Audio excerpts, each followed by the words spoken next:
Committee will come to order.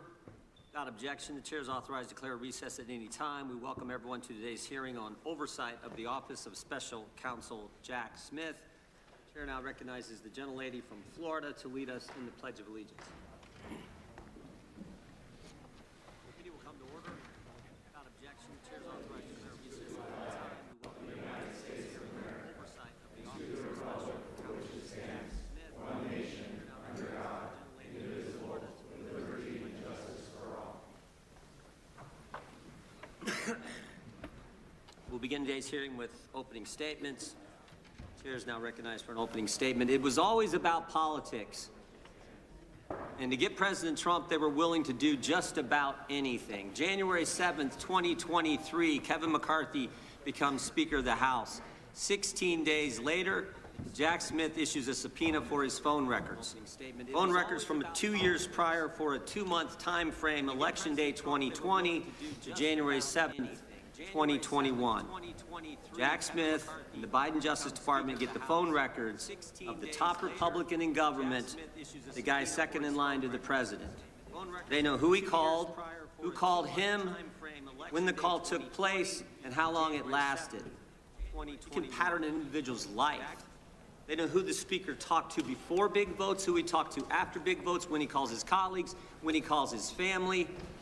And to add insult to injury, they go to the judge with the subpoena for a gag order on the carrier. AT&T, don't tell your customer, the Speaker of the House, that you just gave his phone calls to Jack Smith and Joe Biden. And here's the kicker. They say to the court, we need this gag order because he's a flight risk. Someone might tamper with witnesses or with evidence. Are you kidding me? The Speaker of the House is going to run? They got my phone records for 2.5 years. Even the Democrats said this was wrong. But of course, we shouldn't be surprised. Democrats have been going after President Trump for 10 years, for a decade. And the country should never, ever forget what they did. Over the next few hours, we're going to hear a lot of yelling and screaming, I assume, from the other side. But we should never forget what took place, what they did to the guy we the people elected president twice. It all started in 2016 when they spied on his campaign. The Clinton campaign hired the law firm Perkins Coie, who hired the public relations firm Fusion GPS, who hired a foreigner, Christopher Steele, to put together the fake dossier. Bunch of garbage in that document, but that was used by Jim Comey's FBI. And we all know Jim Comey. He was the guy who just last year was strolling along the beach when the good Lord had the waves wash up on shore seashells in the formation of 8647. That guy took that dossier to the FISA court, lied to the court, and then spied on the other party's campaign. This, of course, led to the Mueller investigation, 2.5 years, 19 lawyers, 40 agents, $30 million to find nothing. No conspiracy, no coordination whatsoever.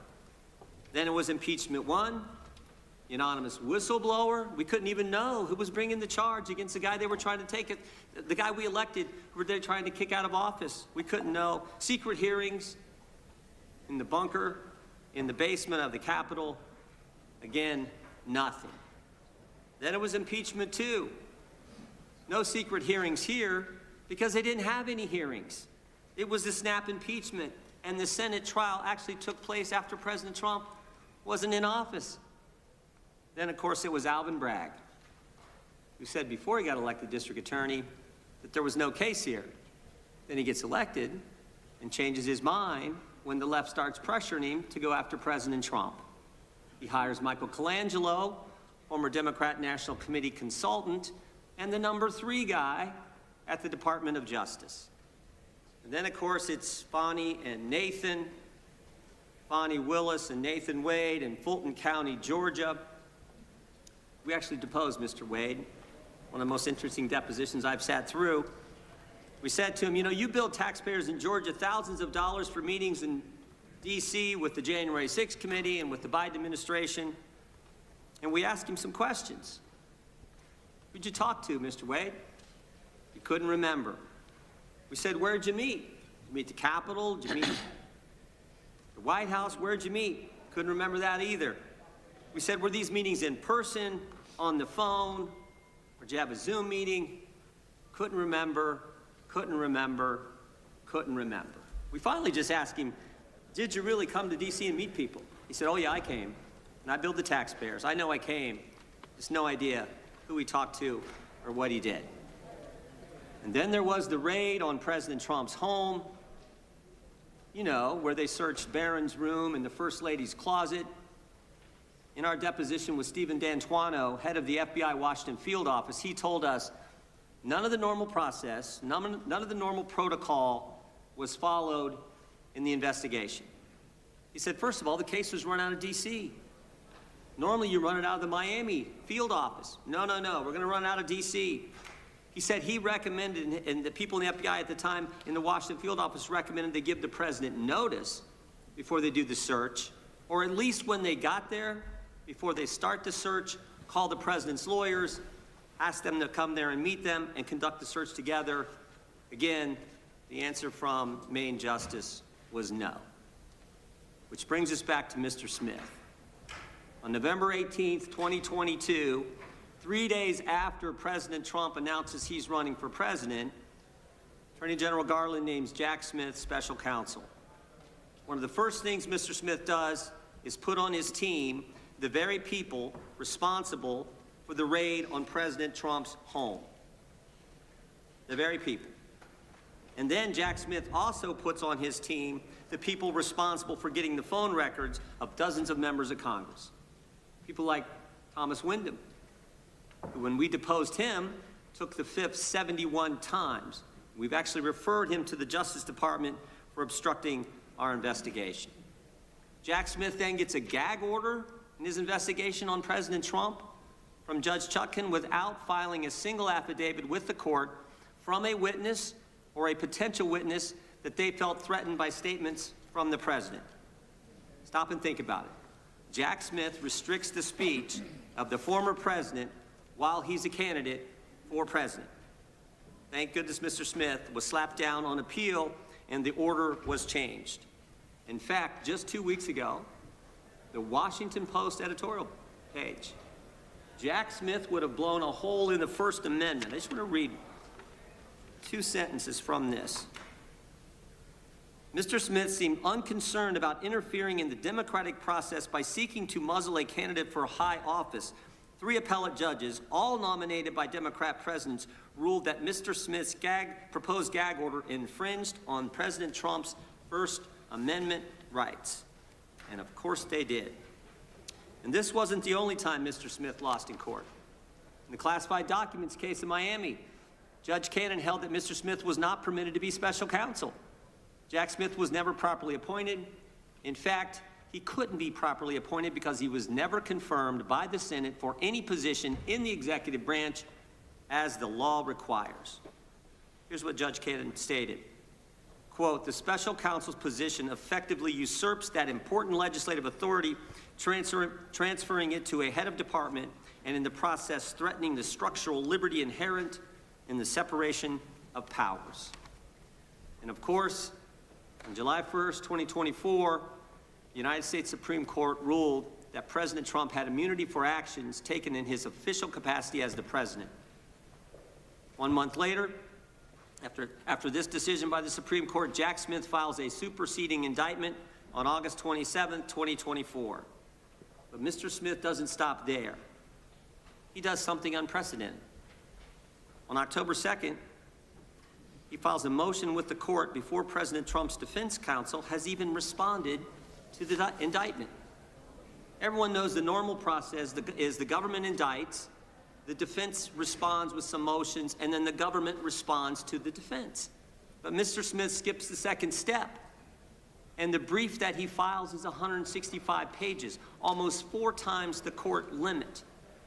Even liberal Judge Chutkan, who's given Jack Smith everything he's asked for in the course of this investigation, even she called it atypical and irregular. Now, why would Jack Smith do that? Why would he abandon proper procedure?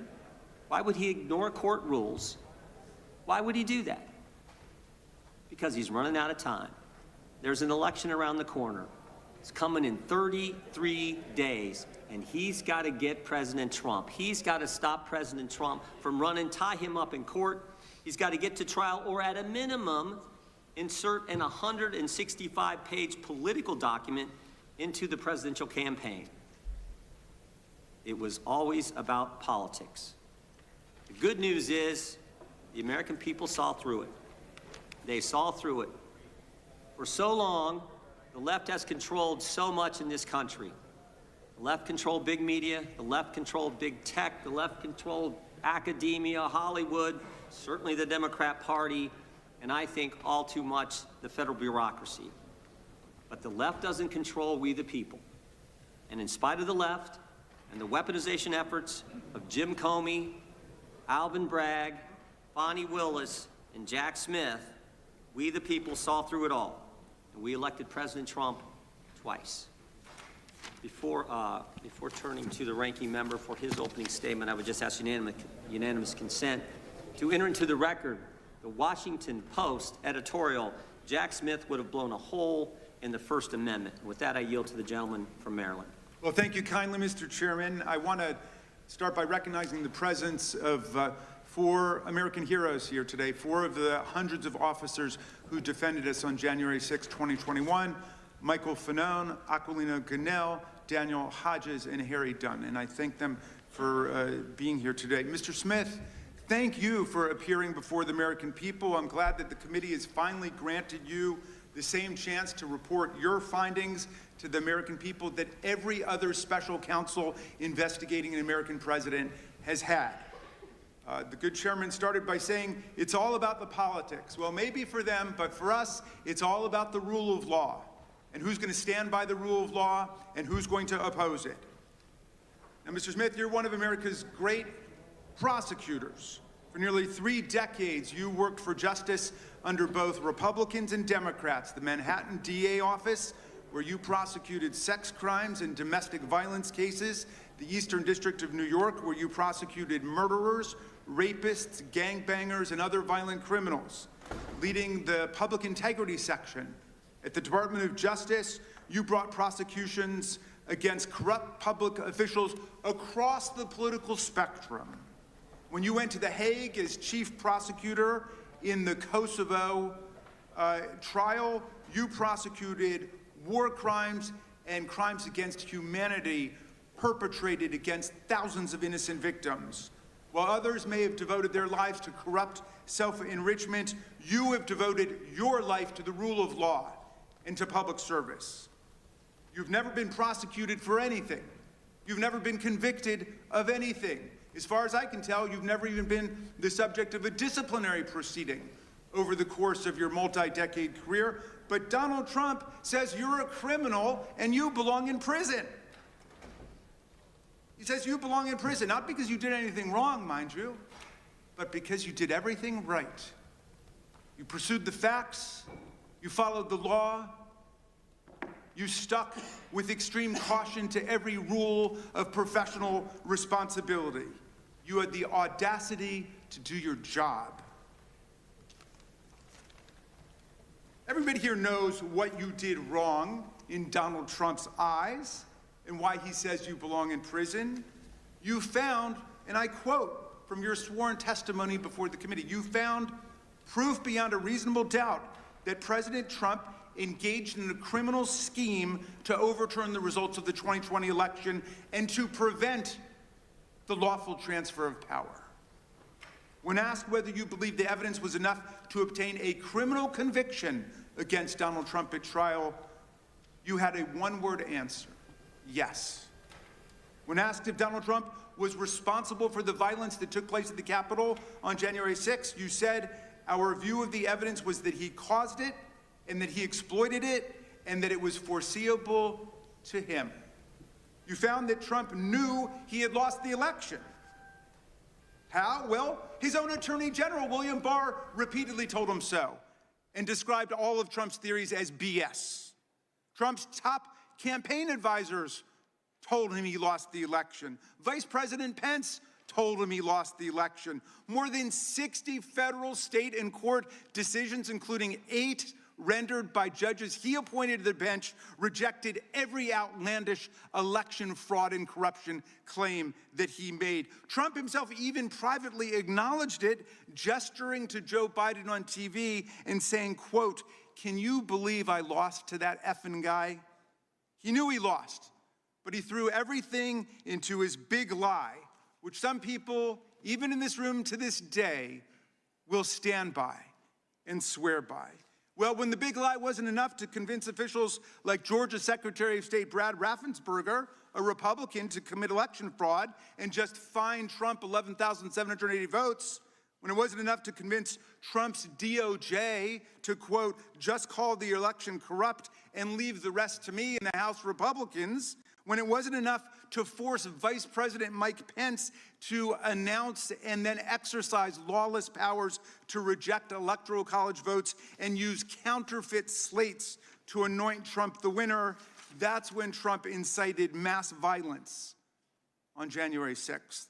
While more than 140 officers were being brutally assaulted by Trump's mob, while rioters beat them with flagpoles and sprayed them with chemical agents and crushed them in doorways, and while they chanted, "Hang Mike Pence," and chased the vice president out of the Capitol, Trump and his team worked the phones, calling not the National Guard, which was under the direct unilateral control of Donald Trump, but calling members of Congress, urging them to delay certification and to nullify the election results. Special Counsel Smith, you pursued the facts. You followed every applicable law, ethics rule, and DOJ regulation. Your decisions were reviewed by the Public Integrity Section. You acted based solely on the facts, the opposite of Donald Trump, who now has purported to take over the Department of Justice. He's in charge of the whole thing under his unitary executive theory, and he acts openly, purely based on political vendetta and motives of personal revenge, and he doesn't deny it. Our colleagues have complained about the special counsel's review of toll records, which are phone records like a phone bill, showing only the timing and duration of calls and containing no content, no substance whatsoever from the calls. But those records were lawfully subpoenaed because Donald Trump made those members of Congress relevant to the investigation. It was Trump who chose to call them to advance his criminal scheme. As you testified, Mr. Smith, if Donald Trump had chosen to call a number of Democratic senators, we would have gotten toll records for them too. I trust our colleagues get the point because America certainly gets the point. There is much Mr. Smith still can't talk about, though we know he badly wants to. His investigation developed what he calls powerful evidence that Trump stole documents containing our country's most sensitive secrets, hoarded them in the ballrooms and the bathrooms of his well-trafficked Mar-a-Lago social club. He showed them off to visitors. And then he obstructed a federal investigation by instructing his attorney to pluck out anything really bad before turning materials over to the FBI and having his staff delete incriminating security tape footage. But today we're not going to hear a lot about that because you are gagged by an absurd judicial order rendered faithfully by Trump's most servile and sycophantic appointee to the federal bench, Judge Eileen Cannon. This order not only blocks release of Volume 2 of your report, which is unprecedented, about the classified document scam, it also gags you from discussing the report or its contents with us, with America. And so we don't know what's in it, but it must be pretty devastating because Donald Trump is desperate to keep Mr. Smith or any other DOJ official for all time from ever releasing it to Congress and to the American people. Now, Mr. Smith, if any of our colleagues foolishly choose to attack you and vilify you today, and I know that's not going to happen from some serious prosecutors over there like Mr. Knott and Mr. Schmidt, who understand what federal prosecutors do and what the rule of law means. But if anybody decides to attack you personally, they will only be revealing their own ignorance of what prosecutors do and their own indifference to what the rule of law requires in America. They will only be stroking the wounded ego of a lawless, twice impeached convicted felon president who not only unleashed a mob against Congress and his own vice president, but is now pardoned and released into our communities hundreds of extremists, insurrectionists, and cop-beating felons who have proceeded to commit dozens more crimes against the American people since they were pardoned. Mr. Smith, I understand you are a long-distance marathon runner. I read that you're a triathlete who's done more than 100 triathlons and 9 Ironman competitions. You are in the fight for justice and the rule of law for the long distance, for the long haul, and I thank you for that. And we should all try to follow your example. America looks forward to your testimony today. I yield back to you, Mr. Chairman. The gentleman yields back without objection. All of their opening statements will be included in the record. We will now introduce today's witness. Mr. Jack Smith was appointed as special counsel on November 18, 2022. He served until January 7, 2025. We welcome our witness today. We'll begin by swearing you in. Would you please rise and raise your right hand? Do you swear or affirm under penalty of perjury that the testimony you're about to give is true and correct to the best of your knowledge, information, and belief, so help you God? I do. Let the record reflect that the witness has answered in the affirmative. Thank you. You can be seated. Please know that your written testimony will be entered into the record in its entirety. Accordingly, we ask that you summarize your testimony. Mr. Smith, you may begin. Chairman Jordan, Ranking Member Raskin, members of the committee, thank you for the opportunity to discuss my work as special counsel. I love my country and believe deeply in the core principles upon which it was founded. For nearly 3 decades, I've served as a career prosecutor in both Republican and Democratic administrations. I've handled cases ranging from domestic assault and gang violence to public corruption and election crimes across the United States, and I've prosecuted war crimes overseas. I am not a politician, and I have no partisan loyalties. My career has been dedicated to serving our country by upholding the rule of law. Throughout my public service, my approach has always been the same. Follow the facts and the law without fear or favor.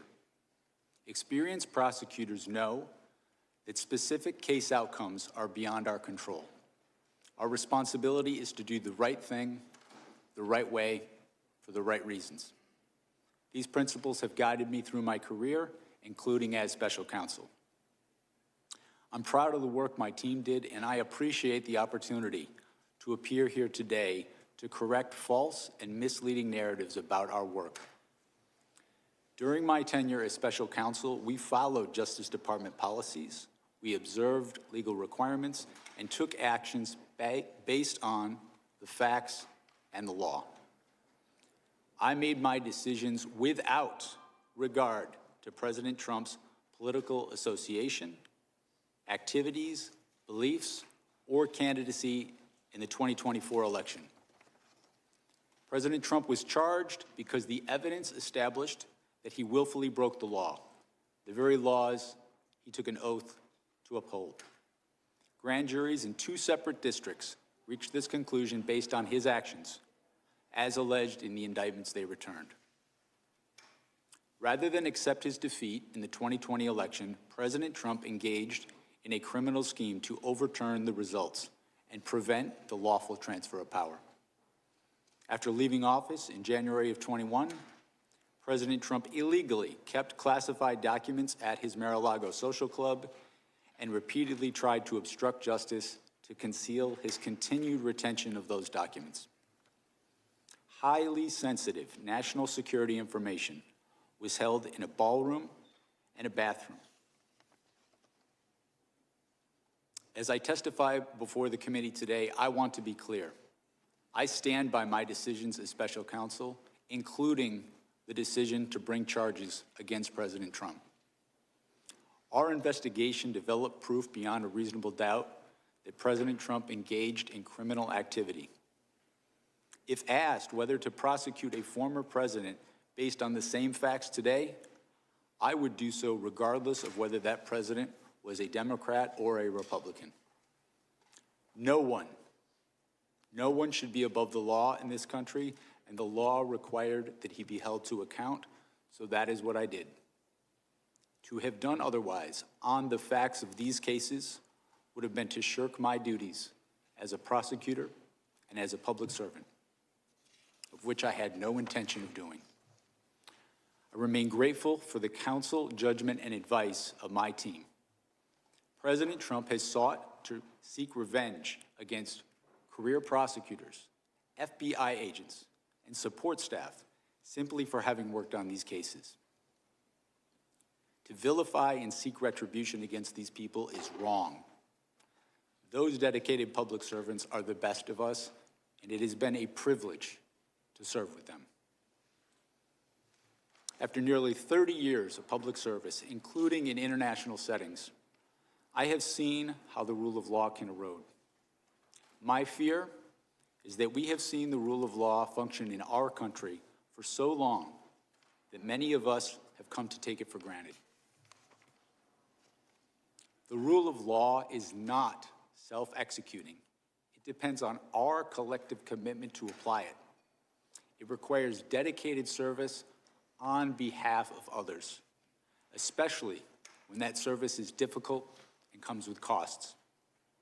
Our willingness to pay those costs is what tests and defines our commitment to the rule of law and to this wonderful country. Thank you. Gentlemen, we will now proceed under the 5-minute rule. We have votes coming in any minute now, but I think we'll have time for 3 or 4 members to get their 5-minute questions in before the committee will take a recess to go vote. They are not going to close the vote until we get there. I know that much. So we will start with the gentleman from California. You're recognized for 5 minutes. Good morning, Mr. Smith. When Attorney General Garland appointed you, he cited the particularly sensitive matters at issue and extraordinary circumstances as the reason for appointing a special counsel. What did you take that to mean?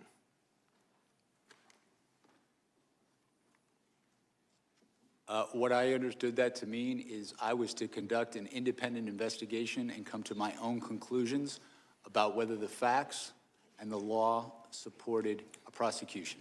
But clearly he was alluding to the fact that we had an investigation into a leading candidate for president. That was part of the extraordinary circumstances. Would you agree? I will rely on his public statements about that. I understood my role as special counsel was governed by the regulations, which required me to make an independent decision on my own. So certainly you would agree it was important to approach the investigation with humility and restraint. Is that fair? Yes, and that's what I sought to do. I sought to conduct... And you thought you possessed those qualities. In fact, you testified at your deposition, quote, "I thought I was the right person for the job." Of course, some disagreed. Constitutional law professor Jonathan Turley, for example, has said, quote, "Jack Smith has a reputation for stretching criminal statutes beyond the breaking point." I assume you disagree with that statement by Professor Turley. I do disagree with that statement. I think my career speaks for itself. I have been. But that statement was also, and I'm sorry to have to interrupt, I just have a short amount of time. That statement was also echoed by the United States Supreme Court in a unanimous opinion in McDonald versus the United States, where the court overturned convictions that you had pursued against a former governor, criticizing your boundless interpretation of the federal criminal statute. At issue, that opinion was joined by Justices Ginsburg, Breyer, Sotomayor, and Kagan. So do you also disagree with that statement by those justices? I have conducted my career in a nonpartisan fashion. That particular case, the legal position that the department took, that wasn't my personal position. That was the position of the department. I see. So, Mr. Smith, I've had the opportunity during my time on this committee to review the work of 2 special counsels, John Durham, appointed during the Trump administration, and Robert Hur during the Biden administration. And in both cases, they seem to exhibit that humility and restraint that we talked about. But in reviewing in detail the way you conducted this investigation, I see a very different mode of operation. One that sought maximum litigation advantage at every turn, one that repeatedly circumvented constitutional limitations to the point that you had to be reined in again and again throughout the process. For example, shortly after you became special counsel, you issued a subpoena for the phone records of the Speaker of the House of Representatives over a 2-month period, along with for other senators and representatives, even though the public integrity section at DOJ cited litigation risk to doing this. What was that litigation risk?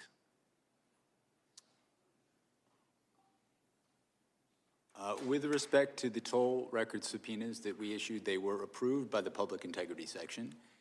The Public Integrity Section, in approving those subpoenas, noted the fact that the subpoenas were for records for people who were not targets of our investigation. But they said there was a litigation risk and you moved forward with it anyway. And not only that, but you also sought orders from judges making it so those who were having their records seized would not know about it. And you even didn't tell those judges that it was members of Congress whose records you were going after, in apparent contravention of a federal statute saying that a telephone provider for a Senate office shall not be barred from providing notice that the records had been requested. Now, if you sought to do that today, would you be able to get away with that, with asking the judges for a non-disclosure order without telling them these are members of Congress? When we secured these toll record subpoenas, it was done consistent with department policy. You're correct in that that policy has since changed. They changed the policy based upon the actions that you took. Similarly, you issued a gag order against President Trump that the D.C. Circuit Court of Appeals vacated as overbroad. Is that correct? Well, the D.C. Court of Appeals, in passing on that order, found that it was justified. They narrowed the order, but they confirmed that the phenomenon— They narrowed the order because it was overbroad. In addition to that, you sought an early trial date that the district court rejected, and when you presented your prosecution memo to Attorney General Garland, it's been reported that he was visibly unimpressed and expressed First Amendment concerns. So, Mr. Smith, looking at the record, I see that you were reversed and rebuked by the Department of Justice itself, by the Attorney General, by the Solicitor General, by multiple district court judges, by the Court of Appeals, and by the U.S. Supreme Court itself. So my final question is, do you believe that you made any mistakes? Do you have any regrets as to how you conducted this investigation?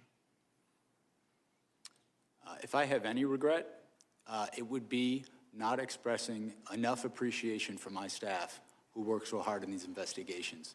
We followed the facts and the law. These people who work for me sacrificed endlessly and have endured way too much for just doing their job. So if anything, I wish that I had thanked them. Time of the gentleman. So no mistakes. There's that humility. Mr. Chair, I yield back. Yeah, the time of the gentleman's right. The chair now recognizes the ranking member for 5 minutes. Well, thank you, Mr. Chairman. And the good gentleman from California certainly knows, because he was a student of mine, that lawyers go to court and sometimes they win motions and sometimes they lose motions, and there's no crime in any of that. And I'm just sorry that you had to be lectured about humility and restraint by a politician, because we might not be best poised to lecture you on those particular virtues. But let's go to the toll record, since that's been raised, Mr. Smith.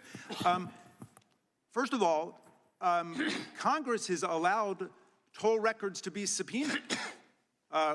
This committee has actually tried to limit it over the years, and the senators who are whining the most over on the Republican side in the Senate, they never went along with our determination to try to limit the government's ability to subpoena toll records. So it's perfectly lawful what you did. Explain, why did you want those toll records? We wanted to conduct a thorough investigation of the matters that was assigned to me, including attempts to interfere with the lawful transfer of power. The conspiracy that we were investigating, it was relevant to get toll records to understand the scope of that conspiracy, who they were seeking to coerce, who they were seeking to influence, who was seeking to help them. And that's normal investigative practice, right? In conducting a criminal investigation, securing non-content toll records, as you described, is a common practice in almost any complex conspiracy. Okay, let's go to something else that I've been hearing over the last week by our colleagues as they've eagerly anticipated your arrival here. They've been saying that there's some kind of First Amendment defense that Donald Trump would have had to the crimes you indicted him for. Is there a valid First Amendment defense to defrauding the public? Is there a valid First Amendment defense to disrupting a federal proceeding? Is there a valid First Amendment defense to violating the voting rights of the people and cheating the public out of a fair election? The First Amendment is something that we took seriously in our investigation, but the First Amendment does not protect speech that facilitates a crime.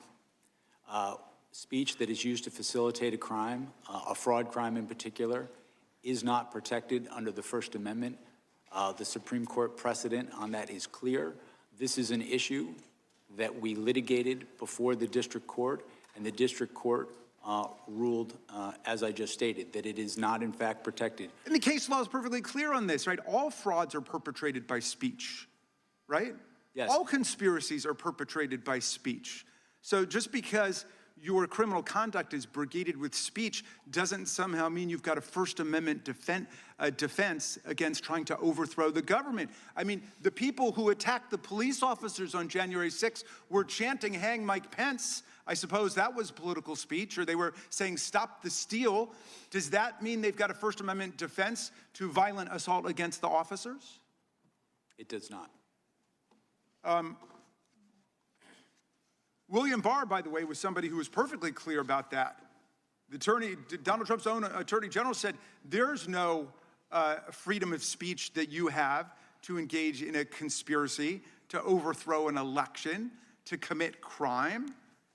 He was perfectly clear about that. Back in those days, in fact, lots of people on that side of the aisle, including my good friend, the chairman, denounced the violence that took place on January 6th. The cat's got their tongue these days. My friend Chairman Jordan said, what happened last week was terrible, was tragic. It's as wrong can be, he said. Republicans, we know all political violence is wrong. I asked my friend Chairman Jordan at a rules hearing, are you also not interested in what happened to us on January 6th? He said, of course, everyone's interested in holding people accountable who did wrong. The FBI is doing that. The Justice Department is doing that, appropriately so. What do you think about the attack on the Department of Justice and the special counsel for doing your jobs? I think the attack is unjustified. I think the people who worked with me as career public servants are people, they're part of the reason I've been a prosecutor for so long is to work with people like that, not just the prosecutors in my office, but also the agents, FBI agents who are heroes, who have served their country not only as agents, but also overseas. I think those attacks are unwarranted based on the facts, and I think that they have no basis in who we are as Americans, as a country. I don't see attacking people like that as anything appropriate. Thank you, and Mr. Chairman, I yield back to you. The gentleman yields back. Mr. Smith, is Cassidy Hutchinson a liar? She was their star witness. January 6th committee, their star witness in one of those staged and choreographed hearings they paid the former president of ABC News to put together. She was, in fact, the only witness at this special primetime hearing, Tuesday, June 28th, 2022, 8 o'clock in the evening, and she told some stories. I mean, these were some stories. She talked about President lunged across the back seat, grabbed the steering wheel, tried to drive the car to the Capitol. And I just want to know, you think she was lying? Chairman Jordan, my assessment of that particular issue is that with respect to the testimony about someone the president lunging towards the driver, my recollection of her testimony about that is that it was secondhand. She had said she'd heard that from somebody. You familiar with the name Tony Ornato? I'm sorry? You familiar with the name Tony Ornato? Yes. White House Deputy Chief of Operations, Deputy Chief of Staff for Operations, right? You remember what he said about it? As I sit here right now, I do not. Yeah, he said it didn't happen. How about Bobby Engel? You familiar with that name? Yes, I am. Secret Service agent who was actually in the car that day. You know what he said? He said it didn't happen. And they both said the first time they ever heard this story was when Ms. Hutchinson testified in the primetime hearing as their star witness of the January 6th committee. By the way, did you ever confirm her testimony about this particular incident? We conducted, as I said before, our own independent investigation of all aspects of the case that we thought was relevant. We, attorneys from my office. Did you ever confirm it? That's a simple question. We interviewed, or I should say, attorneys in my office before. Did you ever confirm the president leaping across the seat, grabbing the steering wheel, this whole concoction she brought up in the January 6th hearing? Did you ever confirm that? Right. We interviewed another firsthand witness who was in the car who did not confirm that had happened, but also in your deposition to the committee last month, Mr. Smith, you said this: my recollection with Ms. Hutchinson was a number of the things that she gave evidence on were secondhand hearsay. You remember making that statement to us last month in the deposition? I did, and I was referring particularly to what we're talking about now. Yeah, and you also said Ms. Hutchinson, regarding this particular claim, was a second or even third-hand witness. We asked you, if you were a defense attorney, how would you handle cross-examining her if she was on the witness stand? And you said, if I were a defense attorney and Ms. Hutchinson were a witness, the first thing I would do was seek to preclude her testimony because it was hearsay. You remember saying all that? Yes, that's correct, sir. That's correct, right? Were you going to put her on the witness stand if you ever got to trial? We had not made final determinations as to who we were going to call as a witness. We had a large... You were still considering her? We had a large choice of witnesses in this case. Are you familiar with what Washington Post reporters Carol Leonnig and Aaron Davis said in their book? They did this book, 300-some pages book on chronicling the whole investigation of the Justice Department. And here's what they said on page 310. They said, Jack Smith had wondered whether some of Hutchinson's claims might be relied upon at trial. Still, at one point, Smith told the elections team he wasn't ready to give up on Hutchinson's account. Ultimately, however, Trump administration officials uniformly, fiercely disputed her accounts under oath. Prosecutors on your team told Smith they wouldn't want to use Hutchinson as a witness in court, and Smith agreed. Are Carol Leonnig and Aaron Davis, who wrote this, are they lying? My recollection is that I certainly had not made any final determinations about who we were going to call. And that's the point. That is the point. The fact that they used her in a primetime hearing and you won't rule out using her, or didn't rule out using her, putting her on the witness stand when everybody knows she wasn't telling the truth, that says it all. That's the degree the left and Democrats were willing to go to get President Trump, putting on the witness stand someone everybody knows is making it up. Everybody knows that. And you were willing to do it. By the way, you know how many times Cassidy Hutchinson was mentioned in their report, the January 6th report? Any idea, Mr. Smith? I do not. 185 times. Someone that the whole country knows wasn't telling the truth, and you were still considering putting her on the witness stand because you had to get President Trump. And everybody can see that. We better take a recess for votes. We will resume as soon as votes are over. Back here 10 minutes after. Mrs. Smith, you guys can go back to the room that you were in.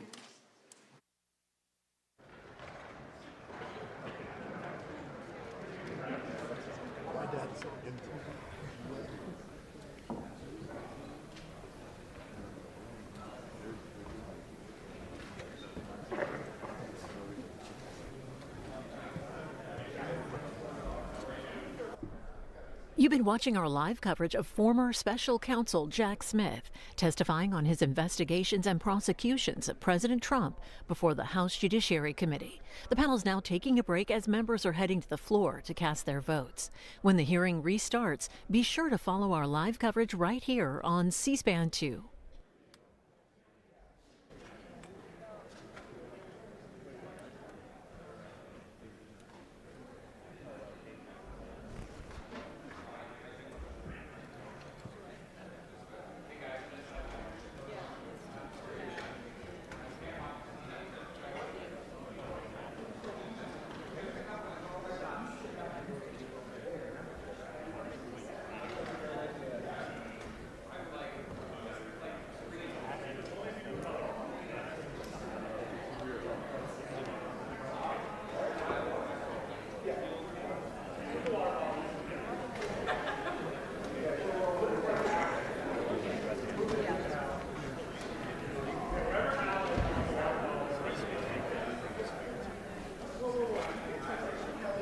Chair is now recognized for an opening statement. It was always about politics. To get President Trump, they were willing to do just about anything. January 7th, 2023, Kevin McCarthy becomes Speaker of the House. 16 days later, Jack Smith issues a subpoena for his phone records. Phone records from 2 years prior for a 2-month time frame, Election Day 2020 to January 7th, 2021. Jack Smith and the Biden Justice Department get the phone records of the top Republican in government, the guy second in line to the president. They know who he called, who called him, when the call took place, and how long it lasted. You can pattern an individual's life. They know who the speaker talked to before big votes, who he talked to after big votes, when he calls his colleagues, when he calls his family. And to add insult to injury, they go to the judge with the subpoena for a gag order on the carrier. AT&T, don't tell your customer, the Speaker of the House, that you just gave his phone calls to Jack Smith and Joe Biden. And here's the kicker. They say to the court, we need this gag order because he's a flight risk. Someone might tamper with witnesses or with evidence. Are you kidding me? The Speaker of the House is going to run? They got my phone records for 2.5 years. Even the Democrats said this was wrong. But of course, we shouldn't be surprised. Democrats have been going after President Trump for 10 years, for a decade. And the country should never, ever forget what they did. Over the next few hours, we're going to hear a lot of yelling and screaming, I assume, from the other side. But we should never forget what took place, what they did to the guy, we the people, elected president twice. It all started in 2016 when they spied on his campaign. The Clinton campaign hired the law firm Perkins Coie, who hired the public relations firm Fusion GPS, who hired a foreigner, Christopher Steele, to put together the fake dossier. Bunch of garbage in that document, but that was used by Jim Comey's FBI. And we all know Jim Comey. He was the guy who just last year was strolling along the beach when the good Lord had the waves wash up on shore seashells in the formation of 8647. That guy took that dossier to the FISA court, lied to the court, and then spied on the other party's campaign. This, of course, led to the Mueller investigation, 2.5 years, 19 lawyers, 40 agents, $30 million to find nothing. No conspiracy, no coordination whatsoever. Then it was impeachment 1, the anonymous whistleblower. We couldn't even know who was bringing the charge against the guy they were trying to take it, the guy we elected, who they were trying to kick out of office. We couldn't know. Secret hearings in the bunker, in the basement of the Capitol. Again, nothing. Then it was impeachment 2. No secret hearings here because they didn't have any hearings. It was the snap impeachment, and the Senate trial actually took place after President Trump wasn't in office. Then, of course, it was Alvin Bragg, who said before he got elected district attorney that there was no case here. Then he gets elected and changes his mind when the left starts pressuring him to go after President Trump. He hires Michael Colangelo, former Democrat National Committee consultant, and the number 3 guy at the Department of Justice. And then, of course, it's Bonnie and Nathan, Bonnie Willis and Nathan Wade in Fulton County, Georgia.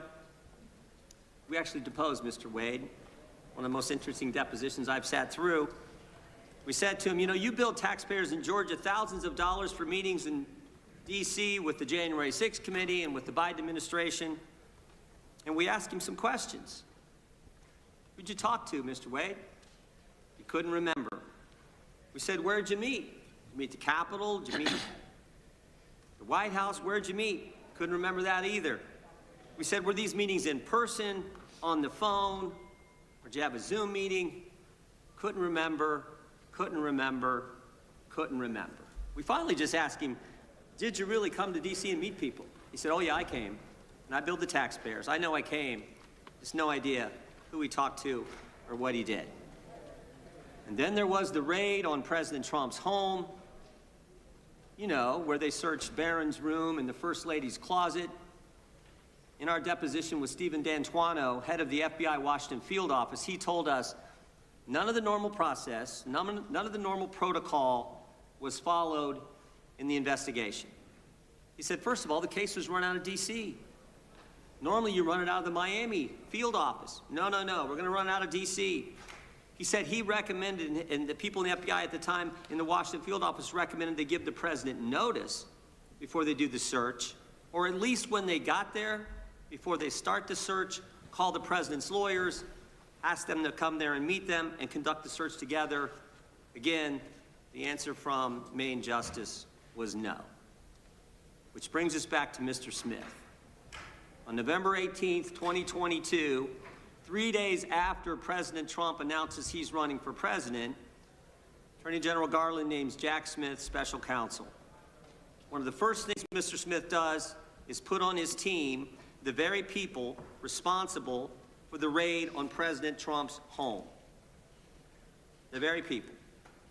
And then Jack Smith also puts on his team the people responsible for getting the phone records of dozens of members of Congress.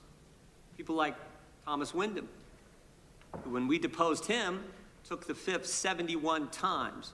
We've actually referred him to the Justice Department for obstructing our investigation. Jack Smith then gets a gag order in his investigation on President Trump from Judge Chutkan without filing a single affidavit with the court from a witness or a potential witness that they felt threatened by statements from the president. Stop and think about it.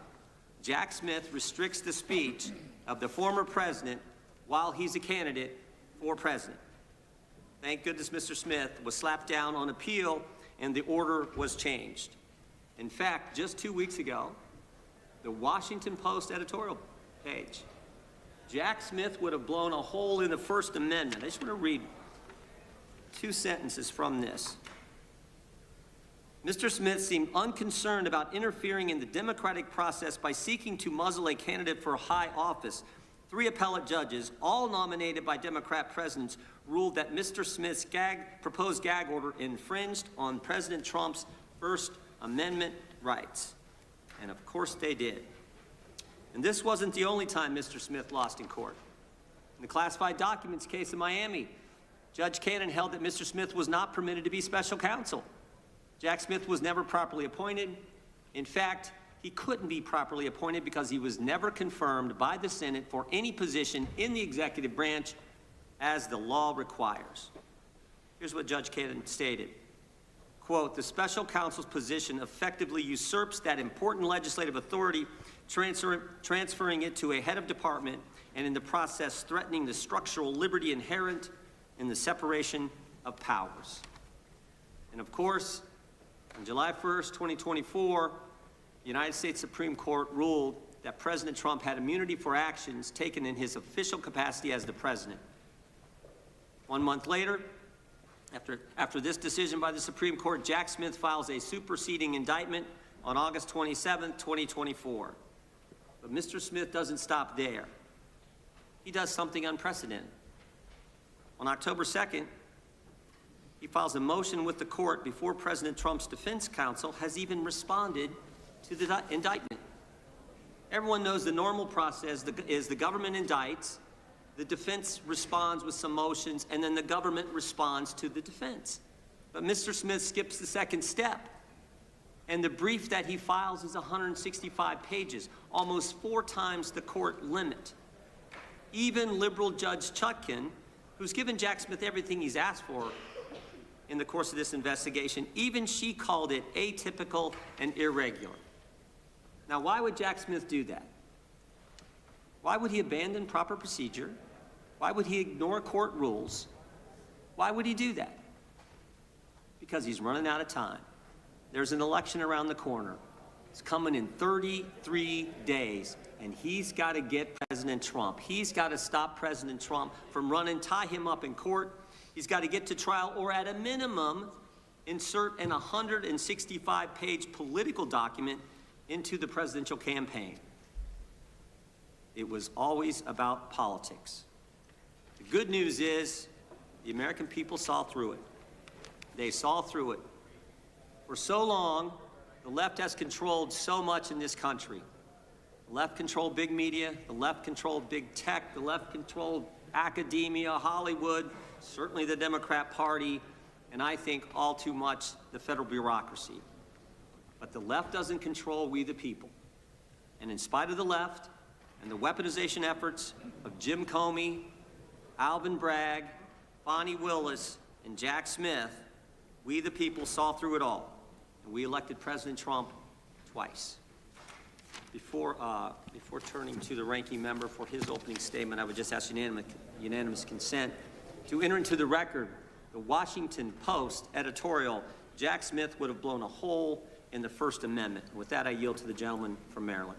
Well, thank you kindly, Mr. Chairman. I want to start by recognizing the presence of 4 American heroes here today, 4 of the hundreds of officers who defended us on January 6, 2021, Michael Fanone, Aquilino Ganell, Daniel Hodges, and Harry Dunn. And I thank them for being here today. Mr. Smith, thank you for appearing before the American people. I'm glad that the committee has finally granted you the same chance to report your findings to the American people that every other special counsel investigating an American president has had.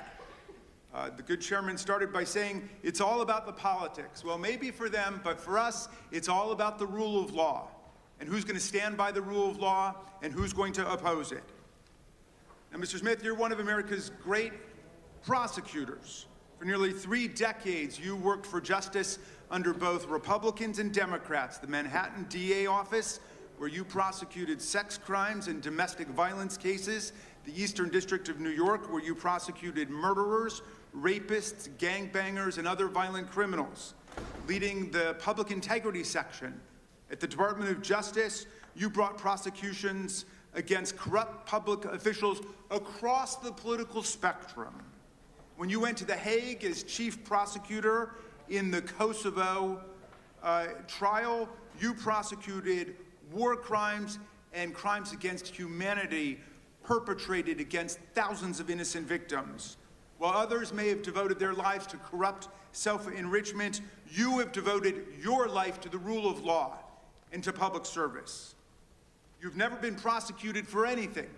You've never been convicted of anything. As far as I can tell, you've never even been the subject of a disciplinary proceeding over the course of your multi-decade career. But Donald Trump says you're a criminal and you belong in prison. He says you belong in prison, not because you did anything wrong, mind you, but because...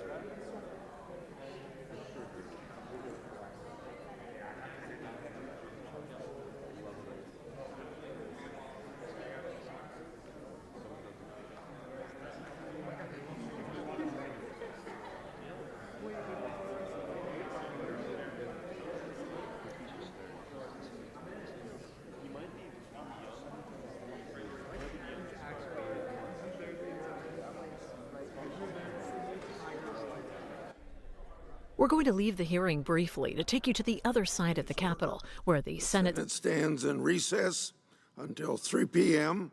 Monday, January 26, 2026.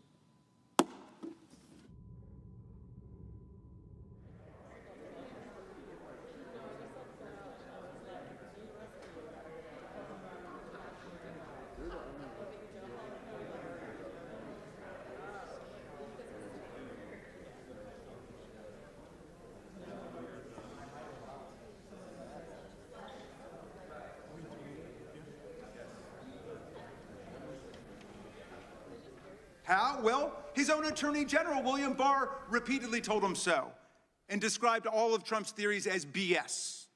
Trump's top campaign advisors told him he lost the election. Vice President Pence told him he lost the election. More than 60 federal, state, and court decisions, including 8 rendered by judges he appointed to the bench, rejected every outlandish election fraud and corruption claim that he made. Trump himself even privately acknowledged it, gesturing to Joe Biden on TV and saying, quote, "Can you believe I lost to that effing guy?" He knew he lost, but he threw everything into his big lie, which some people, even in this room to this day, will stand by and swear by.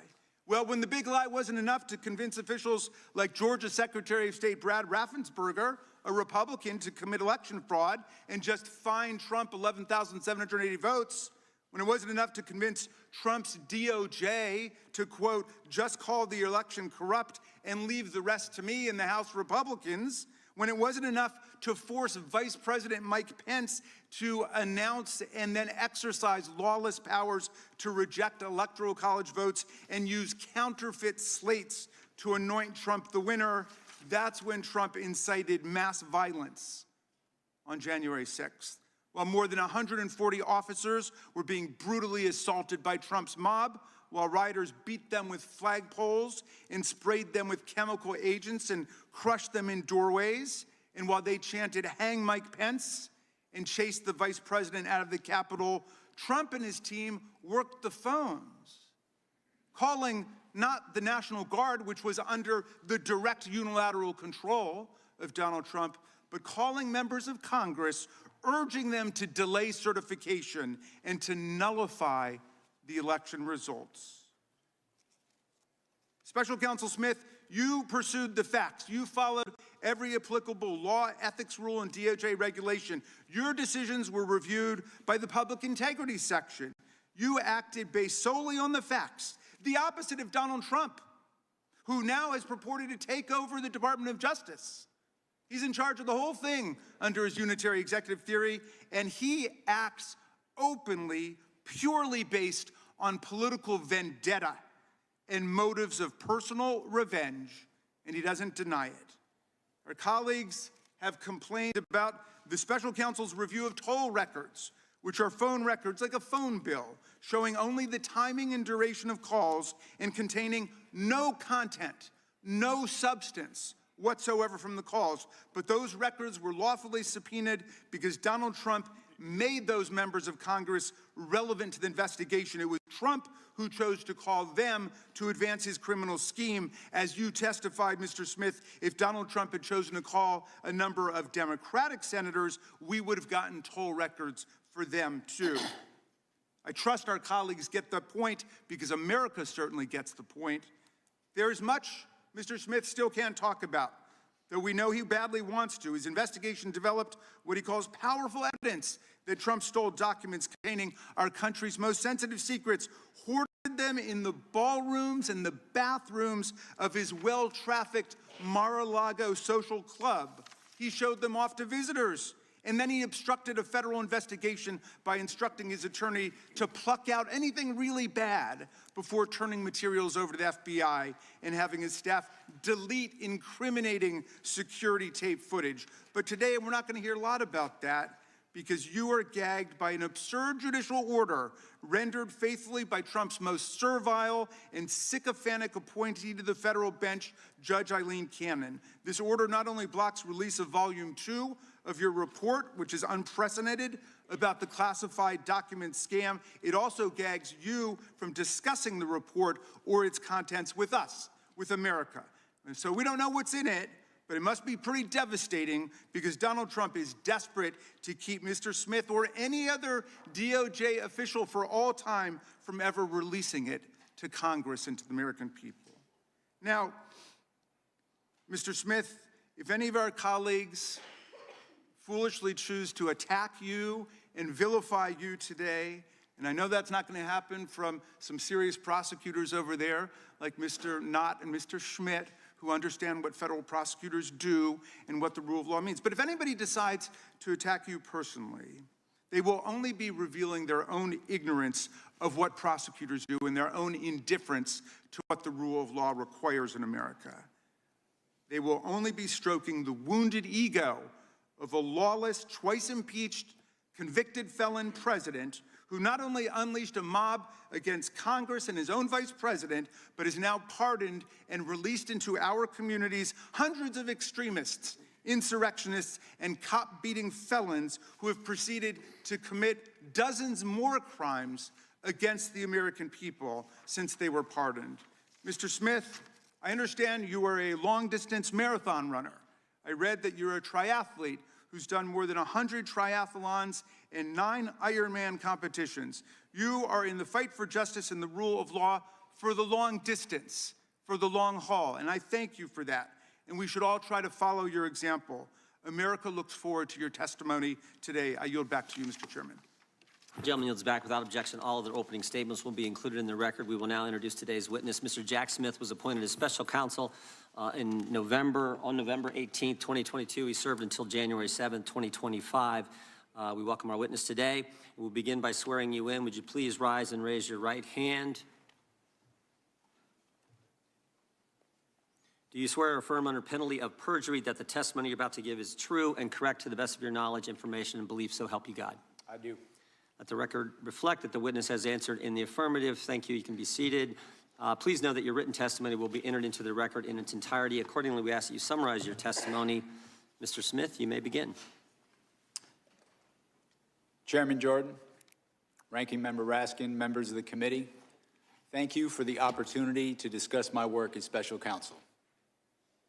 I love my country and believe deeply in the core principles upon which it was founded. For nearly 3 decades, I've served as a career prosecutor in both Republican and Democratic administrations. I've handled cases ranging from domestic assault and gang violence to public corruption and election crimes across the United States, and I've prosecuted war crimes overseas. I am not a politician, and I have no partisan loyalties. My career has been dedicated to serving our country by upholding the rule of law. Throughout my public service, my approach has always been the same: follow the facts and the law without fear or favor. Experienced prosecutors know that specific case outcomes are beyond our control. Our responsibility is to do the right thing, the right way, for the right reasons. These principles have guided me through my career, including as special counsel. I'm proud of the work my team did, and I appreciate the opportunity to appear here today to correct false and misleading narratives about our work. During my tenure as special counsel, we followed Justice Department policies, we observed legal requirements, and took actions based on the facts and the law. I made my decisions without regard to President Trump's political association, activities, beliefs, or candidacy in the 2024 election. President Trump was charged because the evidence established that he willfully broke the law, the very laws he took an oath to uphold. Grand juries in 2 separate districts reached this conclusion based on his actions, as alleged in the indictments they returned. Rather than accept his defeat in the 2020 election, President Trump engaged in a criminal scheme to overturn the results and prevent the lawful transfer of power. After leaving office in January of 21, President Trump illegally kept classified documents at his Mar-a-Lago social club and repeatedly tried to obstruct justice to conceal his continued retention of those documents. Highly sensitive national security information was held in a ballroom and a bathroom. As I testify before the committee today, I want to be clear. I stand by my decisions as special counsel, including the decision to bring charges against President Trump. Our investigation developed proof beyond a reasonable doubt that President Trump engaged in criminal activity. If asked whether to prosecute a former president based on the same facts today, I would do so regardless of whether that president was a Democrat or a Republican.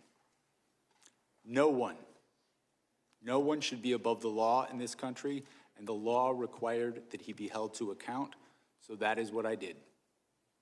To have done otherwise on the facts of these cases would have been to shirk my duties as a prosecutor and as a public servant, of which I had no intention of doing. I remain grateful for the counsel, judgment, and advice of my team. President Trump has sought to seek revenge against career prosecutors, FBI agents, and support staff simply for having worked on these cases. To vilify and seek retribution against these people is wrong. Those dedicated public servants are the best of us, and it has been a privilege to serve with them. After nearly 30 years of public service, including in international settings, I have seen how the rule of law can erode. My fear is that we have seen the rule of law function in our country for so long that many of us have come to take it for granted. The rule of law is not self-executing. It depends on our collective commitment to apply it.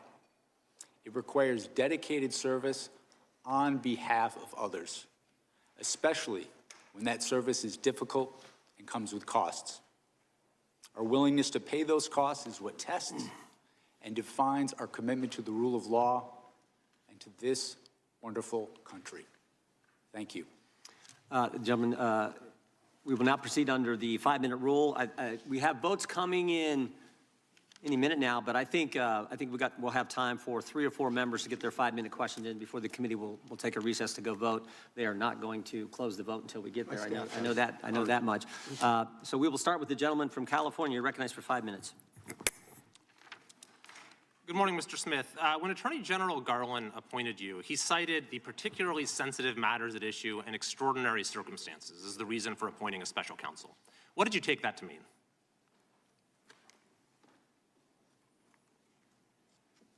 What I understood that to mean is I was to conduct an independent investigation and come to my own conclusions about whether the facts and the law supported a prosecution. But clearly he was alluding to the fact that we had an investigation into a leading candidate for president. That was part of the extraordinary circumstances. Would you agree? I will rely on his public statements about that. I understood my role as special counsel was governed by the regulations, which required me to make an independent decision on my own. So certainly you would agree it was important to approach the investigation with humility and restraint. Is that fair? Yes, and that's what I sought to do. I sought to And you thought you possessed those qualities. In fact, you testified at your deposition, quote, "I thought I was the right person for the job." Of course, some disagreed. Constitutional law professor Jonathan Turley, for example, has said, quote, "Jack Smith has a reputation for stretching criminal statutes beyond the breaking point." I assume you disagree with that statement by Professor Turley. I do disagree with that statement. I think my career speaks for itself. I have been. But that statement was also, and I'm sorry to have to interrupt, I just have a short amount of time. That statement was also echoed by the United States Supreme Court in a unanimous opinion in McDonald versus the United States, where the court overturned convictions that you had pursued against a former governor, criticizing your boundless interpretation of the federal criminal statute. At issue, that opinion was joined by Justices Ginsburg, Breyer, Sotomayor, and Kagan. So do you also disagree with that statement by those justices? I have conducted my career in a nonpartisan fashion. That particular case, the legal position that the department took, that wasn't my personal position. That was the position of the department. I see. So, Mr. Smith, I've had the opportunity during my time on this committee to review the work of 2 special counsels, John Durham, appointed during the Trump administration, and Robert Hur during the Biden administration. And in both cases, they seem to exhibit that humility and restraint that we talked about. But in reviewing in detail the way you conducted this investigation, I see a very different mode of operation. One that sought maximum litigation advantage at every turn, one that repeatedly circumvented constitutional limitations to the point that you had to be reined in again and again throughout the process. For example, shortly after you became special counsel, you issued a subpoena for the phone records of the Speaker of the House of Representatives over a 2-month period, along with for other senators and representatives, even though the public integrity section at DOJ cited litigation risk to doing this. What was that litigation risk?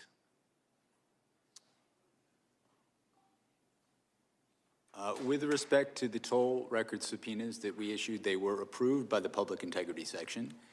The Public Integrity Section, in approving those subpoenas, noted the fact that the subpoenas were for records for people who were not targets of our investigation.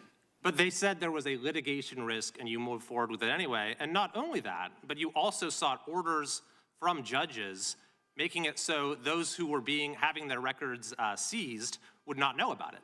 And you even didn't tell those judges that it was members of Congress whose records you were going after, in apparent contravention of a federal statute saying that a telephone provider for a Senate office shall not be barred from providing notice that the records had been requested. Now, if you sought to do that today, would you be able to get away with that, with asking the judges for a non-disclosure order without telling them these are members of Congress? When we secured these toll record subpoenas, it was done consistent with department policy. You're correct in that that policy has since changed. They changed the policy based upon the actions that you took. Similarly, you issued a gag order against President Trump that the D.C. Circuit Court of Appeals vacated as overbroad. Is that correct? Well, the D.C. Court of Appeals, in passing on that order, found that it was justified. They narrowed the order, but they confirmed that the phenomenon— They narrowed the order because it was overbroad.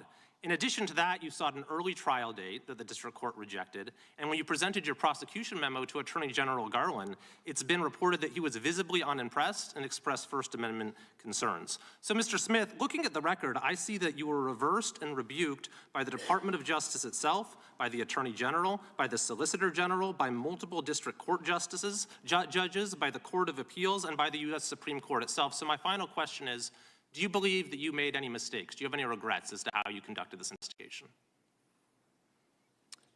If I have any regret, it would be not expressing enough appreciation for my staff who work so hard in these investigations.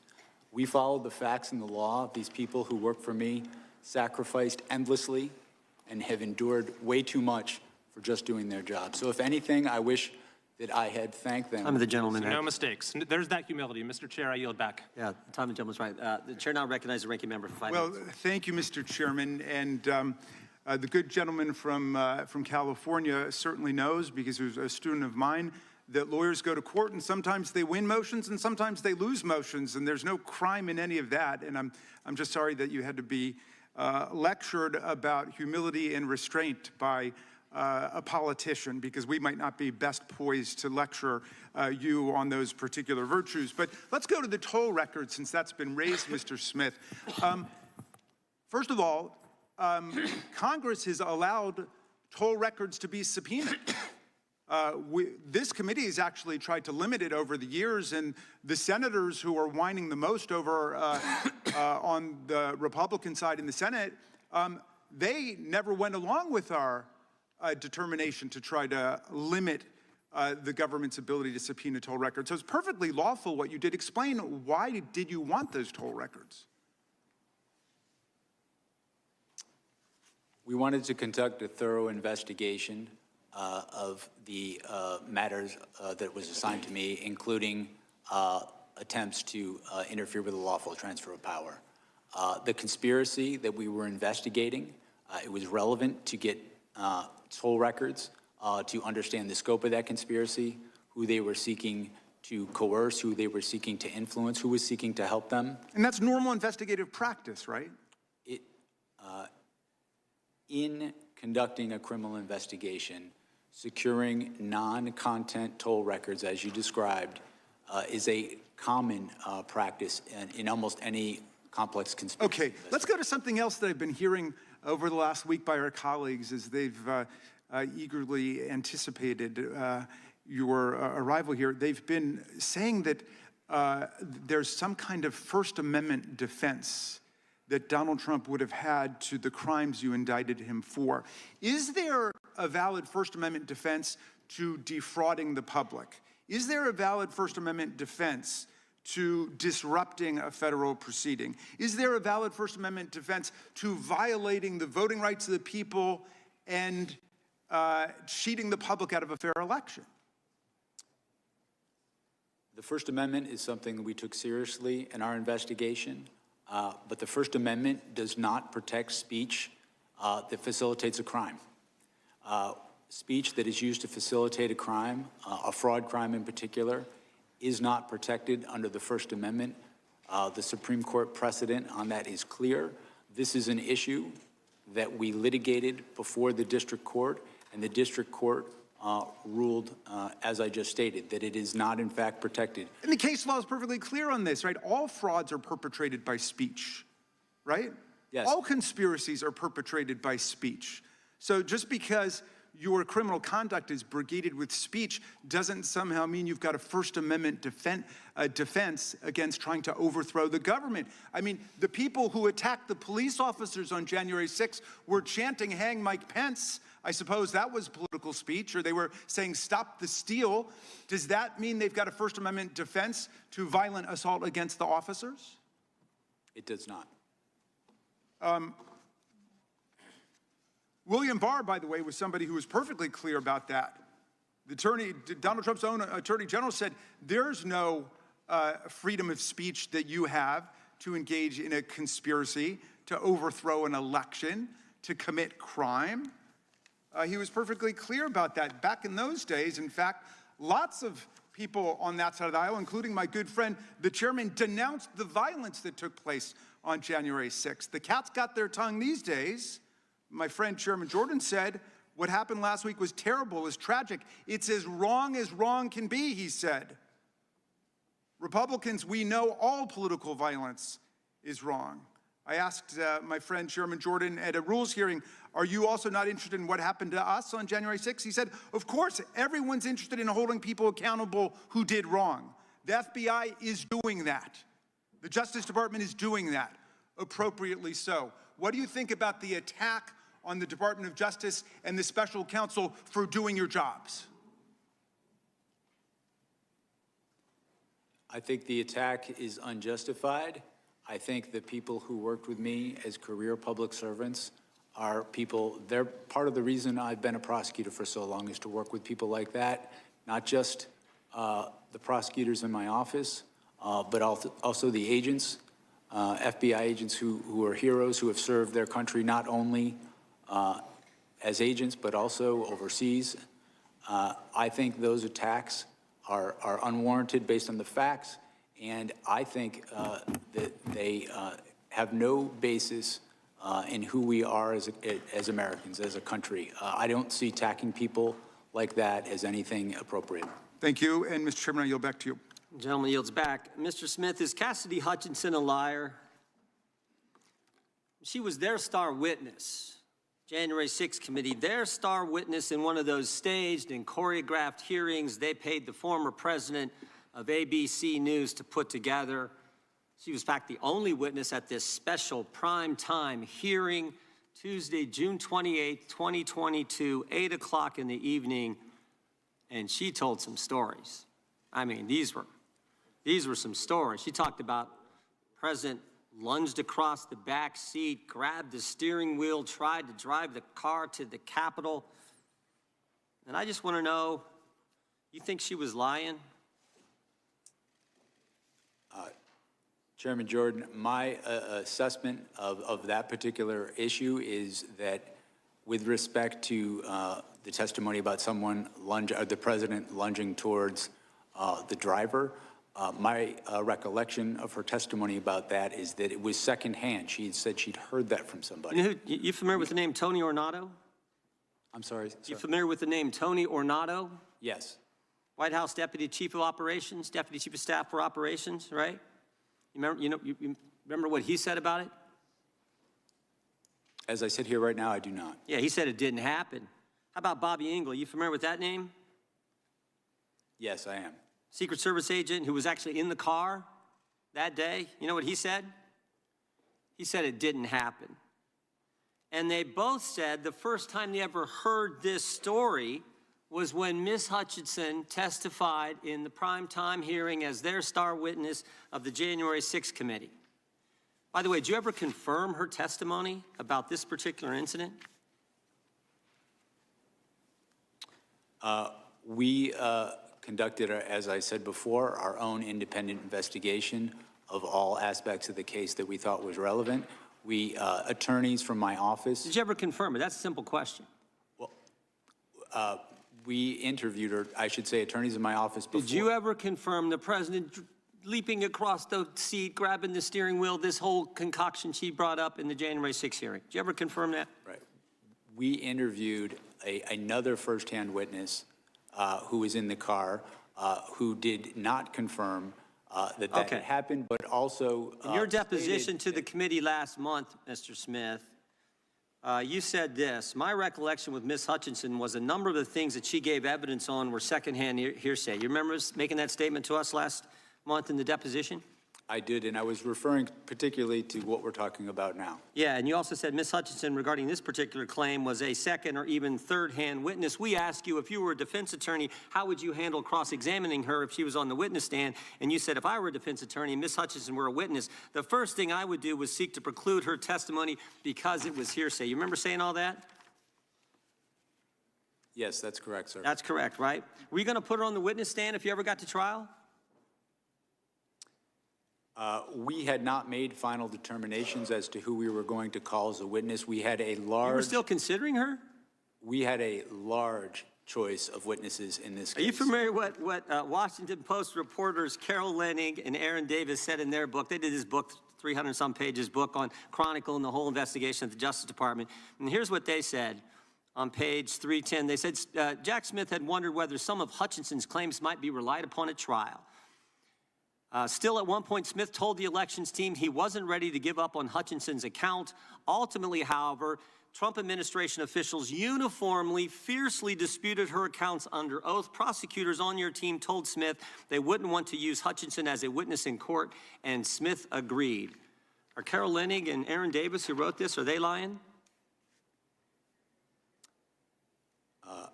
My recollection is that I certainly had not made any final determinations about who we were going to call. And that's the point. That is the point. The fact that they used her in a primetime hearing and you won't rule out using her, or didn't rule out using her, putting her on the witness stand when everybody knows she wasn't telling the truth, that says it all. That's the degree the left and Democrats were willing to go to get President Trump, putting on the witness stand someone everybody knows is making it up. Everybody knows that. And you were willing to do it. By the way, you know how many times Cassidy Hutchinson was mentioned in their report, the January 6th report? Any idea, Mr. Smith? I do not. 185 times. Someone that the whole country knows wasn't telling the truth, and you were still considering putting her on the witness stand because you had to get President Trump. And everybody can see that. We better take a recess for votes. We will resume as soon as votes are over. Back here 10 minutes after. Mrs. Smith, you guys can go back to the room that you were in.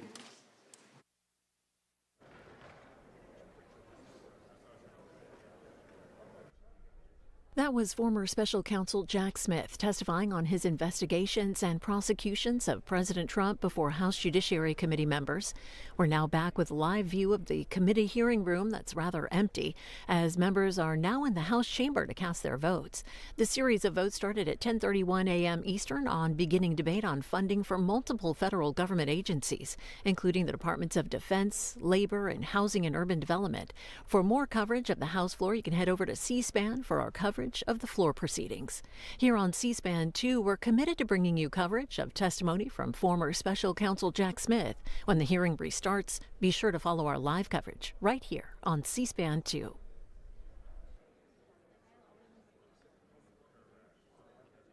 Chair is now recognized for an opening statement. It was always about politics. And to get President Trump, they were willing to do just about anything. January 7th, 2023, Kevin McCarthy becomes Speaker of the House.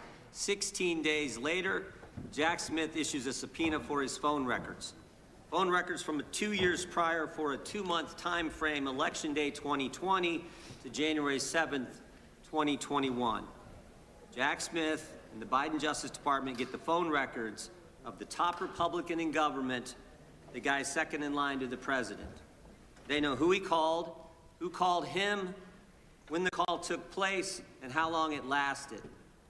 You can pattern an individual's life. They know who the speaker talked to before big votes, who he talked to after big votes.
Committee will come to order. Gentleman from ranking member is recognized for a unanimous consent request. Thank you very kindly, Mr. Chairman, and this just goes to the question of the hypothetical witness at the trial that didn't happen.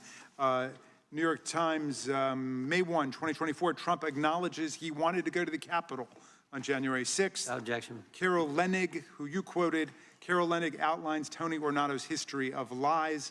That's June 30, 2022. Without objection. In July 1, 2022, the men disputing Hutchinson's testimony are two of Trump's biggest acolytes. And finally, June 29, 2022, CNN, Cassidy Hutchinson stands by her testimony amid pushback. Thank you very much. Gentleman from New York is recognized. Thank you, Mr. Chairman. Mr. Smith, over the past few years, Republicans have waged constant attacks on you. Donald Trump has said you are totally compromised, a political hitman, a left-wing radical, a criminal, a fully weaponized monster, and that you should be considered mentally deranged and thrown out of the country. Just this week, he called you a sick bastard. Unfortunately, the rules of decorum prevent me from saying what I think of Donald Trump. But he is not the only one to launch attacks against you. Chairman Jordan has accused you of abusive surveillance and accused you and your team of partisan and politically motivated prosecutions. Despite the mountain of evidence that you laid out in the special counsel's report and in your court filings, President Trump's supporters are convinced that the only reason your team tried to hold him accountable is because you have a vendetta against him. I want to address these allegations today. You have had a long and distinguished career with the Justice Department, including serving as the chief of DOJ's Public Integrity Section for 5 years.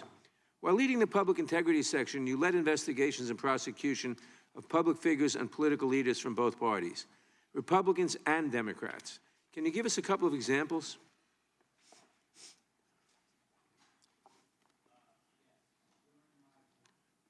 Sorry about that. During my time as the Chief of Public Integrity, I investigated cases involving both Republicans and Democrats. The standard in all of those cases was the same: follow the facts and the law. Didn't matter what party you in, it mattered the facts of the case. In doing that, there were cases I brought against Democrats and cases I brought against Republicans. There were also cases that I investigated and did not bring against Democrats and Republicans. Party affiliation played no role in my investigations. I can think of multiple cases of prominent members of Congress that we investigated who were Republicans who, upon reviewing the law and the facts, I decided not to go forward in those cases. And the same could be said with people on the Democratic side. I've always tried to follow the facts and the law in my career. When it comes to deciding whether to pursue a criminal prosecution of an individual, what factors do you consider? The primary factors are the facts and the law. As a federal prosecutor, in making a prosecutorial decision, you're guided by the federal principles of prosecution, which guide one not only to look at the facts and the law, but the federal interests. And that is exactly what we did in this case, as set forth in my final report. Does partisan politics play a role in your decision whether or not to prosecute someone? None. To be clear, did partisan politics play a role in your decision to charge Donald Trump? It did not. What does it do to the justice system if political leaders place pressure on prosecutors to file charges against their political enemies? What are the implications if prosecution decisions are based on politics, not the law?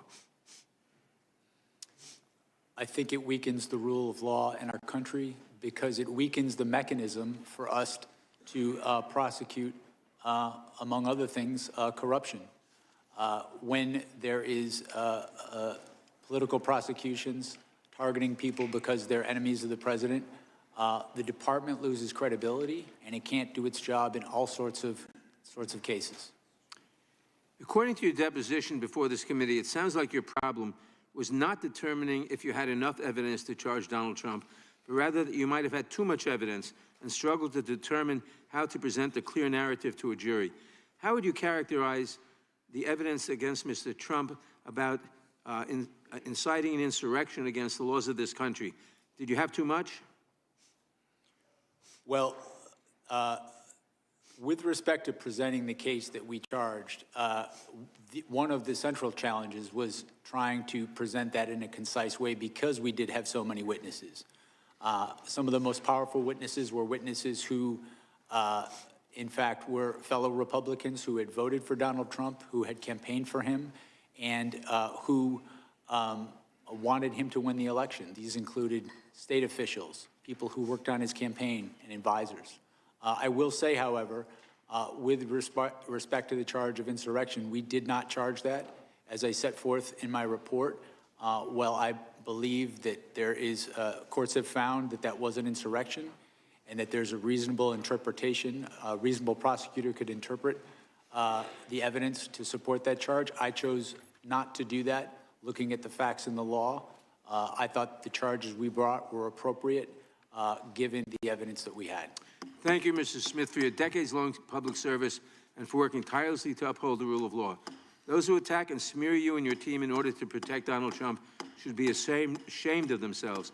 I yield back. Gentleman yields back. Gentleman from California is recognized. Mr. Smith, do you see criminals to my left? You don't see any. Do you see people who are committing crimes because they continue to believe things that just aren't true? That's paraphrasing Ronald Reagan, that liberals aren't stupid, they just know things that don't happen to be true. If the president believed that he was cheated in an election, that there was fraud, or in some other way a number of items led to his defeat, when in fact he should have won according to the Constitution, does that make him a criminal? Sir, No, that's a yes or no, please, Mr. Smith. These people here are continuing to grapple constantly with things that aren't true, like socialism works, or that somehow everything the Republicans do is evil and everything they do is right. They've never reached a conclusion in a typical partisan case in which we're not evil because we think something different and we're not wrong. You understand the Constitution. Do you understand the Bill of Rights, that someone has the absolute right to believe something, whether it's true or not, and to advocate for something, whether it's true or not? Do you understand that in addition to your oath to the Constitution, that that's one of the things the First Amendment allows for, isn't it? yes, sir. Okay, so if you know that people have a right to opine, lobby for, assert, do everything they can legally to ask for people to make different decisions, then why is it you saw criminal conduct on behalf of a president who believed he didn't win? Chairman Jordan and myself have something in common, along with a number of others here. We saw wrongdoing, and on January 6th, we voted not to confirm 2 states because they had violated the U.S. Constitution in how they selected who got ballots. And yet, you're going to come here and say, oh, I just followed the law. When you went after these people and you said, well, technically I can do that, you didn't see any selective nature or any separation of powers under the Constitution to spying on the activities and the conversations of the Speaker of the House?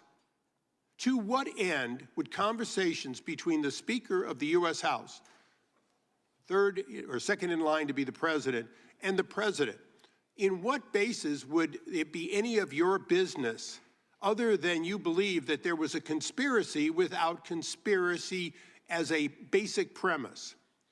You, like the president's men for Richard Nixon, went after your political enemies.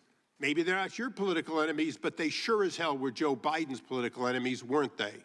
They were Harris's political enemies. They were the enemies of the president, and you were their arm, weren't you? No. No. Oh, great.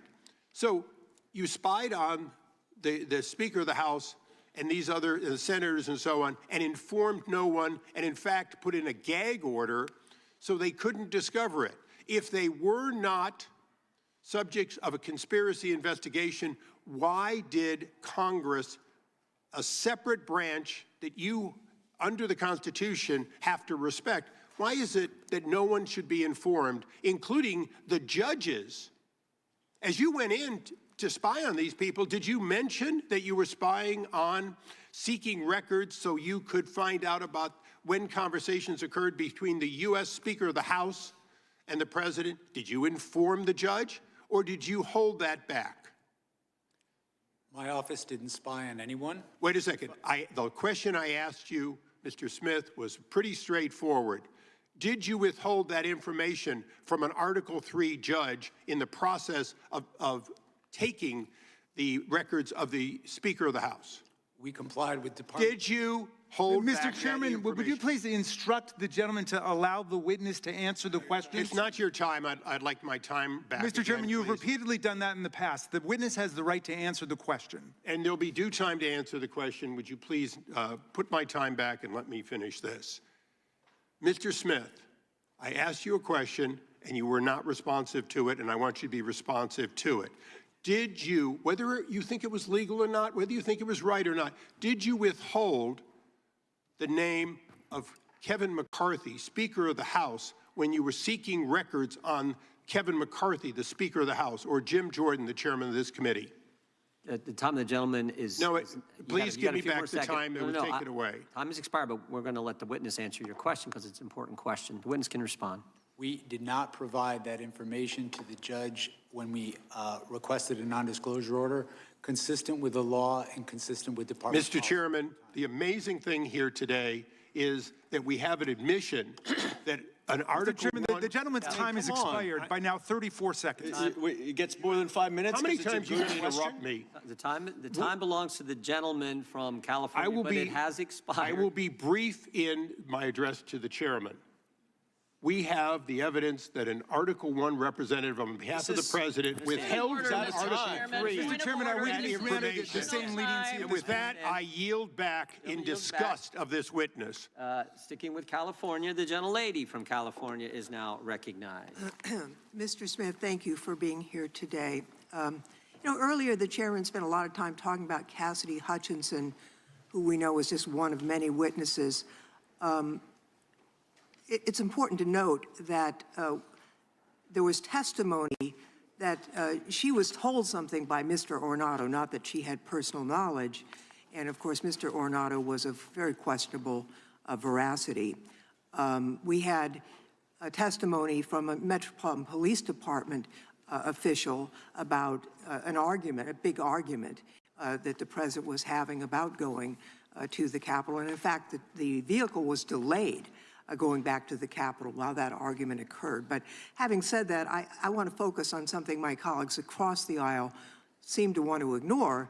The fact that your investigation into President Trump's attempt to overturn the 2020 election was built on testimony from members of the Republican Party.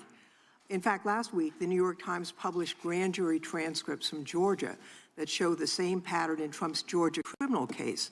Georgia's Republican Attorney General Chris Carr testified that he told, quote, and this is a quote, "We're just not seeing the things that you are seeing." And the late Georgia House Speaker David Ralston, also a Republican, testified that Trump's fake elector scheme was, quote, "the craziest thing I've heard."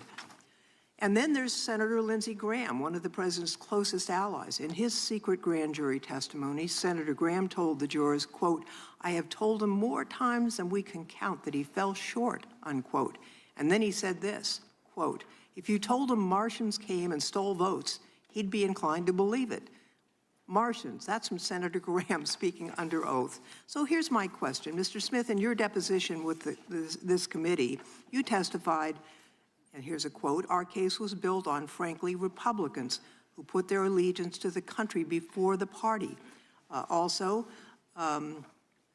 That the president's closest allies are telling him that his claims of election fraud are wrong. And so I'm just wondering, can you explain what you meant in your deposition, that it was Republicans who were putting their allegiance to their country ahead of their party? Yes. There were witnesses who I felt would be very strong witnesses, including, for example, the Secretary of State in Georgia, who told Donald Trump the truth, told him things that he did not want to hear and put him on notice that what he was saying was false. These were people who knew how the elections were conducted in these states, and I believe that witnesses of that nature, witnesses who are willing to tell the truth, even if it's going to impose a cost on them in their lives, my experience as a prosecutor over 30 years is that witnesses like that are very credible, and that jurors tend to believe witnesses like that because they pay a cost for telling the truth. In terms of the grand jury testimony that's now been released, the fact that Donald Trump, according to Senator Graham, would believe that Martians stole the election, what does that tell you about Trump's state of mind?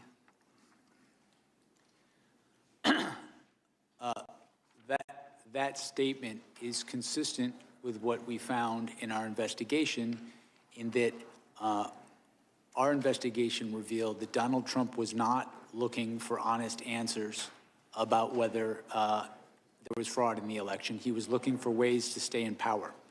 And when people told him things that conflicted with him staying in power, he rejected them, or he chose not even to contact people like that who would know if the election was done properly in the state. On the other hand, when individuals would say things that would allow him to stay in power, no matter how fantastical, he would latch onto those. That pattern, over time, we felt was powerful evidence that he, in fact, knew that the fraud claims he was making were false. You know, who were some of the Republican witnesses who told you that who told President Trump that his claims of election fraud were false? Can you share that with us? There were a range of witnesses. They ranged from people on his campaign team who had wanted him to win, were employed to help him win the election.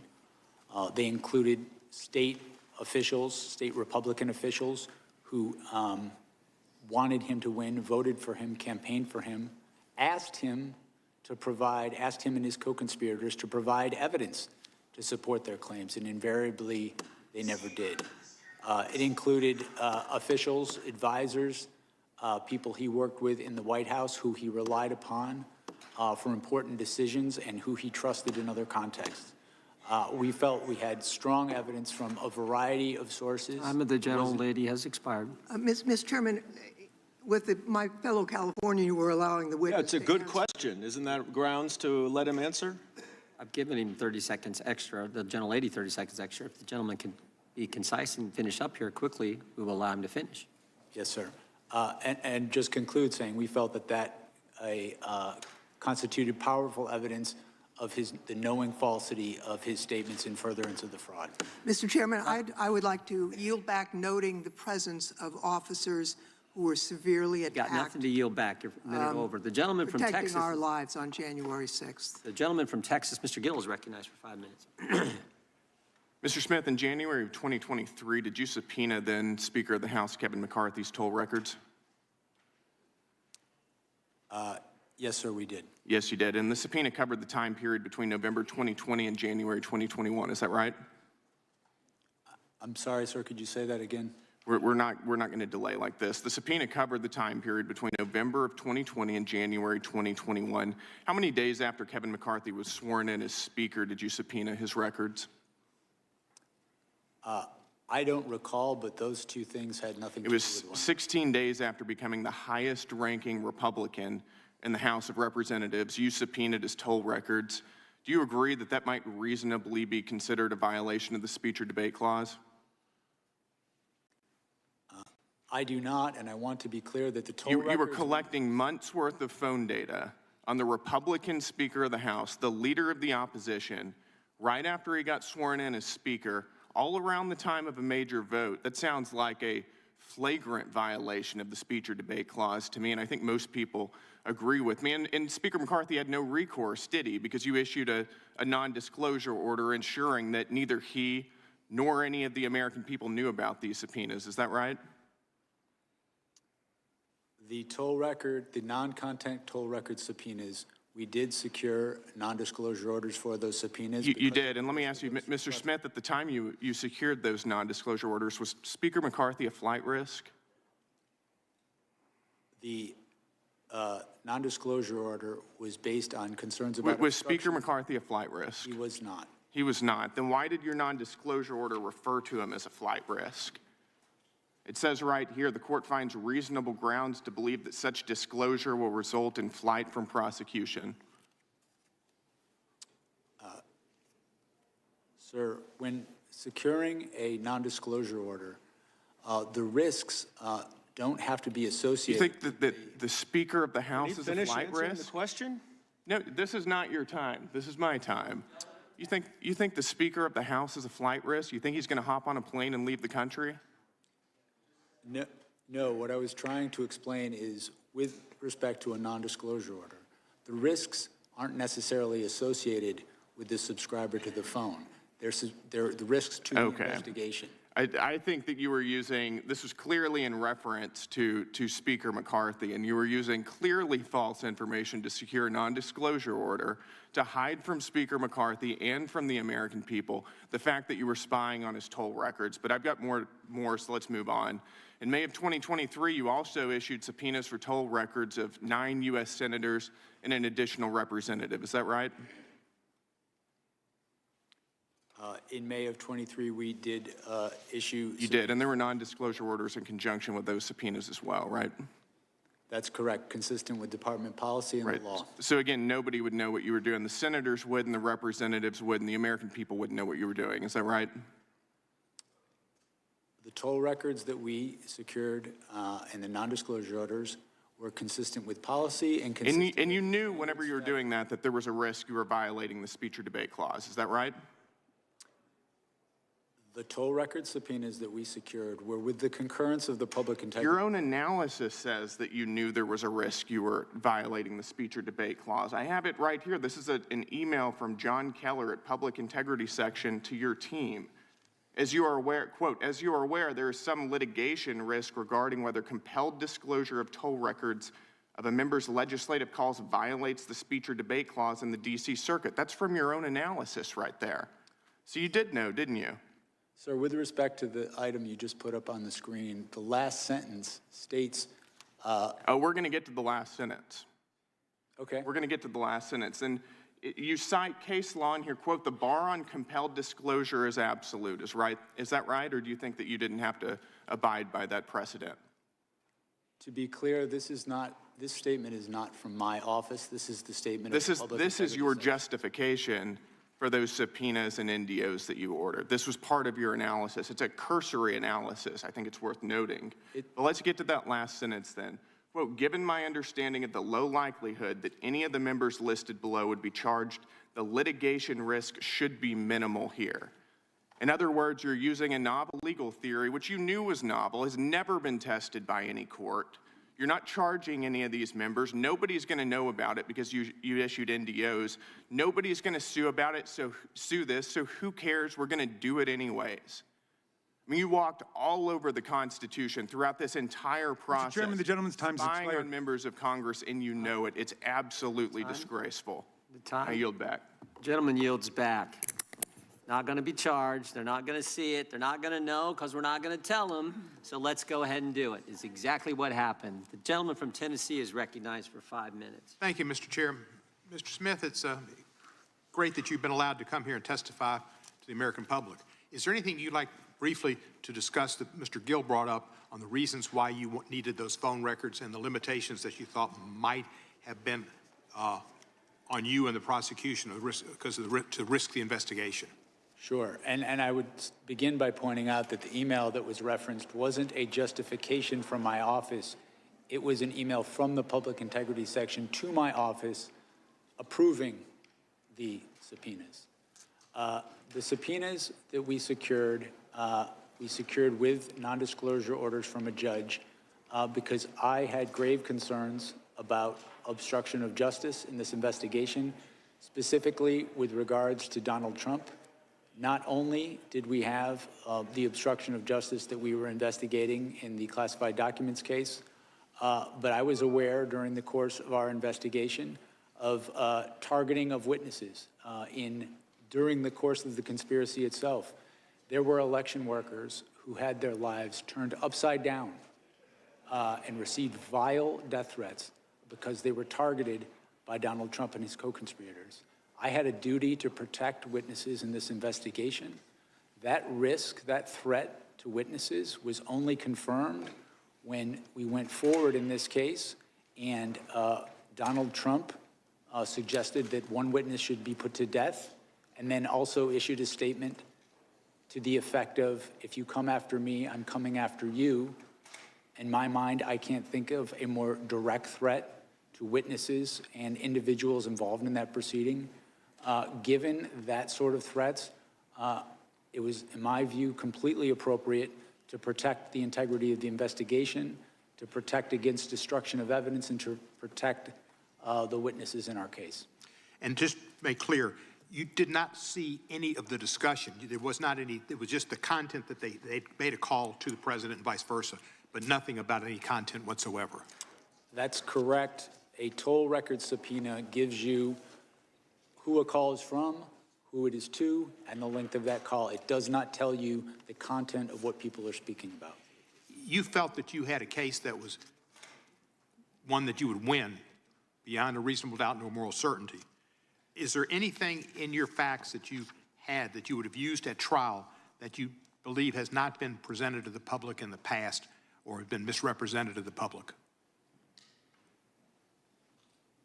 Is there anything? Essential facts that you had that you felt would have resulted in a conviction of the president on the charges that he was indicted upon? I think my report, the report of our case, the final report, summarizes the evidence, I think, in a way that is, gives a fair rating of the strength of the case. And you have no question but have been successful before jury? My review of the case, I came to the conclusion we had proof beyond a reasonable doubt. We were ready, willing, and able to go to trial in the case. Of course, as I said in my opening statement, prosecutors can't control outcomes, but I felt confident in pursuing the case to trial. Did Merrick Garland ever pressure you to bring an indictment or to do anything in your investigation? No. Did anybody else in the administration, President Biden, Vice President Harris, et cetera? I was given the independence to conduct my investigation, and I came to the decision to bring charges in this case without undue influence from anybody in the department. And you dropped the case. Why did you drop the case? The cases against Donald Trump were dismissed pursuant to department policy. The Department of Policy, the Office of Legal Counsel said if somebody's president, you can't bring a charge against them or they can't be held liable. Is that correct? That's correct. There had not been a case of this nature ever where someone was elected president with charges pending, and so that was slightly different. So we consulted with with the Office of Legal Counsel, and they determined pursuant to policy that the cases needed to be dismissed. And you weren't pleased with that, but you had to follow the law, and that's what you did. We followed policy throughout my investigation. My job was not to set policy. My job was to follow it, and that's what we did. I want to thank you for your service. I think you're a great American, and you came out of this as being somebody who people can respect and look up to in a fashion that we should be instilling people's desire to go into justice, to go into law, and to go into government. And you're an example of the type of person they should follow. I yield back the balance of my time. Gentleman yields back. The gentleman from Wisconsin is recognized. Mr. Smith, there's something that's really bothering me since your deposition. It's how and why you got the position of special counsel and your personal relationship with Marshall Miller. Let's go back to 1999 when you were working for the United States Attorney's Office for the Eastern District of New York. Is that when you first met Marshall Miller? Yes.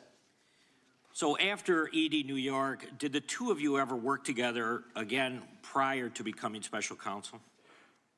According to the public bios for you and Mr. Miller, you overlapped at DOJ from 2014-15 when you were chief of DOJ's Public Integrity Section and Mr. Miller was chief of staff for DOJ's Criminal Division. Is that accurate? I believe that is accurate, yes. Okay, so were the two of you social outside of work? I would say intermittently, yes, Okay, but after 20 years of knowing each other, it's safe to say you were friends, correct? yes. Okay, so let's fast forward to 2022. Mr. Miller is appointed Principal Associate Deputy Attorney General at DOJ, the number 3 at DOJ. You call your friend to congratulate him, and according to the deposition transcript, you say you'd be interested in a position at DOJ. Is that correct? Yes, what I recall is that I expressed an interest if the right position came up, I would be interested in But considering. at that point, there's no discussion about special counsel. Is that correct? This is some time ago, and so I don't have a specific recollection of all these conversations. So you were first approached about special counsel and that role before the 22 midterm elections. And according to the deposition transcript, in October of 2022, you fly to DC, meet with the AG and the Deputy Attorney General. Is that correct? Yes, I flew to DC, I believe it was in October, and I met the Deputy Attorney General, and also I met the Attorney General. So in multiple conversations with your friend Marshall Miller, he never once tipped you off that the Attorney General or Deputy Attorney General have you on the short list for special counsel? That never came up? Again, this was some time ago, but my recollection is I came to Washington and I met with those individuals as well as the Human Rights section. Marshall Miller is the person who set that up. So he was at the meetings. Was he at the meetings? So just to tie all this together, you've known Mr. Miller since you were both AUSA in New York. You stayed in touch over a 20-year career in federal government. He gets a job with the Biden administration, and just a few short months later, you're offered the role of special counsel. I'm having a hard time believing that this is some big coincidence and that there wasn't a back and forth on the special counsel.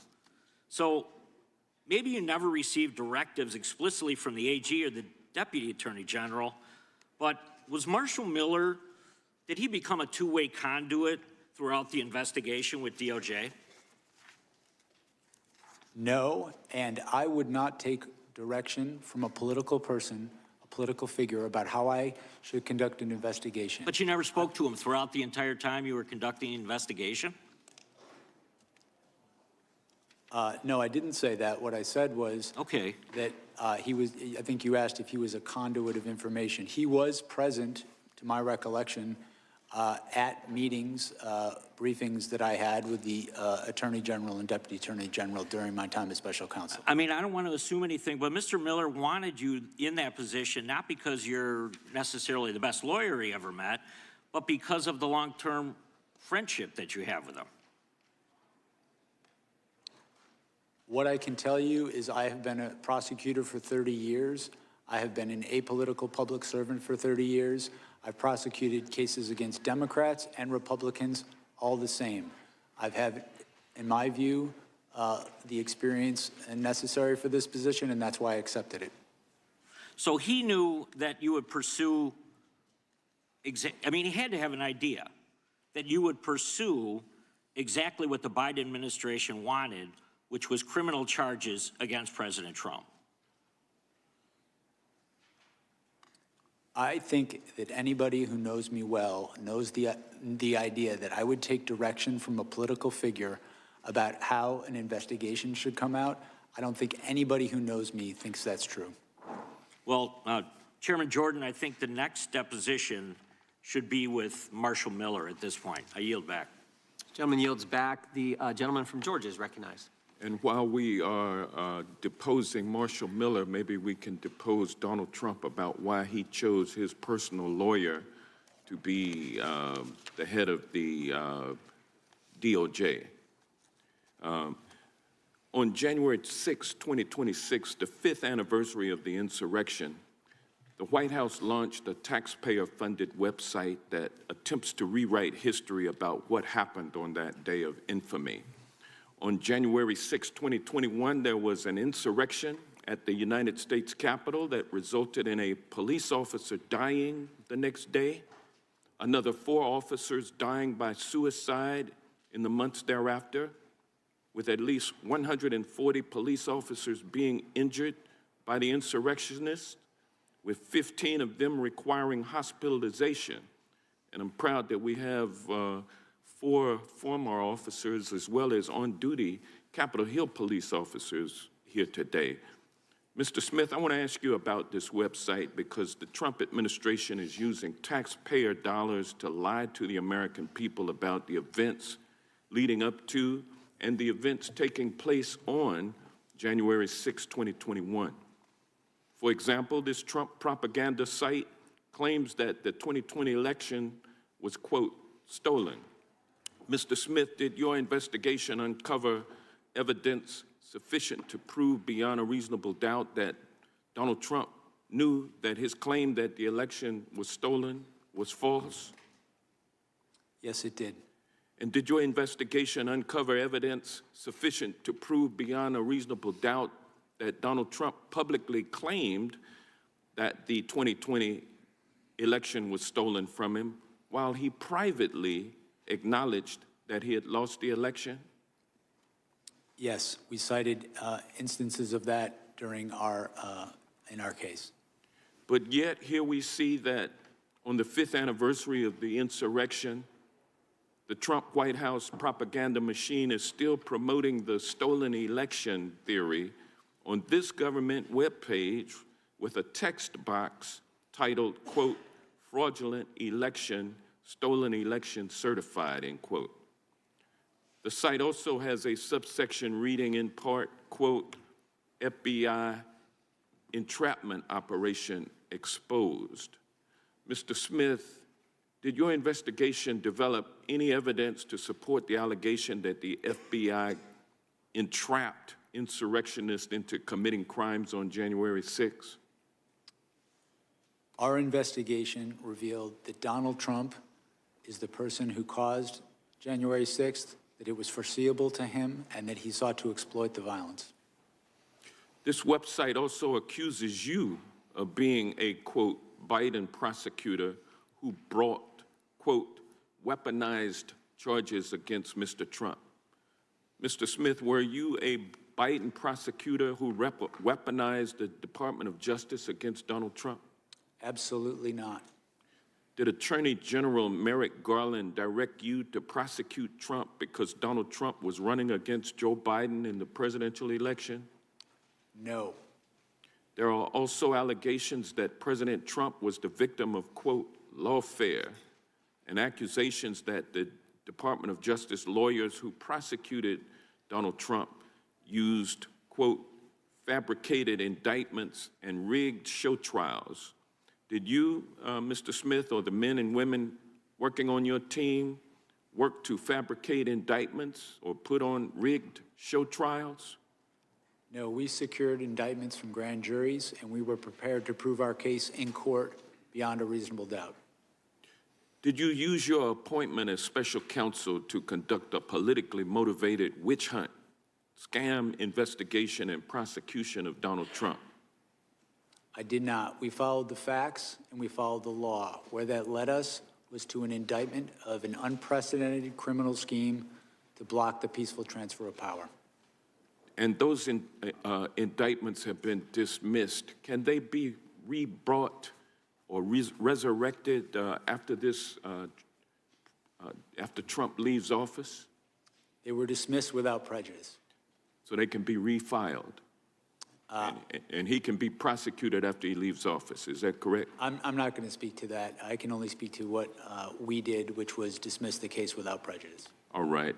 The website put out by the Trump White House on the anniversary of January 6th is nothing more than a pack of lies. It proves that Donald Trump is hell-bent on misusing taxpayer dollars in a feeble attempt to rewrite his criminal history and the history of what happened on January 6, 2021. And with that, I yield back, but I would like to, Mr. Chairman, offer for the record Unanimous consent? Unanimous consent. A statement from Cybersecurity and Infrastructure Security Agency released on November 12, 2020 that states the November 3rd election was the most secure in American history. Objection. And also testimony from, I would like to request unanimous consent to enter into the record the September 24th, 2020 testimony of Trump's former FBI Director Chris Wray, who told Senate Homeland Security, the Homeland Security Committee of the Senate, that the FBI had, quote, not seen or historically had any kind of coordinated national voter fraud effort in a major election. Without objection. And last but not least, Mr. Chairman, I'd like to ask unanimous consent to enter into the record this article titled Disputing Trump, Barr Says No Widespread Election Fraud. Without objection. The gentleman yields back. The gentleman from Texas is recognized for 5 minutes. Thank you, Mr. Chairman. Mr. Smith, on November 18th, 2022, A.G. Garland appointed you as special counsel. Can you tell me about your swearing in or the oath of office that you took after that? I don't recall the specifics of it. I know I was sworn in. I don't recall the specifics of how that was done. You don't remember who swore you in? I don't. Would you agree that taking the oath of office is a legal requirement for the job that you had?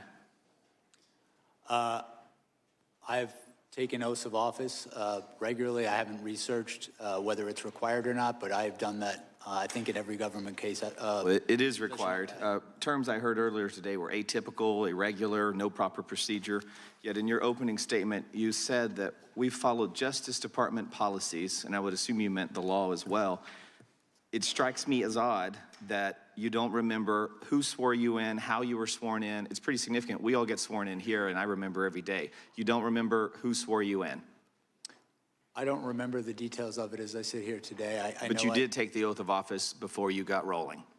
I think my recollection is it was when I was appointed. It was when. It strikes me as odd that Attorney General Garland had you retake the oath of office on the 14th of September of the following year. Why did he make you do that? As I sit here right now, I do not recall. I know that there is the oath of office that I signed. I believe it was on the 18th, the day that I was appointed. And I know the department had me do a second one. I don't know the particulars of why they asked me to do it again, but I know— You signed it on the 20th of November 22nd, November 2022, but there was no witness, which, I mean, you have to agree it's a little odd. If there's no witness saying that you took the oath of office, it would maybe make someone like me question whether or not you were legitimately doing the job until you finally took the oath of office. It sounds like the Attorney General had the same question and thought, oh shit, we got to have him sign this on the 14th day of September of the following year. So why did you take the oath of office again on the 14th of September of the following year when you say you took the office in November of 2022? Why'd you need to do it twice? My recollection is that I took the oath of office, as you said, it was the 18th or the 20th, and felt I was under the oath of office. I believe, if you have it in front of you, I think I signed an oath. You signed it, but there was no witness. There was supposed to be either notarized or a witness, and apparently Attorney General Garland thought it was significant enough to have you do another oath 11 months later. That's strange, right? I don't know why they asked me to sign it again. I don't recall ever discussing this issue with Attorney General Garland. Well, that is just wild to me. I'd like to yield the balance of my time to Mr. Jordan. Well, which one was the official one? Which one counted? I think that's what the gentleman's asking. I understood myself to have taken the oath of office when I assumed the job. How much money did you, okay, how much money did you spend in the investigating President Trump? How much money did your office spend? I do not recall as I sit here now, but I know that pursuant to, I believe it's the special counsel regulations, reports were issued each 6 months detailing how much. We gathered at $35 million. And what I want to know is how much of that $35 million of taxpayer money did you give to confidential human sources?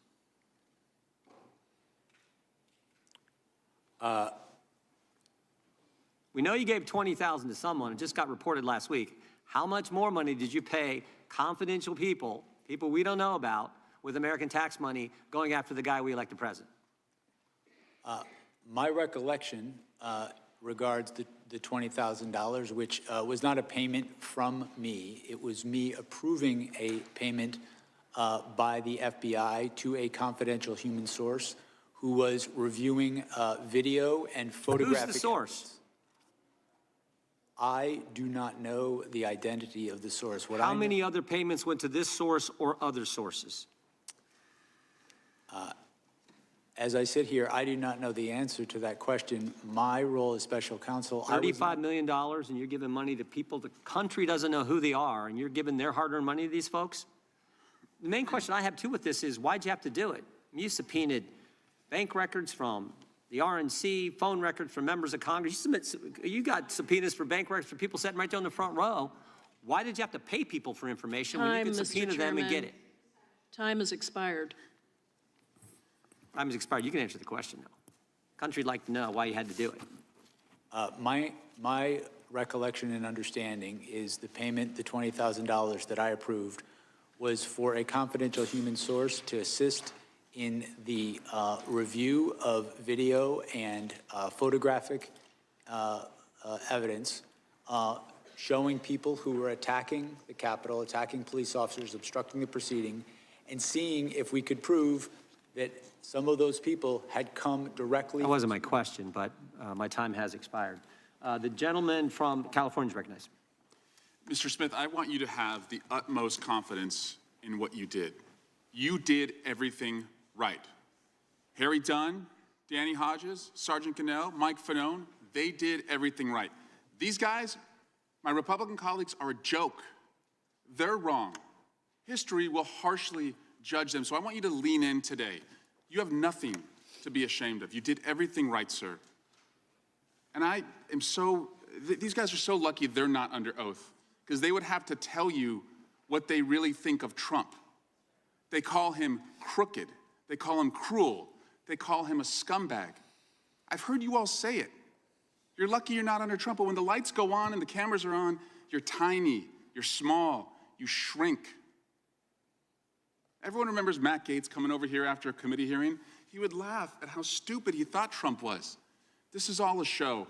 And Mr. Smith, you're just the latest act that they've brought in. But they can't erase what happened on January 6th because we saw it with our own eyes. Mr. Smith, after the mainstream media called the race for Biden about a week after the election, did Donald Trump concede the election? He did not. The next month, the Electoral College met in every state and voted Biden as the winner. Did Donald Trump concede then? He did not. Shortly after that, the last court case that Donald Trump brought was thrown out. Did he concede then? No. Is it your judgment then that only Donald Trump could have convened the mob in the size that it was assembled on January 6th? Our assessment of the evidence is that he is the person most responsible for what happened on January 6th.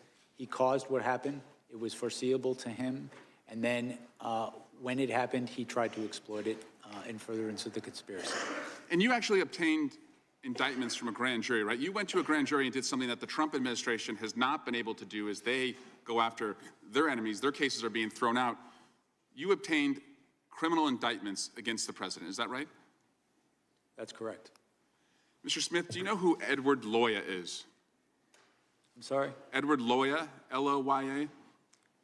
I believe Mr. Loya worked at the public integrity section when I was there. Did you know that he said of you, when it comes to investigating allegations of sophisticated federal criminal matters, Jack Smith is the gold standard? Do you know who Mr. James McGovern is? Yes, he was a prosecutor I worked with in New York. Did you know that he said of you, I have no idea what Mr. Smith's political beliefs are because he's completely apolitical? So are you a registered independent? I have no partisan loyalties. I don't know if I'm registered as independent or not registered at all. Are you glad you accepted Attorney General Garland's request to be a special prosecutor, even though you've been dragged over political barbed wire and your family has been subjected to death threats? I don't regret it. Do you remember where you were on September 11th? I do. What did you think of that day? I was in Brooklyn when that happened. I was at the command center that night. I worked on that investigation. I remember pretty clearly.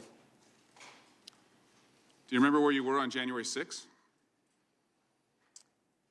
On January 6th, I was living in Europe working for the State Department seconded to a war crimes tribunal. What did you think as you watched on television what happened at the Capitol that day? To be honest with you, I don't recall if I saw it that day or a later day because of the time period. What did you think when you saw it? I was shocked. I was shocked by it. I obviously, being in Europe and not following things as closely, I was not, frankly, up to speed on the events leading up to it. What shocked you about it? I just never seen anything like that happen in our country. Mr. Smith, I don't know if I'll ever have the honor to talk to you again. If I don't, please know that I and my colleagues on the Democratic side, and even my Republican colleagues when they speak privately, have nothing but respect and appreciation for what you tried to do and how you did it. You, unlike many here, are a man of honor. And I yield back. Gentleman yields back. The gentleman from Alabama is recognized. Thank you, Mr. Chairman. Ms. Smith, you appear before this committee today not as a neutral observer of the law, but at one point you were one of the most powerful prosecutors in the federal system, armed with enormous discretion, minimal oversight, and a mandate that goes to the very heart of our constitutional order.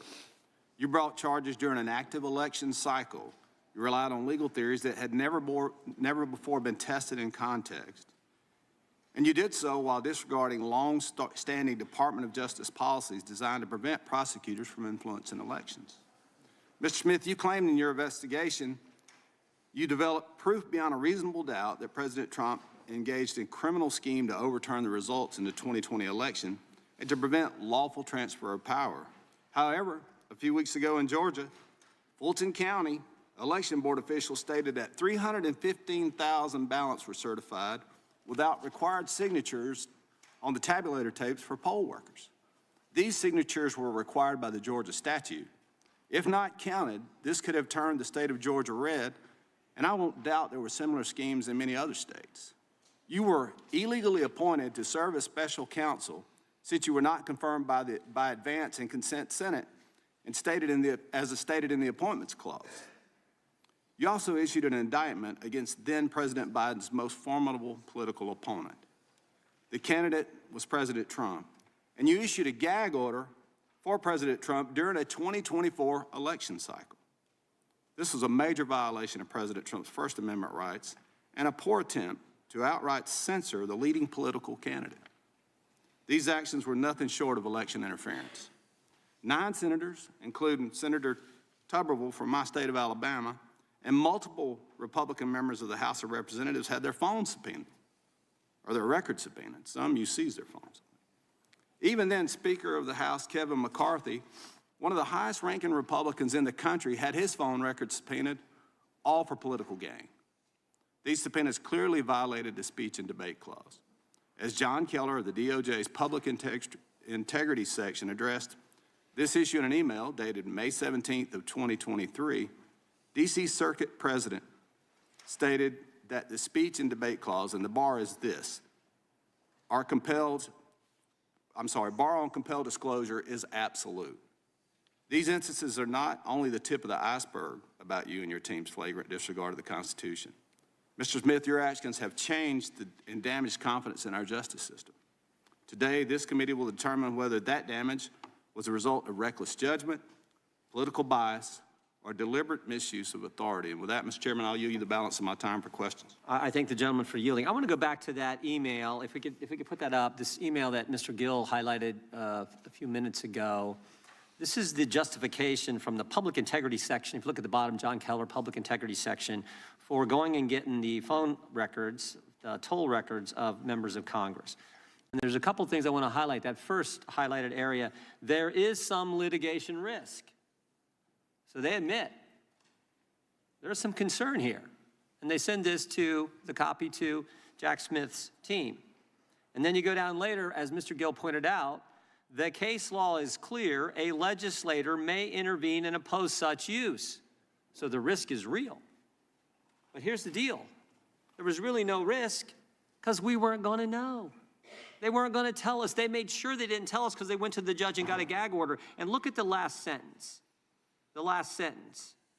Low likelihood that any of the members listed below would be charged. So they're not going to know because we're not going to charge any of these guys. They didn't do anything wrong. And so therefore, the litigation risk should be minimal.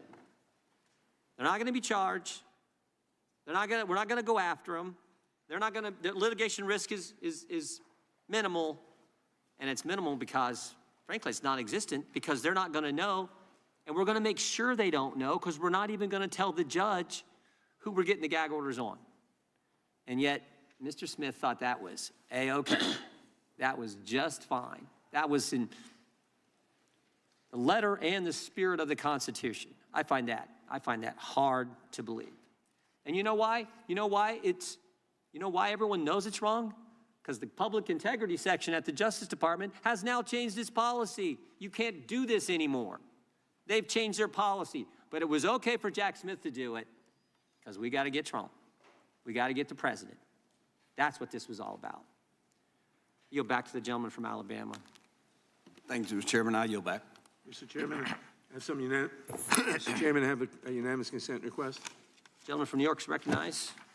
Mr. Chairman, I ask unanimous consent to enter into the record a transcript of the voicemail that President Trump's lawyer, Rudy Giuliani, left Senator Tuberville on January 6th, in which he states, "I'm calling you because I want to discuss with you how they're trying to rush this hearing and how we need you, our Republican friends, to try to just slow it down so we can get these legislatures to get more information." Without objection. Gentleman yields back to the chair. Now recognizes the gentleman from California. Thank you, Mr. Chairman. The House Judiciary Committee is responsible for helping to ensure the rule of law. Unfortunately, the chairman of this committee ignored a bipartisan congressional subpoena directed at him. His actions have made it harder for this committee and other congressional committees to get witnesses and testimony and damage the rule of law. Now, before I ask questions of Mr. Smith, I just want to make a simple observation. How scared are Republicans of talking about the Epstein files? They're so scared that they literally are calling Jack Smith the distinguished federal prosecutor who secured multiple indictments against Donald Trump with multiple felony counts. Republicans would rather talk about the criminality of Donald Trump in trying to steal an election and trying to stop the peaceful transfer of power, and the criminality of Donald Trump in stealing classified documents, obstructing justice, than about Donald Trump's associations with Jeffrey Epstein and his pedophilia ring. I demand this committee, this chairman, and Republicans to call an immediate hearing asking why the Department of Justice is refusing to release 99% of the Epstein files and why the DOJ is violating the law right now. I have questions, Mr. Smith, for you, and thank you for being here today. My questions center on interactions or lack of interactions between the Biden administration and yourself. Did President Biden or anyone in the Biden White House ever direct you to seek retribution against anyone perceived to be Biden's political opponent? No. Did the Biden administration or President Biden or anyone in the White House ever write a social media post directing you to seek retribution against any particular individual? No. Did President Biden or anyone else in the Biden White House ever direct you to take any prosecutorial step whatsoever? No. Okay. Donald Trump made it clear he wanted to seek retribution against New York Attorney General Tish James. Trump relentlessly attacked her, saying, quote, she should be prosecuted and, quote, arrested and punished because she dared to hold Trump accountable for Trump's fraud in New York. Trump weaponized the Department of Justice, and the Trump DOJ opened a sham investigation into her alleged mortgage fraud.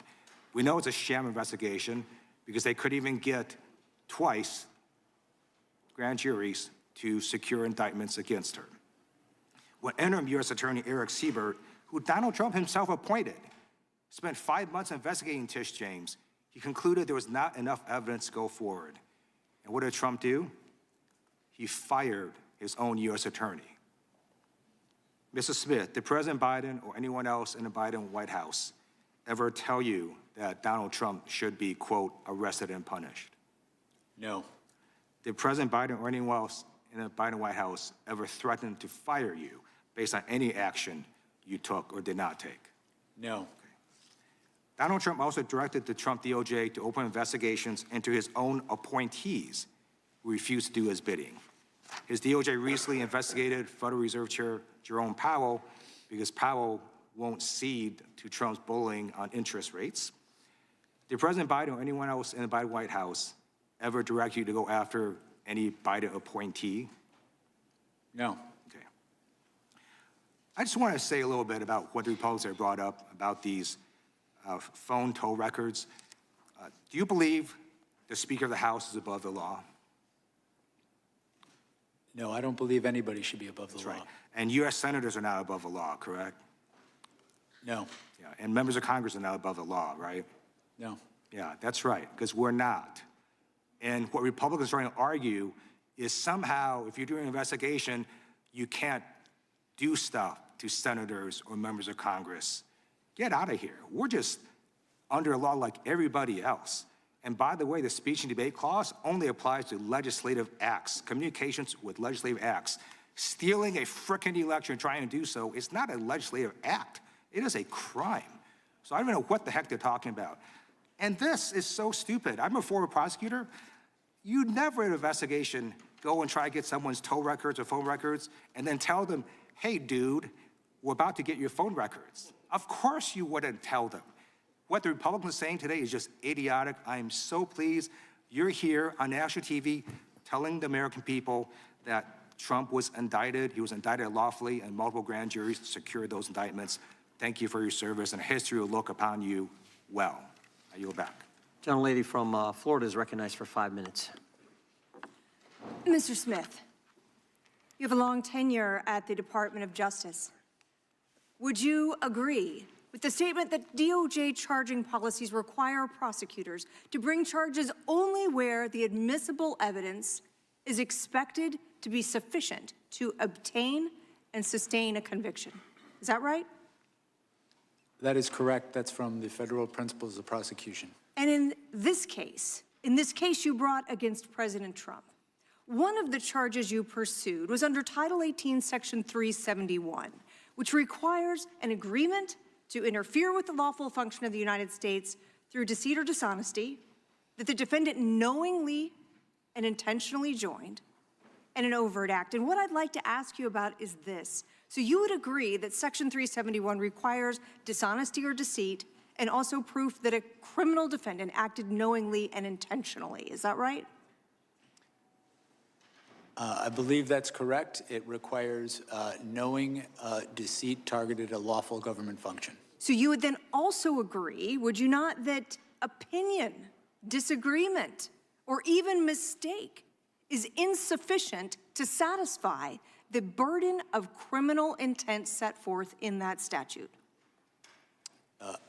A mistake certainly would. We needed to prove and intended to prove at trial that the false statements that Donald Trump made were knowingly false. That they were false and that it was done knowingly. So even under your theory of the case, even if we took your facts as true, you still would have been required to prove that the president said something false and that he or did it knowingly. So going on to your next charge, let's talk about obstruction. There too, that charge requires proof of wrongful intent, does it not? That's correct. So if a defendant there actually believes a factual claim is true, that would mean he could not be convicted of that charge. Isn't that right? Well, Not correctly convicted. The defendant for that charge would have to behave corruptly, and corruptly could include seeking an unlawful benefit, seeking a benefit to benefit themselves, in this case, to stay in office when they had in fact not won the election. But there too, there's a requirement of intent, that this conduct must be knowing and intentional, isn't that right? There is an intent requirement, yes. And corrupt didn't you intent. also acknowledge in your deposition that the president was receiving information from multiple advisors, Giuliani, Eastman, Clark, Powell, and in your deposition you said he was almost just regurgitating what they told him. Isn't that right? I don't believe I said he was regurgitating what they told him. I think what I said is that he was making knowingly false claims, that he was believing anything that would keep him in office, and he was rejecting but you anything. would agree that those people, or some people, were giving the president conflicting advice at that time, would you not? You're correct in that his original campaign staff told him he had lost. He fired them and brought in people who would... But criminal liability, under the statutes you used in your indictment, requires proving intent, not simply the undermining of democratic norms or expressing an opinion with which you do not agree. So is it not correct, sir, that here you charged 2 intent-based crimes without any direct proof whatsoever that the conduct charged was knowing, intentional, or that you were going to have an adequate basis to sustain a conviction at trial? I felt we had proof beyond a reasonable doubt. I felt that that proof included direct testimony from a number of witnesses to prove the knowing falsity of his claims. Despite the fact that in your own deposition you acknowledge the existence of conflicting advice. If this defendant were anyone other than Donald J. Trump, Mr. Smith, I find it hard to believe that we would be sitting here today having a hearing about an indictment that was returned knowing that the elements of the offenses could not be demonstrated. Now, let's talk about this. I assume you're also familiar with the Department of Justice policy that prohibits prosecutors from selecting the timing of investigative or prosecutorial actions for the purpose of affecting any election.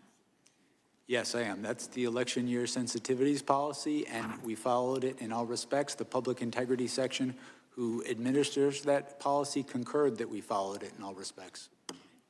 Mr. Chairman, my time has expired. The gentlelady yields back. The chair recognizes the ranking member for UC. Thank you kindly, Mr. Chairman. This is from John Dowd. I was Donald Trump's lawyer. Jack Smith should be celebrated, not vilified. December 16th, 2025, last month. Objection? I ask unanimous consent to enter the record a criminal complaint filed by the Trump Department of Justice on December 13, 2025, detailing how Kash Patel and the FBI used a confidential human source and an undercover FBI agent to investigate a bomb threat in Los Angeles. And then finally, this is an article published by The Verge on October 19, 2023, titled "Peter Thiel was reportedly an FBI informant," which reports that Peter Thiel served as a confidential human source for the FBI. Without objection, the gentleman from Arizona is recognized for unanimous consent. Thank you, Mr. Chairman. First one is from MSN.com. Biden's FBI paid anti-Trump sedition hunters as informants in J6 Arctic frost probes.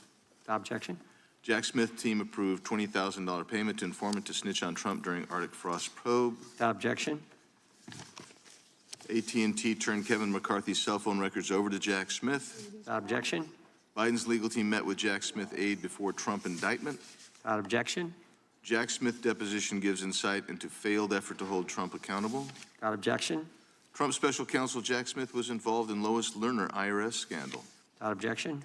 Special counsel Jack Smith's mixed history pursuing high-profile politicians. Without objection. And FBI resisted opening probe into Trump's role on January 6th. Without objection. The gentleman from North Carolina is recognized for 5 minutes. Thank you, Mr. Chairman. Oh. I think it's our turn. Do you yield your time? Lost track after all those unanimous consent requests. Gentlelady from Washington is recognized, and then the gentleman from North Carolina. Thank you, Mr. Chairman. Mr. Smith, thank you for coming here today. Your willingness to speak directly to us and to the American people about your investigation is professional, is courageous, and it's patriotic. It's high time that the American people hear directly from you about the results of your investigation of President Donald Trump for his criminal actions leading up to and the day of January 6th, 2021. The facts, according to your report, are simple. Without a single piece of evidence, Trump sowed doubt about the 2020 election results and urged his followers to, quote, walk down to the Capitol and fight like hell on January 6th. And that's exactly what they did. Thousands of insurrectionists violently tried to stop Congress from certifying the 2020 election and doing our duty, and they assaulted law enforcement officers, some of whom are sitting right here in the chamber with us. I was trapped in the House gallery with a small number of members that day, and I will never forget the pounding on the doors and the insurrectionists threatening to kill us right outside.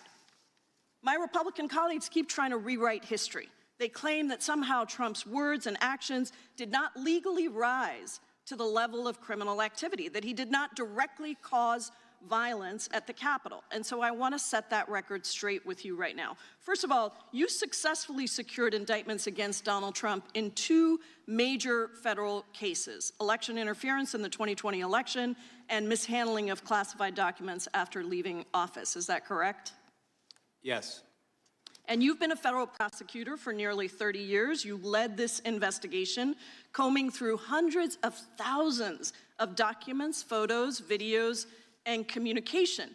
Did your investigation find that Donald Trump attempted to manufacture fraudulent slates of presidential electors in 7 states that he lost? Yes.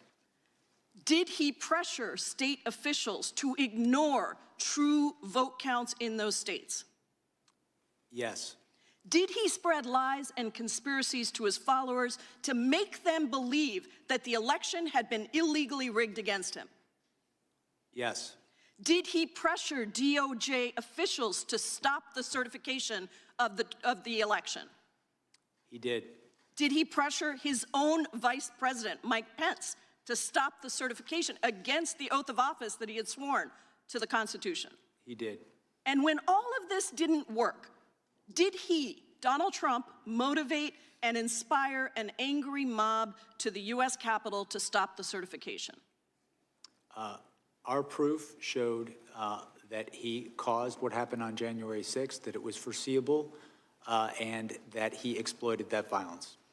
Did Donald Trump know that his allegations of election fraud were lies when he spread them? Our proof was that he did, and we intended to prove that at trial. In fact, as the quotes from your report behind me show, he even privately admitted that he lost the election, correct? Yes. He said, quote, "It doesn't matter if you won or lost the election, you have to fight like hell." And he said, "Can you believe I lost to this effing guy?" During your closed-door deposition last month, you and I had an exchange about the impact on our democracy, the toll on our democracy, for not holding a president accountable for trying to steal an election. Do you remember that exchange? I do. I want to return to it because I think what you said in the closed-door deposition is important for the American people to hear right here in your public testimony. How would you describe the toll on our democracy if we do not hold a president accountable for attempting to steal an election? My belief is that if we do not hold the most powerful people in our society to the same standards of the rule of law, it can be catastrophic because if they don't have to follow the law, it's very easy to understand why people would think they don't have to follow the law as well. And so I think the law should be applied equally to everyone. And what do you think the toll is for future elections and future presidents who try to steal an election? I think if we don't hold people to account when they commit crimes, it sends a message that those crimes are okay, that our society accepts that. I believe that if we don't call people to account when they commit crimes in this context, it can endanger our election process, it can endanger election workers, and ultimately our democracy. The attack on this Capitol on January 6th was, and the Court of Appeals in Washington, D.C. said this, it was an attack on the structure of our democracy. And we could experience much worse results down the road if this happens again. I thank you for your work, for your courage, and for your patriotism, and I yield back. Gentleman yields back. Gentleman from North Carolina is recognized. Mr. Smith, just briefly, if there was no mob on January 6th that attacked the Capitol, we would not be here today, would we?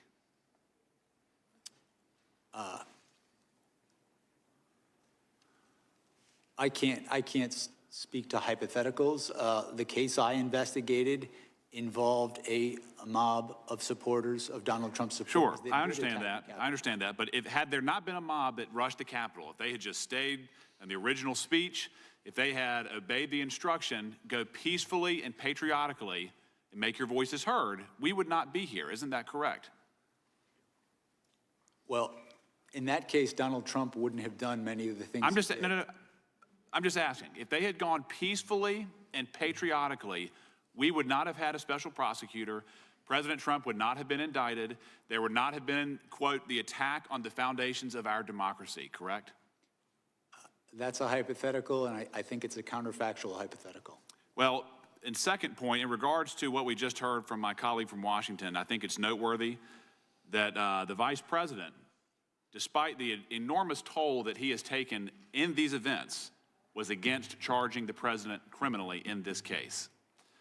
But in regards to my own experience, Mr. Smith, I've charged many conspiracies. There's obviously a lot of benefit to that charge. It's a useful tool for fact-finding, scrutinizing evidence, figuring out exactly what happened, trying to form charges, trying to prove charges, trying to solidify the evidence. And in your case, sir, you've detailed, number one, the unprecedented criminal scheme, your words, not mine. In the press conference, you said there was an unprecedented assault on the seat of American democracy. Do you remember saying that? I believe so, yes. And in regards to your investigative authority, it was quite broad. We've already established that you had millions of dollars at your disposal. You had teams of lawyers. You had total subpoena power. You used campaign officials as witnesses. You subpoenaed millions of documents. You had civilian witnesses. You had political leaders. You had campaign officials that worked with the president, folks who were in the room. And after all of this, sir, you charged a conspiracy, and notably absent, there was no insurrection charged. There was no seditious conspiracy charged. And there was only one defendant, correct? Donald Trump. That is correct. Despite 6 co-conspirators identified in the indictment, only one person was charged. Is that correct? Yes. Despite there being an unprecedented criminal scheme, you did not find it necessary to charge anybody else who was admittedly, by your own evidence, involved in a criminal conspiracy that amounted to an unprecedented assault on the seat of American democracy. Yes. At the time of the conclusion of our work, my lawyers had determined, had believed that we did have proof to charge other people.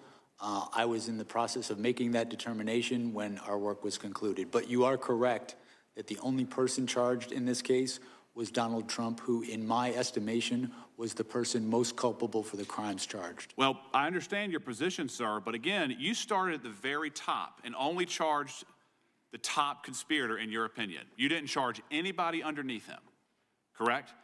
Correct. Despite that charge requirement, you would agree that a criminal conspiracy federally is a criminal agreement, correct? Yes. So by extension, people, under your theory, people besides the president were involved in the unprecedented assault on American democracy, but you didn't find it necessary to charge them criminally. I had not yet charged anyone besides the president. You didn't. You decided not to charge anybody but Donald Trump in that indictment. Consistent with the federal principles of prosecution, which emphasize the degree of someone's culpability in making a charging decision, Donald Trump is the person that was charged. I understand that. I understand your position, but you made the decision to charge one person and nobody else, correct? I made the decision to make the charges in this case. And in regards to the way that the case handled from there, sir, I just want to get this on the record. In regards to your press conference, politics played no role, correct? That is correct. The charges you brought, politics played no role, correct? Correct. The expedited trial date played no role, politics played no role, correct? I followed the facts and the law, department policy. The speedy trial request, there was no role in politics, correct? That's correct. Supreme Court precedent emphasizes that. And even your brief that the court found atypical, politics played no role. Mr. Chairman, the time has expired. The time of the gentleman has expired. The gentlelady from Pennsylvania is recognized.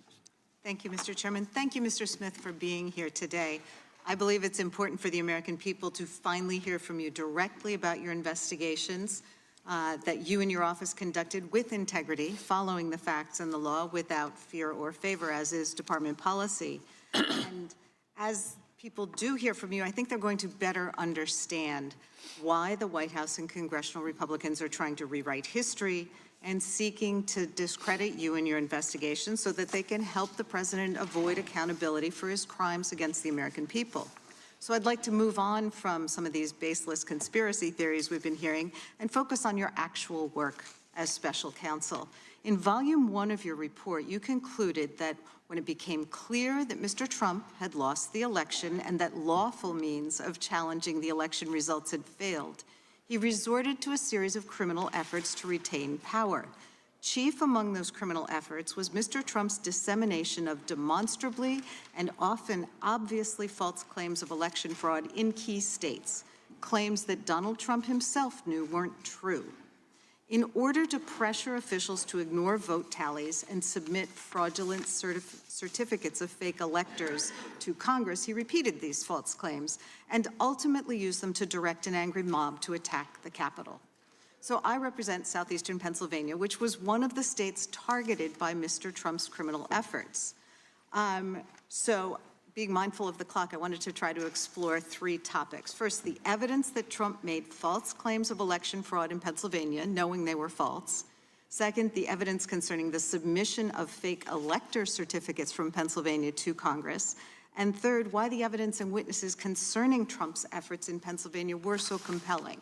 So first up, in your report and deposition, you detailed the overwhelming evidence that Trump had lost Pennsylvania and he knew it. Despite this, he and his co-conspirators continued to make false statements about that result to advance their criminal plan. Can you describe the evidence that these were false claims and they knew they were false, including statements by election officials, court cases, and conversations between Trump and his Republican allies in the state? Sure. What springs to mind most immediately is I recall one particular claim that there were more votes than ballots than had been sent out. This was a claim that was obviously false because many even in the campaign knew that the reason for that discrepancy is we were talking about 2 different elections. One was the primary and one was the general election. My team interviewed Rudy Giuliani regarding that claim, and he admitted it was wrong. He admitted flat out that that was a mistake. And so that's one of several. With respect to witnesses in Pennsylvania, what springs to mind is the chair of the Republican Party, I believe, in Pennsylvania. This is relatively early, shortly after the election, had informed Donald Trump that the idea that fraud was the reason was not accurate. It was because of the counting of mail-in ballots, which was totally normal in this process. And again, this is someone who is a Republican who supported Donald Trump, wanted him to win. I submit he would have been a credible witness at trial. And I mean, a second part of this, in addition to making false claims about election results that they knew were false, and your deposition and report go into this in some detail, there was also this fraudulent elector plan where Trump and his co-conspirators solicited folks who had been planning to be Trump electors if he won and asking them to submit fake certificates to Congress. And I think what you found was pretty remarkable, including a former congressman who told the co-conspirators that this was illegal and it was an attempt to overturn the government. Is that right? That's correct. That particular elector, who was signed up to be a legitimate elector had Donald Trump in fact won the election, was a former U.S. attorney and former member of this Congress. I mean, the bottom line is that despite the facts and over objections from his allies, Trump still went to the ellipse on January 6th and lied about Pennsylvania's votes to direct his angry mob to attack the Capitol. So I just want to thank you for your work and your years of service to the country, and I would invite everyone to read your deposition and to read the report, because it tells a very different story than what our colleagues do. Mr. Chairman, I have a unanimous consent. Gentlelady is recognized. Mr. Chairman, I ask unanimous consent to enter into a record a speech by former Vice President Pence published on C-SPAN in June of 23, in which he calls the president's comments on January 6th reckless. Trump was wrong then, he's wrong now. Anyone who puts themselves over the Constitution should never be president, and anyone who asks someone else to put them over the Constitution should never be president. Without objection. And the gentleman from Virginia is recognized for 5 minutes. Thank you, Mr. Chairman. Mr. Smith, you've said several times in your deposition that you believe that the facts and the law, your interpretation of the law, would lead to a conviction of President Trump. Is that correct? Yes. And did you believe that same thing, that your interpretation of the law, your reading of the law, would have resulted in the conviction when you went after Virginia Governor Bob McDonnell back in 2014? Did you believe it at the time? I did believe, and ultimately you got a conviction in lower court, but that was overturned by the Supreme Court, correct? yes, the Supreme Court changed the law on what constituted an official act. And Actually, as a that's result, incorrect. that conviction was overturned. That's incorrect. They applied the law, and they said in their ruling, our concern is not with tawdry tales of Ferraris, Rolexes, and ball gowns. It's instead with the broader legal implications of the government's boundless interpretation of the federal bribery statute. A more limited interpretation of the term official act leaves ample room for prosecuting corruption while comporting with the text of the statute and the precedent of this court. They accused you of using a boundless interpretation of the federal bribery statutes. Now, did you believe when you went after John Edwards that your interpretation of the facts and the law were correct and that you would convict John Edwards of corruption? Yes. But in fact, that case resulted in a jury deadlock on 5 charges and acquittal on another charge. Is that correct? That is my recollection. That's correct.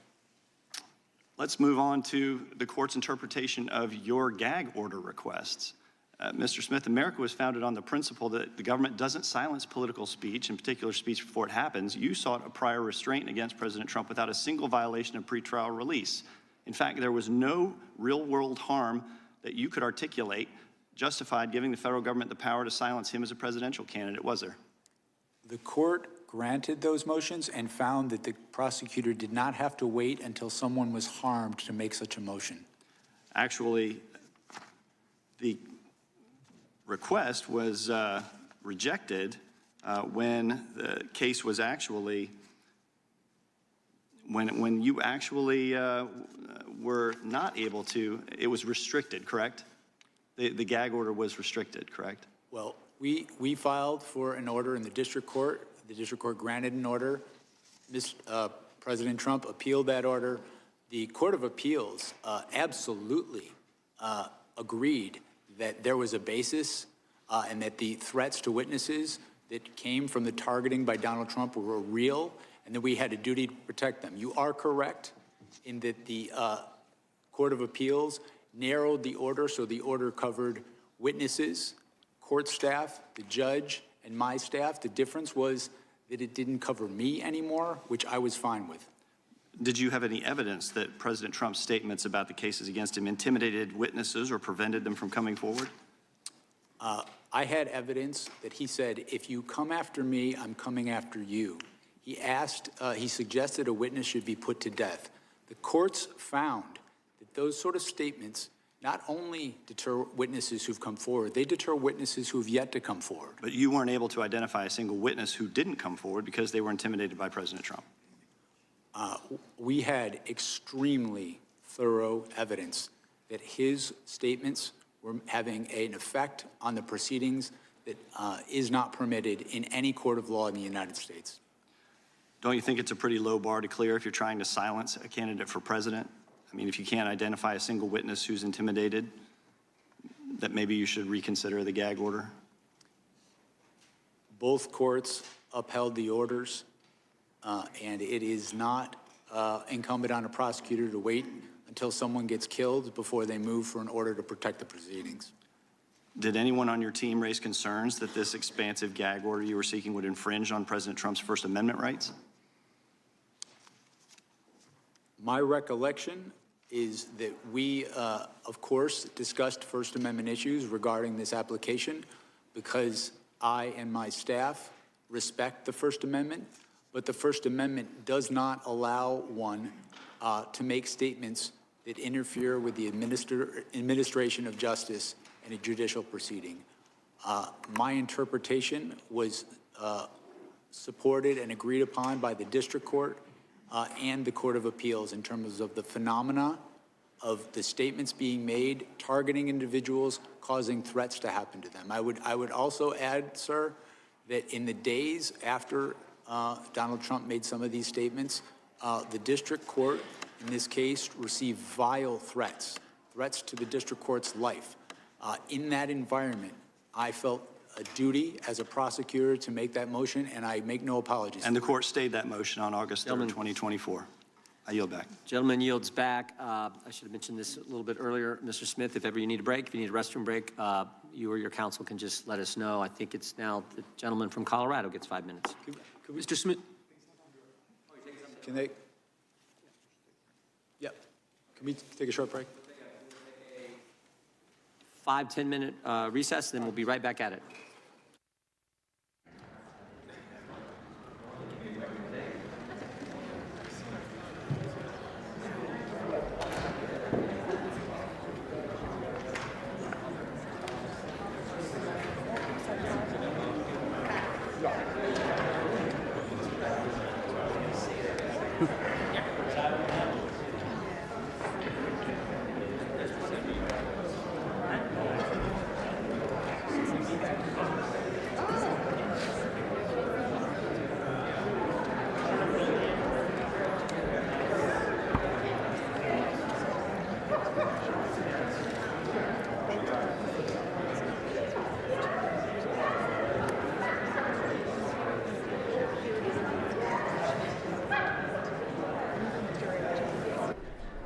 And a live look inside the House Judiciary Committee hearing room, where members have been questioning former Special Counsel Jack Smith on his investigations and prosecutions of President Trump.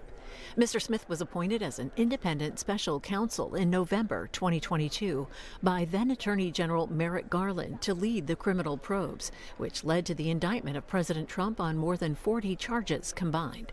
The cases were eventually dropped or dismissed after the president won the 2024 election. This first public testimony from Mr. Smith started this morning at 10 o'clock Eastern Time. Members are now taking another break. When the hearing restarts, we'll bring you live coverage right here on C-SPAN 2.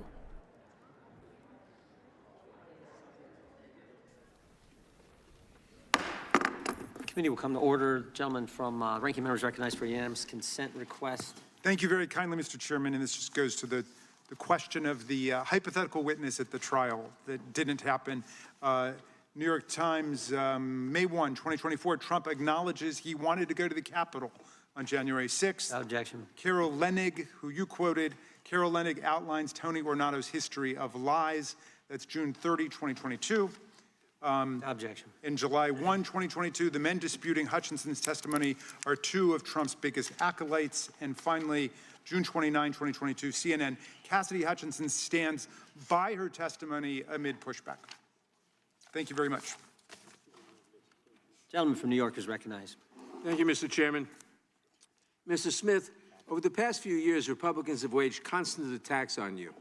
Donald Trump has said you are totally compromised, a political hitman, a left-wing radical, a criminal, a fully weaponized monster, and that you should be considered mentally deranged and thrown out of the country. Just this week, he called you a sick bastard. Unfortunately, the rules of decorum prevent me from saying what I think of Donald Trump. But he is not the only one to launch attacks against you. Chairman Jordan has accused you of abusive surveillance and accused you and your team of partisan and politically motivated prosecutions. Despite the mountain of evidence that you laid out in the special counsel's report and in your court filings, President Trump's supporters are convinced that the only reason your team tried to hold him accountable is because you have a vendetta against him. I want to address these allegations today. You have had a long and distinguished career with the Justice Department, including serving as the chief of DOJ's Public Integrity Section for 5 years. While leading the Public Integrity Section, you led investigations and prosecution of public figures and political leaders from both parties, Republicans and Democrats. Can you give us a couple of examples?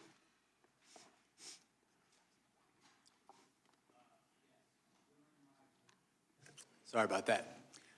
During my time as the Chief of Public Integrity, I investigated cases involving both Republicans and Democrats.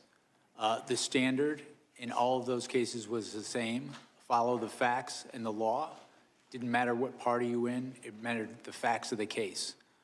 In doing that, there were cases I brought against Democrats and cases I brought against Republicans. There were also cases that I investigated and did not bring against Democrats and Republicans. Party affiliation played no role in my investigations. I can think of multiple cases of prominent members of Congress that we investigated who were Republicans, who, upon reviewing the law and the facts, I decided not to go forward in those cases. And the same could be said with people on the Democratic side. I've always tried to follow the facts and the law in my career. When it comes to deciding whether to pursue a criminal prosecution of an individual, what factors do you consider? The primary factors are the facts and the law. As a federal prosecutor, in making a prosecutorial decision, you're guided by the federal principles of prosecution, which guide one not only to look at the facts and the law, but the federal interests. And that is exactly what we did in this case, as set forth in my final report. Does partisan politics play a role in your decision whether or not to prosecute someone? None. To be clear, did partisan politics play a role in your decision to charge Donald Trump? It did not.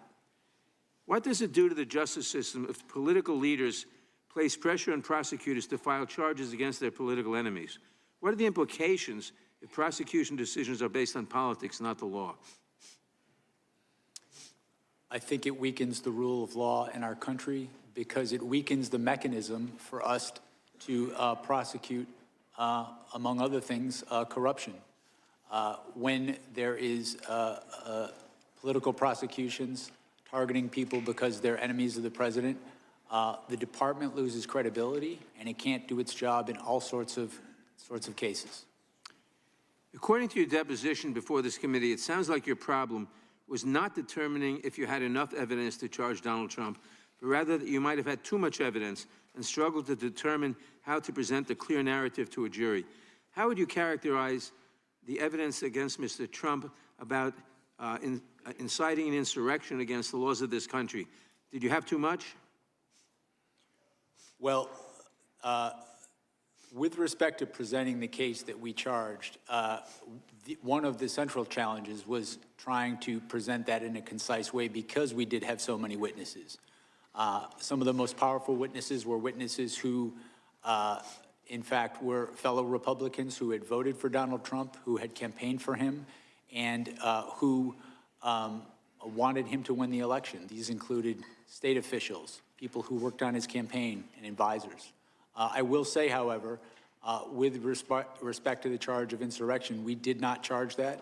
As I set forth in my report, well, I believe that there is, courts have found that that was an insurrection and that there's a reasonable interpretation, a reasonable prosecutor could interpret the evidence to support that charge. I chose not to do that, looking at the facts and the law.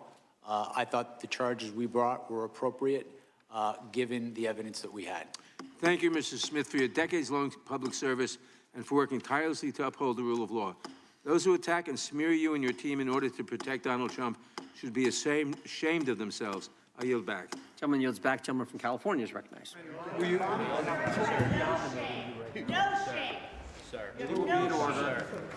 Treating these people that way. This guy is threatening my family. Members of the audience. My children. Members of the audience will please sit down or remove themselves from the committee room. Rape my children, you sick bastard. Rape my children.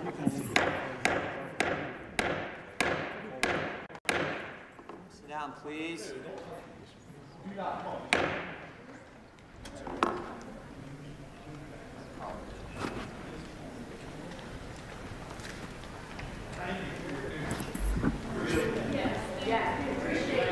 Thank you, Mr. Fanone. Thank you, Officer Fanone.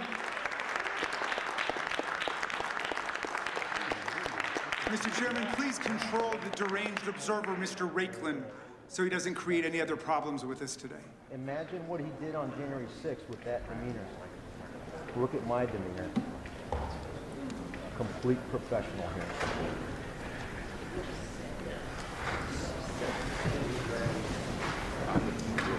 What just happened? I stuck my hand out to say hello to Mr. Fanone, and then he just completely flipped the switch. His Tourette's kind of kicked in. You got to remember, when you read his book, he's a drug user, he's an alcoholic, spends quite a bit of time drinking alcohol. He may be under the influence right now. His face was twitching completely out of control. Additionally, if you refer back to his book, he's mentioned several times where he likes to drink at 2, 3 in the morning, communicating with Nancy Pelosi. We've all seen it as Nancy Pelosi, the former Speaker of the House, is also likes to imbibe alcohol. So, bottom line here is, I wanted to display to the entire committee that this is the U.S. Metropolitan Police Department officer. If he's going to act that way with somebody professional, just introduce him and say hello to him, imagine what he did on January 6th. These are the 4 witnesses, the U.S. Capitol Police and Metropolitan Police Department officers that lost their cool that day and attacked unarmed, peaceful First Amendment rally attendees on January 6th. That's the lawlessness. What is your name? My name is Ivan. Wait, you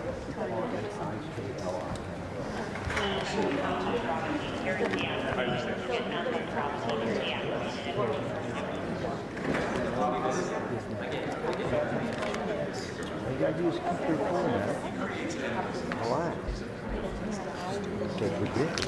You're making a spectacle unnecessarily.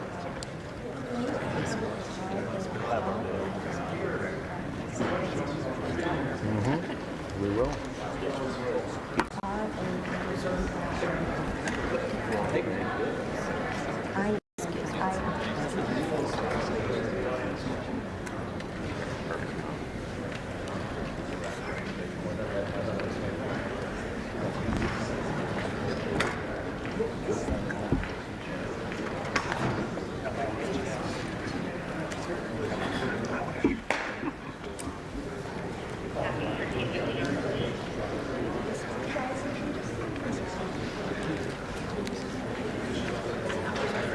Excuse me? They're great. My kids are great. 2 teenagers, Tim and Gregory, 15, and actually he just turned 16. And my other kid, Gregory, is 14. Ivan. Sir. Just be careful, all right? Yes, sir. Sorry, try to keep it going now. Got the attention on you right now, all right? Does that apply to both of us, sir? It's not a warning. Committee will come to order. Mr. Chairman. Witness will go ahead and take the stand. We want to make sure the Capitol Police remains in the room, just in case we have any other concerns. Gentlelady from Washington is recognized. Thank you, Mr. Chairman. I have a unanimous consent request. Gentlelady is recognized. This is an order of the D.C. Circuit dated December 8th, 2023, in which the court recognizes that Donald Trump's statements about the judge and his case have led to threats against the judge, where callers labeled the judge and clerk, quote, Nazis, dirty Jews, and child molesters, and represent, quote, Mr. Trump's documented pattern of speech and its demonstrated real-time, real-world consequences pose a significant and imminent threat to the functioning of the criminal trial process in this case. Without objection. A lot. And the gentleman from Colorado is recognized for 5 minutes. Thank you. Mr. Smith, thank you for being here. Thank you for your service to our country. My colleague from Virginia, a Republican colleague who was questioning you right before the break, do you know what he said in the days after January 6th? Let me share this with you. This is a quote of his from a press release on January 8th. Congress stands united in our rejection of the violence that occurred this week, and I'll continue to urge the swift prosecution of those involved to the fullest extent of the law. Mr. Smith, this is theater. Republicans are trying to rewrite history. That's what this is. Many of them were with us in the House chamber on January 6th. I remember it well. The chairman was there, as was I. There's been a lot of discussion about witnesses today. Perhaps the chairman could muster the courage to call the 4 witnesses who I see, the American public may not see, I see standing behind you, Mr. Smith, the 4 police officers who risked everything, life and limb, to do what? To protect the Republican members on the dais. It's an outrage that they now sit here and have the audacity to try to rewrite history in front of the very officers who sacrificed everything to protect them. Mr. Smith, you're of course aware that President Trump was impeached for his conduct connected to January 6th, right?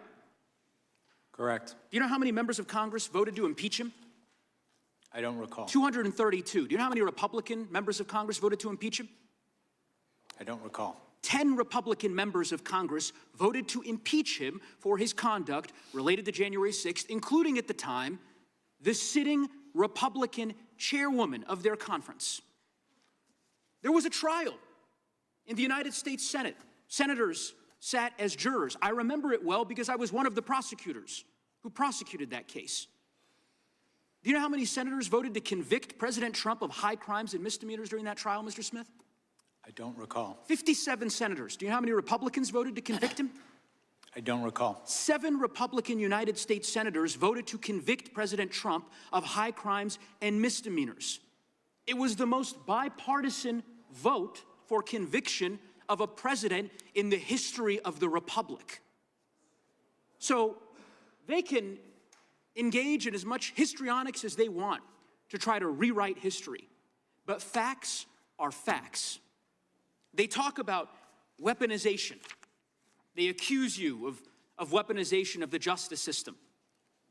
While the Federal Reserve Board chairman rings the alarm about political retaliation by this Department of Justice. Mr. Smith, I don't know if you're aware of this. I don't know if your counsel has made you aware that President Trump is live tweeting, I guess you call it truth socialing, as we speak. Are you aware of this, about this hearing? No. Let me read to you what he posted an hour and a half ago. Deranged Jack Smith is being decimated before Congress. It was over when they discussed his past failures and unfair prosecutions. He destroyed many lives under the guise of legitimacy. Jack Smith is a deranged animal who shouldn't be allowed to practice law. If you're a Republican, his license would be taken away from him, and far worse. Hopefully the Attorney General is looking at what he's done. We have a word for this. It's called weaponization. It's called corruption. Mr. Smith, if you care to respond, I'll give you an opportunity, but I will simply say, we are grateful for your service to this country. We appreciate your fidelity to the rule of law. And I would echo the comments that have been made by my Democratic colleagues to ignore the noise that you hear from so many of my colleagues who would debase themselves in this way. It is, in my view, subversive of the oaths that we took to defend the Constitution. I'm happy to give you an opportunity, Mr. Smith, if you'd like to respond. I don't have anything to add. Thank you for your service. I yield back. Gentleman yields back. The gentleman from Wisconsin is recognized. Thank you, Mr. Chairman. In 2010, Mr. Smith, did you work for the President Obama's Department of Justice? Yes, in 2010, I was the chief of the public integrity section. During that time, did you have any contact or connection with Lois Lerner with the Obama IRS? Yes, I was new to the public integrity section. I was the chief. I was trying to learn about issues I had not been at. Did you attempt to work with Lois Lerner and the IRS to investigate nonprofits? What I did was I asked for a meeting with the IRS about nonprofits. So the simple answer is yes. Well, I didn't ask to work with Ms. Lerner. They sent Ms. Lerner. That's the person who came to this meeting. I met her once.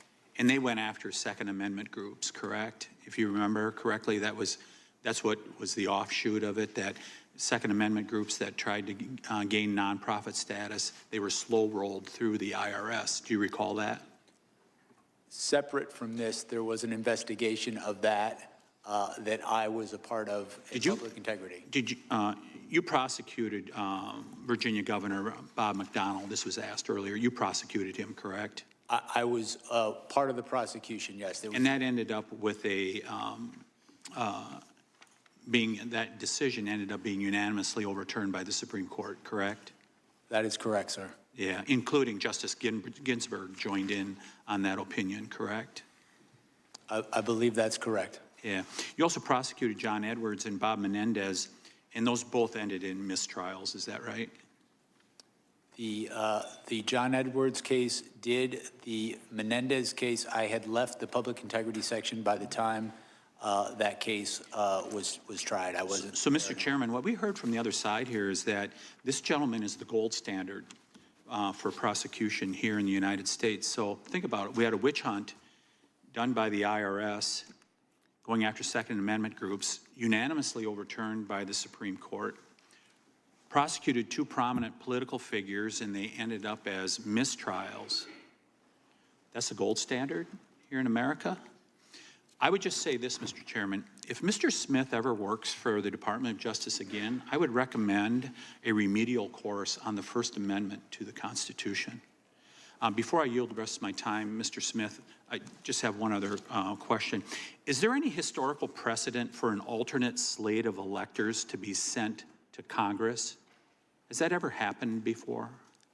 That had happened, not anything similar to this situation, but you're correct, it was in Hawaii. I think it was Hawaii in, I want to say the 1960 election. So it has happened before that there was an alternate slate of electors that was sent to Congress, which does the electoral count, correct? There was a prior time that an electoral slate was sent where there was litigation and recounts going on. Actually, there's twice that it happened, Mr. Chairman. It happened in 1876 and 1960 that these alternate electors happened. I'd like to ask unanimous consent to introduce the 1960 Hawaii case. Objection. With that, I yield to the chairman. I appreciate the gentleman yielding. The gentleman from Colorado talked about noise from this side. It's not noise, it's facts. The fact is, you approved a $20,000 payment to a confidential human source. And I think you said earlier, the reason this individual or entity or person was paid was to review photo and video evidence. Why'd they have to be confidential? Why didn't you just contract with them? My understanding is that this person was a confidential human source with the FBI. I do not know why they were confidential, but it would make sense to me, given that this person was assisting. Well, confidential just raises the question of what were you trying to hide? Why not tell us? We know you hid the fact that you were getting phone records from members of Congress. We want to know why this payment had to be hidden. Why couldn't you just contract, which would be the customary normal way, I think, of doing it? I did not make the determination that this source would be confidential, but given that this person was working on an investigation involving attacks on the Capitol, and given the violence in that, it makes complete sense to me that the Bureau would. You know of any of the other special counsels who approved payments to like I don't remember Robert Mueller approving payments to confidential human sources. I don't remember Durham. I don't remember her. We brought all those guys in front of the committee. It's the first time I've ever heard of a special counsel having to pay secret money to someone to get information when you had the broadest subpoena power you could possibly have. You aware of any of the other special counsels who had to do this? I am not aware whether confidential sources were or were not used in those That's investigations. because I don't think they were. I don't think they were. I'm not aware one way or the other. I can say that the use of confidential human sources is a standard thing done by the Federal Bureau of Investigations. The time of the gentleman from Wisconsin has expired. I now yield to the gentlelady from Georgia for 5 minutes, Ms. McBath. Thank you, Chairman. And Mr. Smith, thank you for appearing today to speak publicly about the major issues that you handled as special counsel. Your work on election interference in my home state is especially important, as Georgia still today remains ground zero for voting rights. My state has a long history of voter suppression, including violent tactics and legislation that has actively disfranchised our voters. In fact, the Department of Justice filed a lawsuit against Georgia in 2023 challenging recently passed voter suppression legislation. That lawsuit was later withdrawn by Donald Trump's Attorney General, Pam Bondi. But this is not the first time that Donald Trump has encouraged voter suppression. In the 2020 presidential election, which many have accepted that he lost, he pressured his party members to overturn a legal election. Thankfully, several public servants upheld our constitutional process and respected the voice of the people. Your investigation revealed how far he is willing to go. In your final report, you wrote that, and I'm quoting, "The through line of all Mr. Trump's criminal efforts was deceit, knowingly false claims of fraud."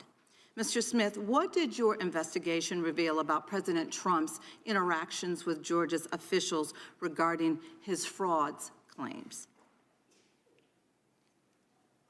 As I sit here now, I can recall two specific officials.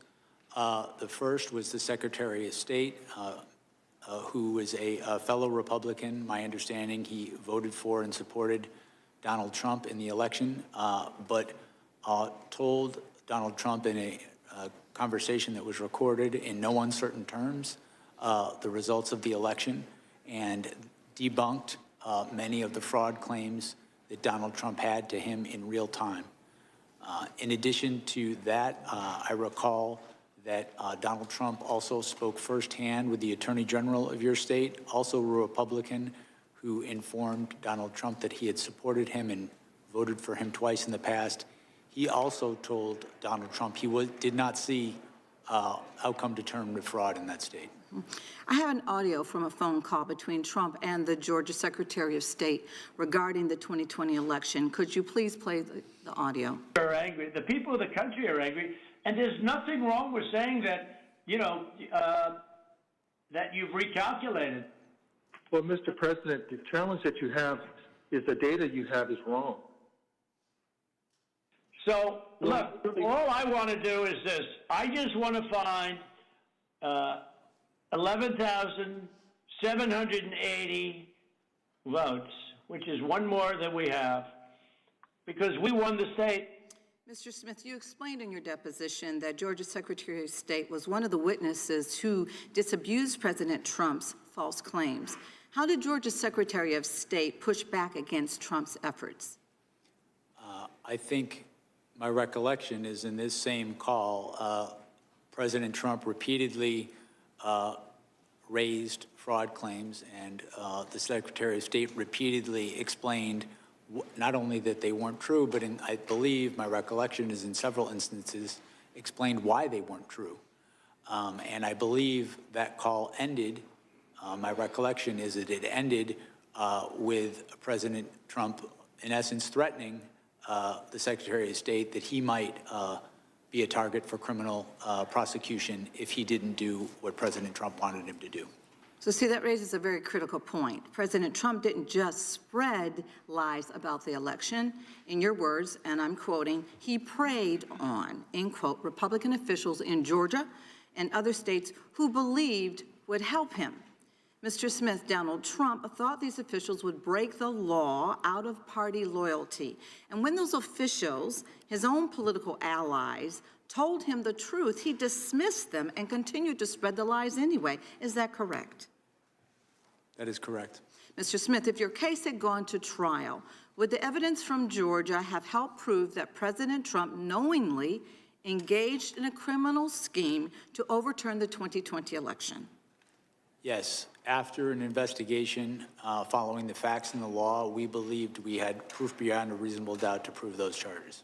And in your deposition, you mentioned a fake elector witness in Georgia who you thought would have been a very powerful witness at trial. Can you tell us a little bit more about that in a very limited amount of time? Sure. It was a witness who had been made to understand that his electoral vote, his alternative electoral vote, would only be used if they won in court, if they won in litigation.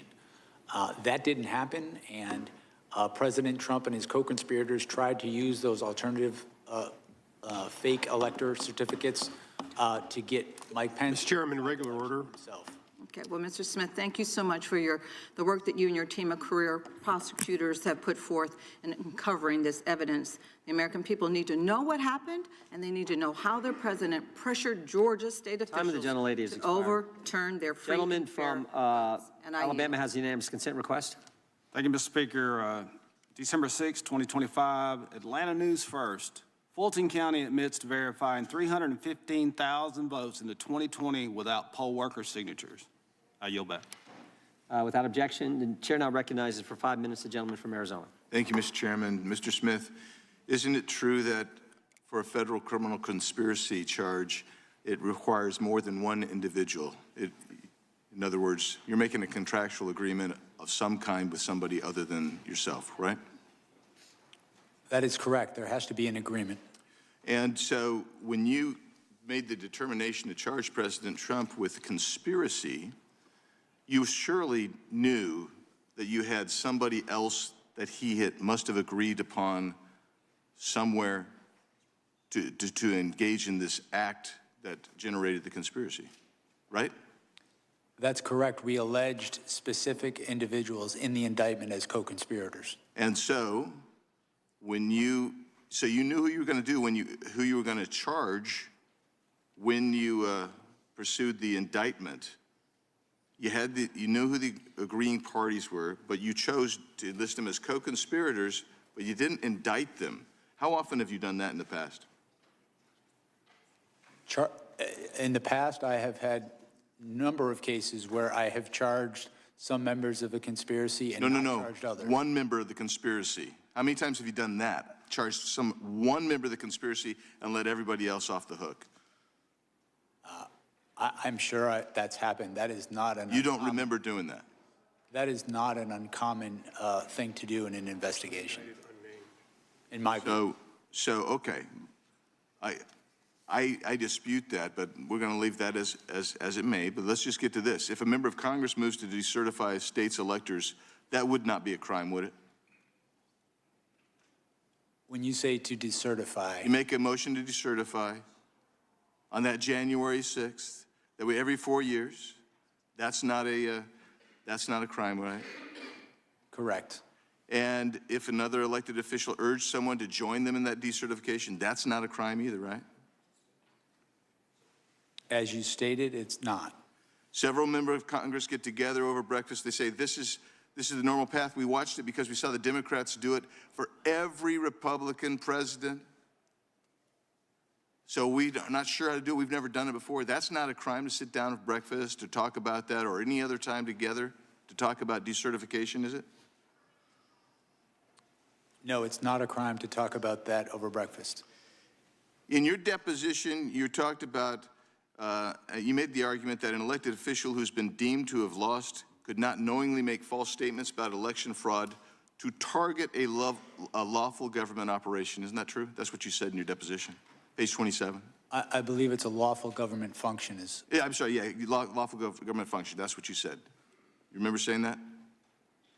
I said lawful government function. Could you read back what you said again? I'm sorry. Yeah. An elected official has been deemed to have lost could not knowingly make false statements about election fraud to target a lawful government function. You said that would be illegal. Remember that page? Do you want me to actually read this back? Surely you remember that position. That's your I'm position. not denying it, and I apologize. I'm just trying to listen to you closely. Okay, let's just go right from this. You said there's, as we said in the indictment, he was free to say that he thought he won the election, right? That is correct. He was even free to say falsely that he won the election, correct? That's correct. What you said is he was not free to do was violate federal law and use knowingly false statements about election fraud to target a lawful government function. That is correct. Yeah, and for you, that lawful government function is the certification process, I suppose, on January 6th. Well, it's a slightly broader than that. It's the collecting, counting, and certifying of the votes. Our view of the evidence is that begins from the point of time that the electors are certified through the counting of the votes. So that would be. So the entire certification process from the state to the feds. My recollection, as it's pled in the indictment, as I sit here, I don't have it in front of me, but I believe it's from December 14th. I think that was the day through the voting. Okay, so you can't recall, but for you, it's from the certification moving forward to the actual ratification of the certification process on inaugural day. My recollection, that's what we pled in the indictment, yes. Okay, so you've managed to filibuster us right out of this thing, but your beef was, you said that President Trump engendered a level of distrust. You said he made false statements to state legislators, to his supporters of all sorts, and somehow you discerned that his supporters were angry and that was somehow related to a criminal offense. I find that absolutely weak. I think it's misdirected, and Time of the gentleman's expired. Gentleman yields back. Mr. Chair, I ask unanimous consent to enter into the record. Axios dated August 2nd, 2023. Barr says Trump's First Amendment argument in January 6th case is not valid. Objection? Did you have one? Okay. Gentlelady from North Carolina is recognized. Thank you, Mr. Chairman. Mr. Smith, many of us were here on January 6th and directly experienced what happened. Yet some of my colleagues across the aisle still insist that Trump had no role in the violence. In videos of the raging battle against our brave Capitol Police officers, many rioters were screaming things like, "We were invited here by the president." Mr. Smith, did your investigation uncover evidence that some of the rioters had gone to the Capitol because they really believed the president had invited them there? There were, I believe there's video of rioters saying, in fact, that, as we pled in the indictment, the knowing lies that Donald Trump put out in the weeks leading up to that led to a level of distrust, and he ultimately knew that the crowd at the Capitol, or at the Ellipse, I should say, was angry before he told them to march toward the Capitol. And we've seen report after report of rioters who have said that if Donald Trump had not convinced them that the election had been stolen, they might not have even come to Washington. I'm going to share some quotes from some of those rioters. "I believed I was following up on the instructions of former President Trump," one rioter said about going to the Capitol. "I marched to the U.S. Capitol because President Trump said to do so," another said. "He personally asked for me to come that day," said another. Can you give us a few examples of Trump's rhetoric and language that inspired people to go to the Capitol believing that they were going on the president's direct order?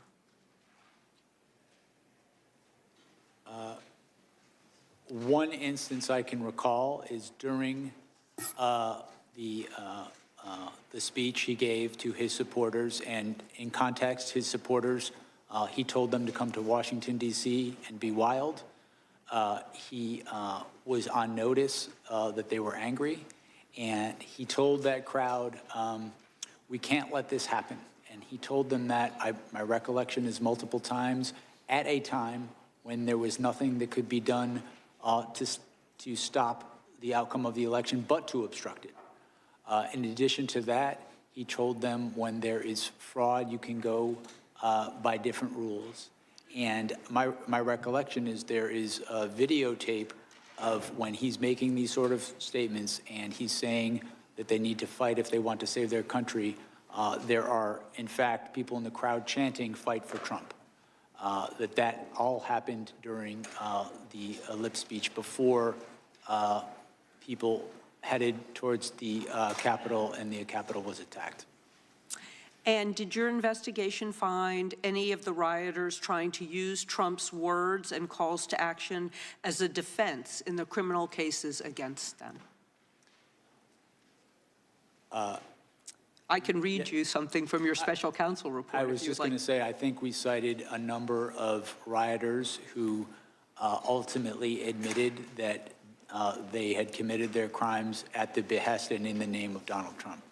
Okay. And it happened several times, and many of those accounts are on page 86 and page 87 of the special counsel report. Even the lawyer for Jacob Chansley, also known as the QAnon shaman, highlighted that his words, how the words affected his client. He heard the words of the president, he believed them, he genuinely believed them, and he thought that the president was actually going to walk with them to the Capitol.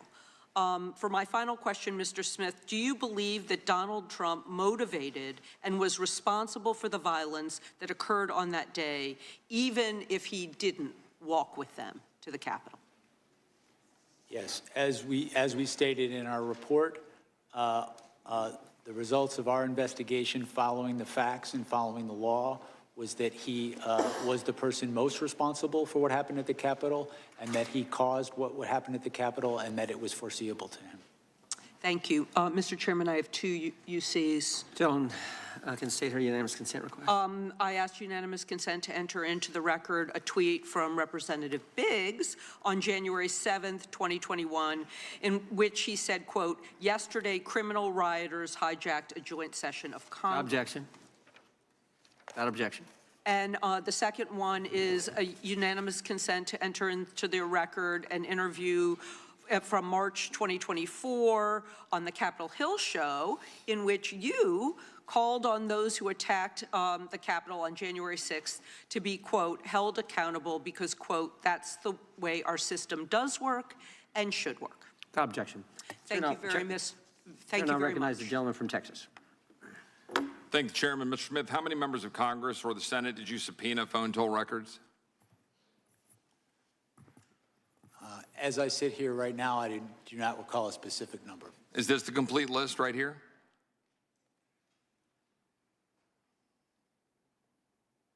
Well, let me ask you this. Am I on this list? Did you target my records and subpoena my phone toll records? My understanding is your records were subpoenaed by prosecutors before I became special counsel. Well, staff would put this up on the screen. I'm thankful for the great staff who discovered the email where I learned for the first time a few weeks ago that my phone records were indeed targeted. We called AT&T and we've learned that they were given to the Department of Justice, as this email indicates, because I've been in communication with Scott Perry, one of my colleagues here in Congress, who literally had his phone taken from him in front of his family. And of course, as we've already talked about in this document, it talks about you could be in violation of the privilege by even obtaining and possessing this information if the member objected to the disclosure. This happened 4 years ago in May of 2022, and I couldn't object because I didn't know. I didn't know until about 3 weeks ago. My question here is, was there any limits to your investigation or the investigation that preceded you, Mr. Smith? Because as egregious as a violation of separation of powers this is, as an egregious and abuse of power it is, it's far more concerning you are clearly targeting American citizens for merely being conservative or supporting the president. We've got memos that we've already been talking about in this hearing from April 2022 that preceded you that established and opened the investigations, one of which has Attorney General Merrick Garland's signature on it. And the focus was the electors. Now, that was 6 months before you were appointed. You testified earlier, you met and interviewed Merrick Garland and Deputy AG Lisa Monaco. and you briefed the AG and deputy multiple times. Did you brief them on the electors and the prosecution of their supposed crimes? I'm sorry. Did you brief them on the electors and their supposed crimes? I don't recall specific conversations, but I'm sure that in the course of briefing them, I discussed. Wasn't that the purpose of the entire investigation as it was set out? Because putting aside that in 1960, as we already talked about, my friend Mr. Tiffany, that Hawaii put forward an alternate slate of electors, the investigation pivoted to President Trump and, frankly, anybody who knew him. Do you know who Cleta Mitchell is? Yes, I do. She's an election lawyer that was involved in filing an election contest on behalf of President Trump in Georgia in December of 2020. A 64-page complaint with over 1,100 pages of exhibits, witness affidavits, and expert witness reports documenting thousands of votes cast in violation of Georgia law, but which were nevertheless included in the vote totals. Now, notwithstanding the disposition of the cases that was filed, is that a criminal act? Filing an election contest on behalf of a candidate for office, a client. Is that a criminal act, yes or no? No, in fact, we stated... So why did you deem it appropriate to monitor Cleta Mitchell's long-distance phone records in 2023, 2.5 years after the election contest was filed and after the presidential electors were certified? What about Jen Ellis? What about Sidney Powell? What about Bill Sepien? What crime did you suspect had been committed by them that would warrant monitoring their phone records 2.5 years after the 2020 election was certified?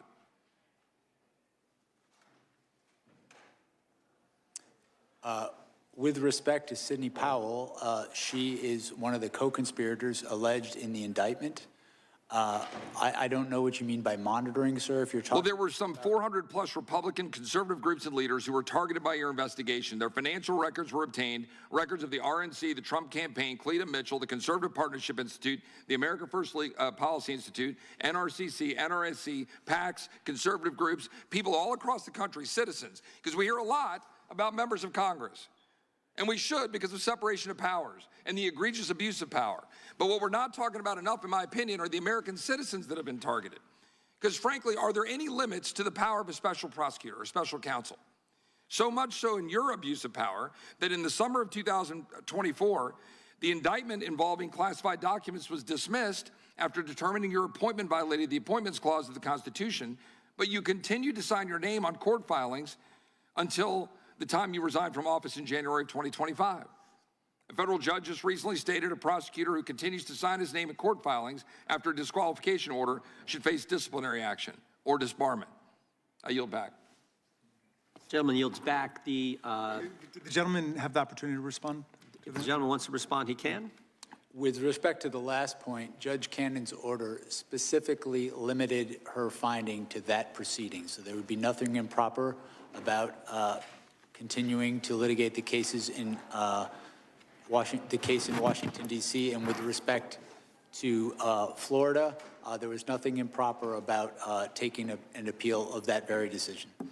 The gentlelady from Vermont is recognized for 5 minutes.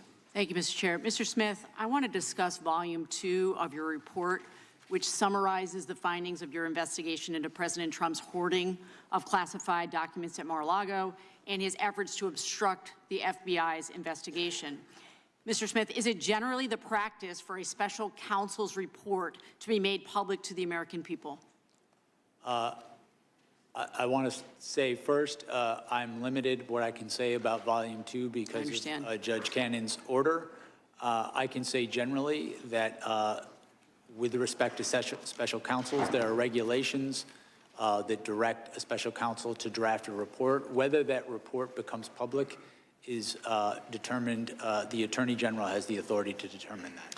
To the best of your knowledge, was Special Counsel Mueller's report made public in full? I know it was made public. I'm not sure if it was made public in full. What about Special Counsel Hur's report?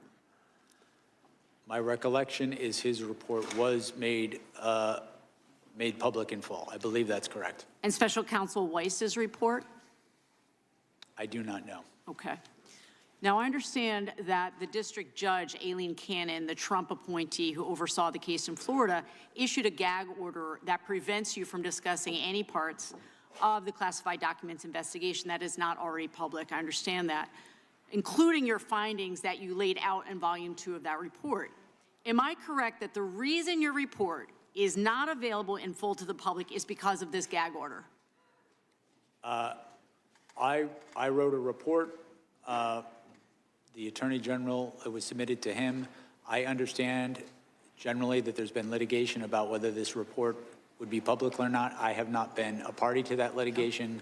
I just know that there is an order, and I know the Department of Justice, the current Department of Justice, has interpreted that order in a way that I cannot speak about anything that could possibly be in that report and its findings. And when Judge Cannon issued that gag order, she cited pending cases against Trump's co-defendants. Is that correct? I'm sorry?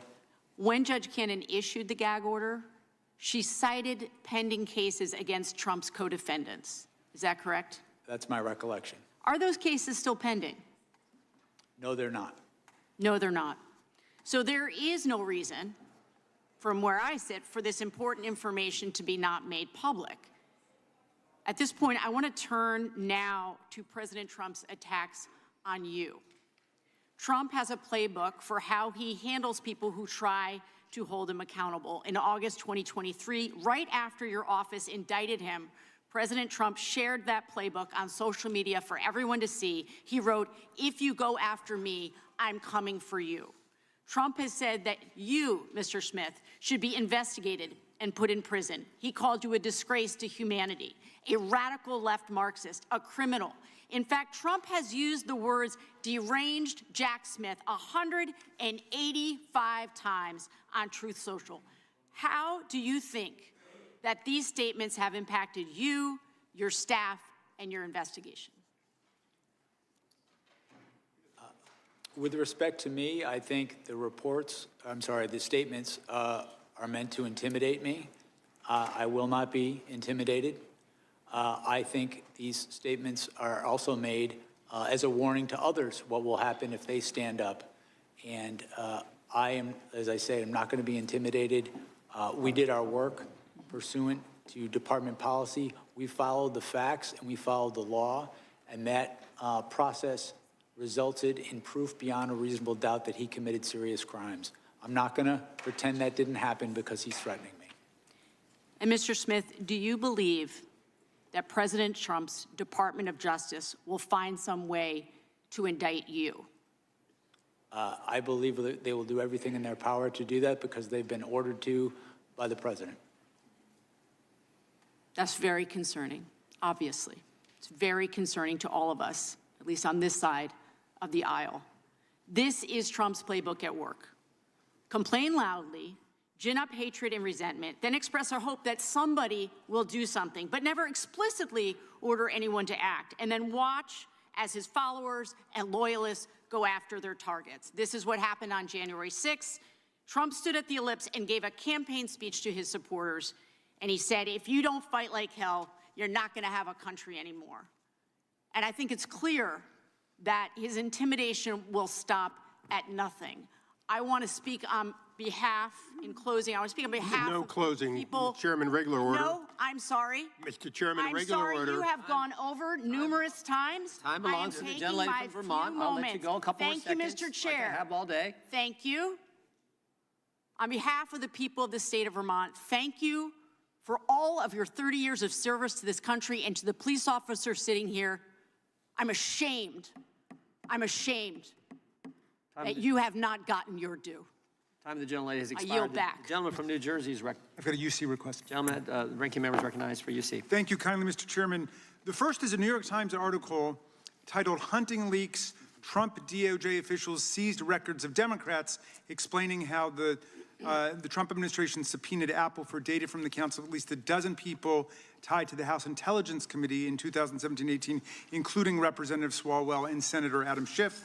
Without objection. And the other, similarly, is Trump's DOJ secretly obtained phone and text message logs of 43 congressional staffers and 2 members of Congress. That's December 10, 2024. Without objection. The chair now recognizes the gentleman from New Jersey. Thank you, Chairman. You know, I don't even know where to go because there's so much, Mr. Smith. There really is. But it isn't, what I do know is it's much more than how much people like or hate you, or like or hate Donald Trump, or like or hate Republicans, or like or hate Democrats. This is about the system. It's about what the Department of Justice did. It's about what you did. The core of the hearing is all about, can Americans still trust the justice system? Is it fair? Was it fair under you? And all they don't expect you to be perfect, but they expect you to treat everyone the same, Republicans and Democrats, liberals and conservatives, but that wasn't the case. When you treat people differently because of their political status, their political party, their ideals, that's hypocrisy. And I'm sorry to say, and I don't say it lightly, I do consider you to be a hypocrite. With that being said, you know, I think the prosecutors and the people around you stretch norms, change standards depending upon who was under investigation. So you don't like Donald Trump, and so you're a liberal Democrat, whatever the case may be. And they went after him. And by the way, it's interesting, in all those congressional records that were subpoenaed, all those congressional records that were looked at, was one of them a Democrat? No. The answer is no. I'll answer for you. So I got simple questions. I always say I'm a simple guy, but it really boils down to this. How much can Americans trust this system? In your special counsel report, you stated President Trump engaged and was guilty of criminal conspiracies, and he was guilty of criminal conduct, and you publicly testified you believed you had the proof, etc. If prosecutors deal this way with cases, if they declare that it's guilty and it's over before a jury verdict, would Americans trust the justice system more, or would they? Would they trust the system more?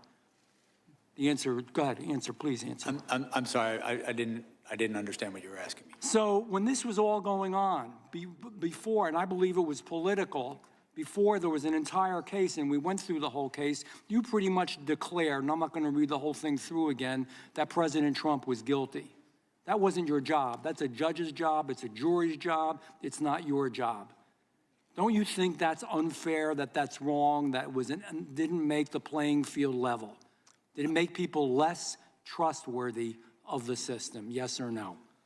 No. When I announced the charges in the election case, I specifically stated that the case needed to be tried and that he had a right to go to trial and he was presumed innocent. And thank you for, I just want a simple answer because we are limited on time. I disagree with you. I don't think you did. Your office secretly subpoenaed and got records of members of Congress. And you kept those subpoenas hidden through non-disclosure orders. That's wrong. They should have known. You want to do that, fine, it's wrong. Number one, it's wrong because people have a right, the American public has a right to know, the elected officials have a right to know. It's your right to subpoena them, but they should know. Secondly, and I brought this up before, not one Democrat, it's all Republicans, all Republicans. Everything you've done, everything you've ever done is always against Republicans. Do you think that puts more trust in the system when you're so partisan in that way? Yes or no? No. Politics played no role in our investigation. I have prosecuted Republicans and Democrats throughout my career. I have dismissed cases against Republicans and Democrats. Because you didn't have the proof. If prosecutors routinely rely on politically imbalanced investigations, and by this I mean, let me appeal to your sense of fairness. You're saying you're a fair man. We had a January 6th committee, select committee, that was appointed only by a Democrat, the then Speaker, Nancy Pelosi. Everybody on it was a Democrat, except 2 Republicans that hated Republicans. Was that fair? Was that fair? I mean, look at our system here in Congress. We've got Democrats, man, they speak up. You've got Republicans, we speak up. You hear both sides. That's the way a select committee should be. And you based everything upon this biased, unfair, prejudiced system. How is that fair? Tell me how that's fair. That's not correct. We conducted an independent investigation. You based a lot on that commission. You got all their records. That's not correct. We did collect their records. We conducted our own independent investigation following the facts and the law. The and you used a lot of their information, Mr. Smith. I don't mean to cut you off. I've got limited time. Joe Biden took classified records that were not to be taken when he was vice president and when he was Senate. And I know you didn't deal directly with that case. Mr. Chairman? But nevertheless, he did. Is that fair? Because let him go, don't do anything to him, but on the other hand, when it's President Trump who did it as president, then you raided Mar-a-Lago. Is that fair? I'm the gentleman. Gentleman's part of it. Well, I'd like him to answer. If the witness would like to respond, he can. I have no response. It's damn unfair. That's the answer. We've got UC requests. UC request from the gentlelady from California. Yes, I have a unanimous consent request. I ask unanimous consent to enter into the record the government's sentencing memorandum for Capitol rioter Cody Mattis, who said that, quote, when the former president asked his supporters to march on the Capitol, it was not a call to peacefully and patriotically make your voice Without objection. but to storm and seize the building. And I've got one, Mr. Chairman. Gentleman's recognized. This is a press release from Congressman Jeff Van Drew's statement on storming the Capitol building, calling it unacceptable, un-American, and disrespectful of democracy. Without objection. The chair now recognizes the gentleman from Illinois. Thank you, Chairman, and thank you, Mr. Smith, for being here today. Let's remember why we're here today. Donald Trump incited an insurrection in 2020 because he refused to accept that he lost that election. And then he took classified documents with him and put them in Mar-a-Lago. Republicans support impunity for criminals, not accountability. There's no clearer example than that of the blanket pardon of nearly 1,600 insurrectionists on day one of this disgraceful presidency. Trump pardoned people convicted of seditious conspiracy who brutalized police officers. There are 4 of them who can testify to that here, and who wanted to kill Vice President Pence. People who've committed more crimes since the insurrection: sexual assault, child molestation, aggravated kidnapping. That's who Trump pardoned, and that's whose side Republicans are on. They may not want to, but they are, because they refuse to tell the truth. Mr. Smith, let me ask you something. Does pardoning violent rioters who brutalize law enforcement officers, spray peppering them, tasering them, beating them up, kicking them, smashing them in door frames, make our country safer? Absolutely not. As a prosecutor, can you describe why these pardons make our communities less safe and undermine our criminal legal system more broadly?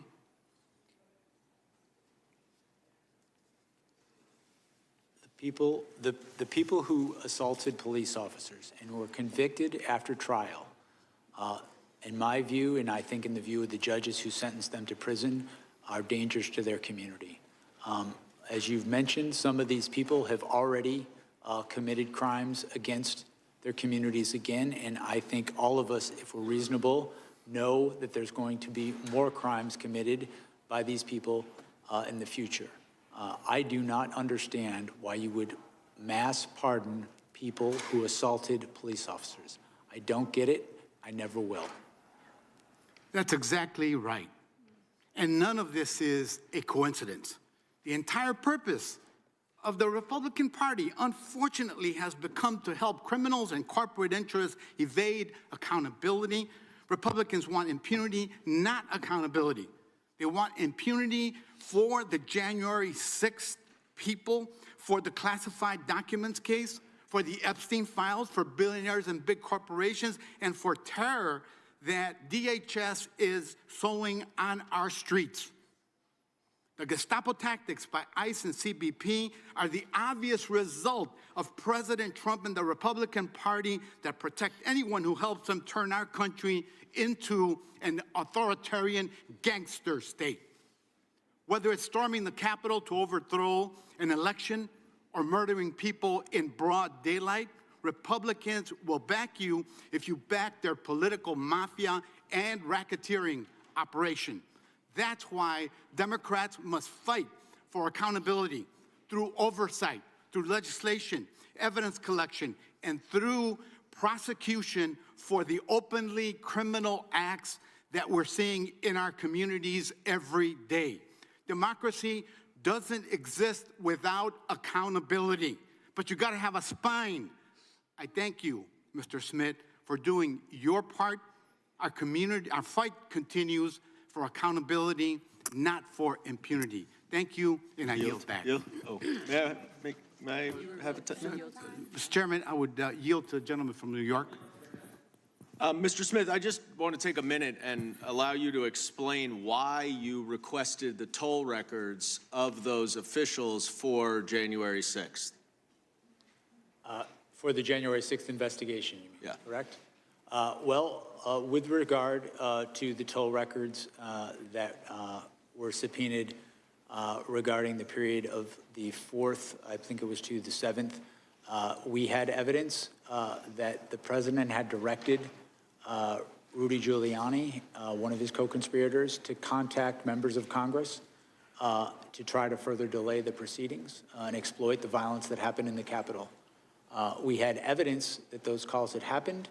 We wanted to get more evidence of that to corroborate it for trial. That is, again, as I've mentioned earlier today, a standard part of an investigation to understand who a conspiracy is trying to reach out to, how they're trying to influence people. And you want a documentary confirmation?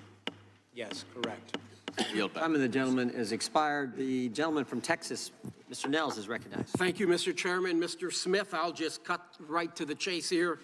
Your investigation and attempted prosecution of President Trump, it wasn't about justice. It was about politics. Politics. From day one, under the Biden-Harris DOJ, you weaponized the law to go after their top political opponent. You pushed flawed legal theories, and even the far left Washington Post called you out. They called you out, sir, for violating the First Amendment. You tried to criminalize political speech, slap unlawful gag orders on a presidential candidate, and spy on Republican members of Congress in violation of the speech or debate clause, including the sitting Speaker of the House. Mr. Smith, you mishandled documents, pressured defense lawyers, and dumped a massive trove of so-called evidence right before the election, and you did it to sway voters. That's why you did it. And don't get me started on that raid at Mar-a-Lago or your unconstitutional appointment, which a federal judge in Florida rightly tossed out. A very bad day for you. This wasn't, Mr. Smith, about upholding the law. It was about tearing down President Trump and anyone close to him. You even tried to ram through a politically motivated final report after your cases collapsed, including the Presidential Transition Act and basic fairness. But here's the good part, America, here's the good part. The American people saw right through it. They rejected, sir, your witch hunt loud and clear in November, handing President Trump a commanding victory. The voters spoke loud and clear. They wanted an end to the weaponization of our justice system. In your opening statement, you spoke about proof of beyond a reasonable doubt. Mr. Smith, I will give you proof beyond a reasonable doubt. Donald Trump winning the popular vote by over 2 million votes.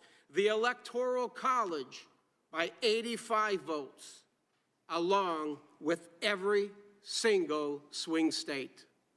Now, sir, that is proof beyond a reasonable doubt that the crap you were shoveling did not pass the smell test with the American people. To put it bluntly, Mr. Smith, the stink remains on you. And lastly, I would like to quickly address the police officers of January 6th. Mr. Dunn, Mr. Fanone, Mr. Gonell, Mr. Hodges. I'm a member of the new select committee to actually examine what happened that day. And I can tell you, gentlemen, that the fault does not lie with Donald Trump. It lies with Yogananda Pittman and the U.S. Capitol leadership team. We know they had the intelligence, and there was going to be a high propensity for violence that day. Claim my time, yeah. You will be in order. The time belongs to the gentleman from Texas. We've had some disruptions already. We don't need that. Let the gentleman may continue. We know the Capitol leadership team, specifically Yogananda Pittman, had the intelligence, and there was going to be a high propensity for violence that day. And the Capitol itself was the target. We knew the extremist groups were going to be there. And why do I say that? It was your own report from your intelligence section, the IICD, which was run by Pittman, in the January 3rd special events section. It was in it. It was in it. And Mr. Dunn, I believe that you thought that day would be like just any other. In your testimony to the January 6th committee, you said you found out how ugly was going to get on a cell phone. Somebody sent you some information on social media. The point is, you were all unprepared to deal with that day. And that's because your leadership failed to share the intelligence with you. It was their fault, folks. It was their fault. It was not President Trump.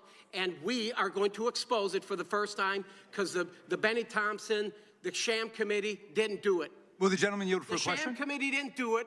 The report is 845 pages. Donald Trump's name is mentioned 4,207 times. We know what the committee wanted to do is to not allow Donald Trump to come back and win again. And they failed miserably, and I hope you now can see that. With that, Mr. Chairman, I yield the balance to my distinguished colleague out of Jersey. I just want to quickly go over something because we keep rewriting history. The president said peacefully and patriotically. What don't we understand about peacefully and patriotically? He asked for the National Guard. That was ignored. He asked Speaker Pelosi. What don't we understand that? Will the gentleman yield for a question? Are you saying Nancy Pelosi controls the National Guard? Wait a minute. The president could have ordered the National Guard if he wanted to, and you know that. My time, I lost some of my time. The time belongs to the gentleman from New Jersey. You have a few more seconds. And finally, how many elected officials say we're going to fight to win an election? It's terminology used all the time, seriously. And of course, if they were guilty, they should be prosecuted. The problem was there were many in the mix. The unanimous consent. Gentleman yields back. The Last thing, your hand gestures, Mr. Fanone. No. You need The time of the gentleman medication. has expired. The time of the gentleman expired. The audience will be in order. The committee will be in order. And the gentlelady from Georgia is recognized for unanimous consent. Thank you, Mr. Chairman. I have two unanimous consent requests to enter into the record, two articles. Gentlelady can proceed. An article dated December 29, 2025, titled Wall Street Journal Editorial Board Calls Out MAGA's Latest 2020 Stolen Election Nonsense. Objection. And the second article, an article dated December 23, 2025, titled Fact Check. Fulton County's 315,000 unsigned early votes are not proof of electoral fraud. Without objection, the gentleman from Illinois is recognized for unanimous consent. Thank you, Chairman. Under unanimous consent, I ask to enter into the record the Judiciary Democrats' January 2026 report titled, Where Are They Now? The Perpetrators of January 6th and the Defenders of Democracy Who Stopped Them, which profiles the illustrious career trajectories of some of the key actors from January 6th who were pardoned by Donald Trump. And secondly, objection. A second report, January 2026 report from Judiciary Democrats, 1 year later, assessing the public safety implications of President Trump's mass pardon of 1,600 January 6 rioters and insurrectionists. Without objection, the gentlelady from California is recognized. Thank you, Mr. Chair, and thank you, Mr. Smith, for joining us. You know, most people are wondering why you are even here today. But it's because we've heard conspiracy after conspiracy that the 2020 election was rigged. And Capitol Police officers were harmed and died because of those conspiracies. And we have important elections coming up. And the people want them to happen, and they want them to be fair. And the one person who should be telling the truth about elections is the president. But Donald Trump has not and is still not telling the truth about the 2020 elections. In fact, there is a January 6th page on the taxpayer-funded White House website that says the election was stolen from Trump, a blatant, disproven lie he knows is totally false. So one of my Republican colleagues earlier brought up Trump's mind state, that he knew he lost, and he knew that what he was saying was untrue, but that you had no proof. So, Mr. Smith, what evidence did you develop to suggest Trump knew he had lost the 2020 election? We had evidence from a variety of sources, evidence from people who were close to Donald Trump and who he relied on, people who wanted him to win the election, people who were employed by his campaign to help him win the election. Our evidence is that this was a conspiracy and that Donald Trump specifically sought to prey on party loyalty. Our investigation involved interviewing and subpoenaing records of Republicans because that's who Donald Trump sought to prey on to stay in office. And the reality is certain people refused to do that. The vice president refused to go along with that. People in various states' legislatures refused to go along with that. And the reality is that if we took this case to trial, a good number of our witnesses would be Republicans. If a Democrat had committed these crimes, had done these things, I would have subpoenaed a number of Democrats. I would have subpoenaed their records. And I'm going to ask you about that. But correct, it's not like he was calling Nancy Pelosi. So why is it legally important to know that Trump knew he was lying when he said the election was stolen? That was part of our proof at trial, and it was relevant to the charges, specifically to the first charge to defraud the United States. It is permissible for someone to lie, but when they use speech to commit a crime, to facilitate a crime, that is not protected by the First Amendment. The Supreme Court has been very clear on that, and this very issue was litigated in the case. The defense raised this very issue. And one thing I want to be clear about today, the case that I investigated and the case we had, it was built to be tried in a courtroom, not in the media. Our case was built to withstand the crucible of litigation, and our assessment was that we had proof beyond a reasonable doubt that would do that. So what I heard you say is that when you lie, and you know you're lying, and then you act on that lie to overturn the democratic process, that is a felony. A January 6er actually said, if I can't trust him, then who can I trust? Exactly. You know, we cannot even trust our own president. And in fact, there's so many other things that you can say that you're not allowed to say because a Trump-appointed judge sealed the documents, refusing to release the files yet again, which is why we could probably ask you far more questions if those were unsealed. So I know I don't have that much time. I want to now shift to these allegations from my Republican colleagues about the collection of phone records of Republican senators. I guess some of the ones that were trying to get $500,000 of taxpayer dollars. So many of the phone records of members were requested before you were appointed as special counsel, yes or no? That's true? Is that accurate? Yes, Yeah. some subpoenas occurred before I was special counsel. And what do you say to those who claim you chose to target Republicans because you only collected phone records for Republicans? The conspiracy I was investigating targeted Republicans. Right. As I mentioned earlier. That's right. And so you would have requested any relevant call records necessary for your investigation of a Republican or of a Democrat? That's correct. And to be clear, if a Democrat committed these acts, we would have sought those. I could just add one thing. We interviewed Rudy Giuliani in the course of this investigation, and we asked him, why did you, in one of the voicemails he left for the senator, mention the fact that it was Republicans that you were reaching out to? And he said, because the Democrats weren't going to help us, and even some Republicans wouldn't help us. And so our evidence showed repeatedly that the plan was to see if you could prey on people's party loyalty. Some of the gentlelady's expired. The gentlelady from... Thank you, I yield back. Gentlelady yields back. The gentlelady from Wyoming is recognized for 5 minutes. Mr. Smith, it was during your deposition with our committee that you revealed that you tasked your team, specifically J.P. Cooney, to engage with the partisan January 6th committee.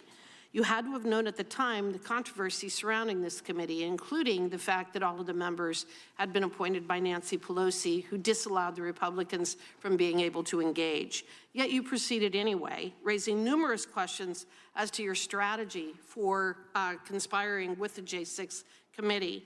You had every possible resource available to you. Your prosecution of President Trump was clearly a priority for the Biden administration, and it is clear that you had an unlimited budget. And you also left no stone unturned, even subpoenaing records from sitting members of the House and Senate. So what information could the J6 committee possess that you and the nation's top law enforcement agency could not obtain on your own? I did request J.P. Cooney. What did they have that you couldn't obtain on your own? In any investigation, you would, What information did they have that you were not able to obtain on your own? I couldn't know that until I had their information. Was there anything there? Did you find that they had information that you were not able to obtain? I don't recall specifically every bit of information. What I can tell you is we took in their information because we wanted to collect any information that could be relevant. We made our own independent assessment of the evidence. Okay, so from the time that you were appointed as special counsel up to the date of your resignation in January of 2025, did you personally have any contact with any members, staff, or contractors of the House's January 6th Select Committee, and if so, who? I do not believe I had contact with anybody personally from the January Select The Committee. January 6th committee failed to archive or preserve its video recordings of witness interviews, deleting or destroying as many as 900 interview summaries or transcripts involving more than 1 full terabyte of digital data. I repeat, the J6th committee destroyed evidence. Let that sink in. Why would they do such a thing? I think we have a dang good idea. The committee actually used selective clips from these videos and transcripts during their hearings, and yet by destroying this evidence, they have denied Congress and the public the ability to obtain their full content and context. They created their narrative by selective use of the evidence before them, so how very convenient. Did you or your team receive any of those witness transcripts or video recordings of transcribed interviews from the Select Committee that were not released to the public? What I can tell you is that I requested J.P. Cooney to contact the Select Committee. Do you know if you received any of the evidence or testimony that the J6 committee eventually destroyed? I don't have any information that the J6 Committee You don't know destroyed one any way or the other as you sit here today. No, what I'm telling you is that I requested all the information we could get from the January 6th. Has all of the information that you requested been preserved? All of the information from the J6 committee, has that been preserved? The information that we requested and received, we reviewed it. It was Has it part of been our preserved? file.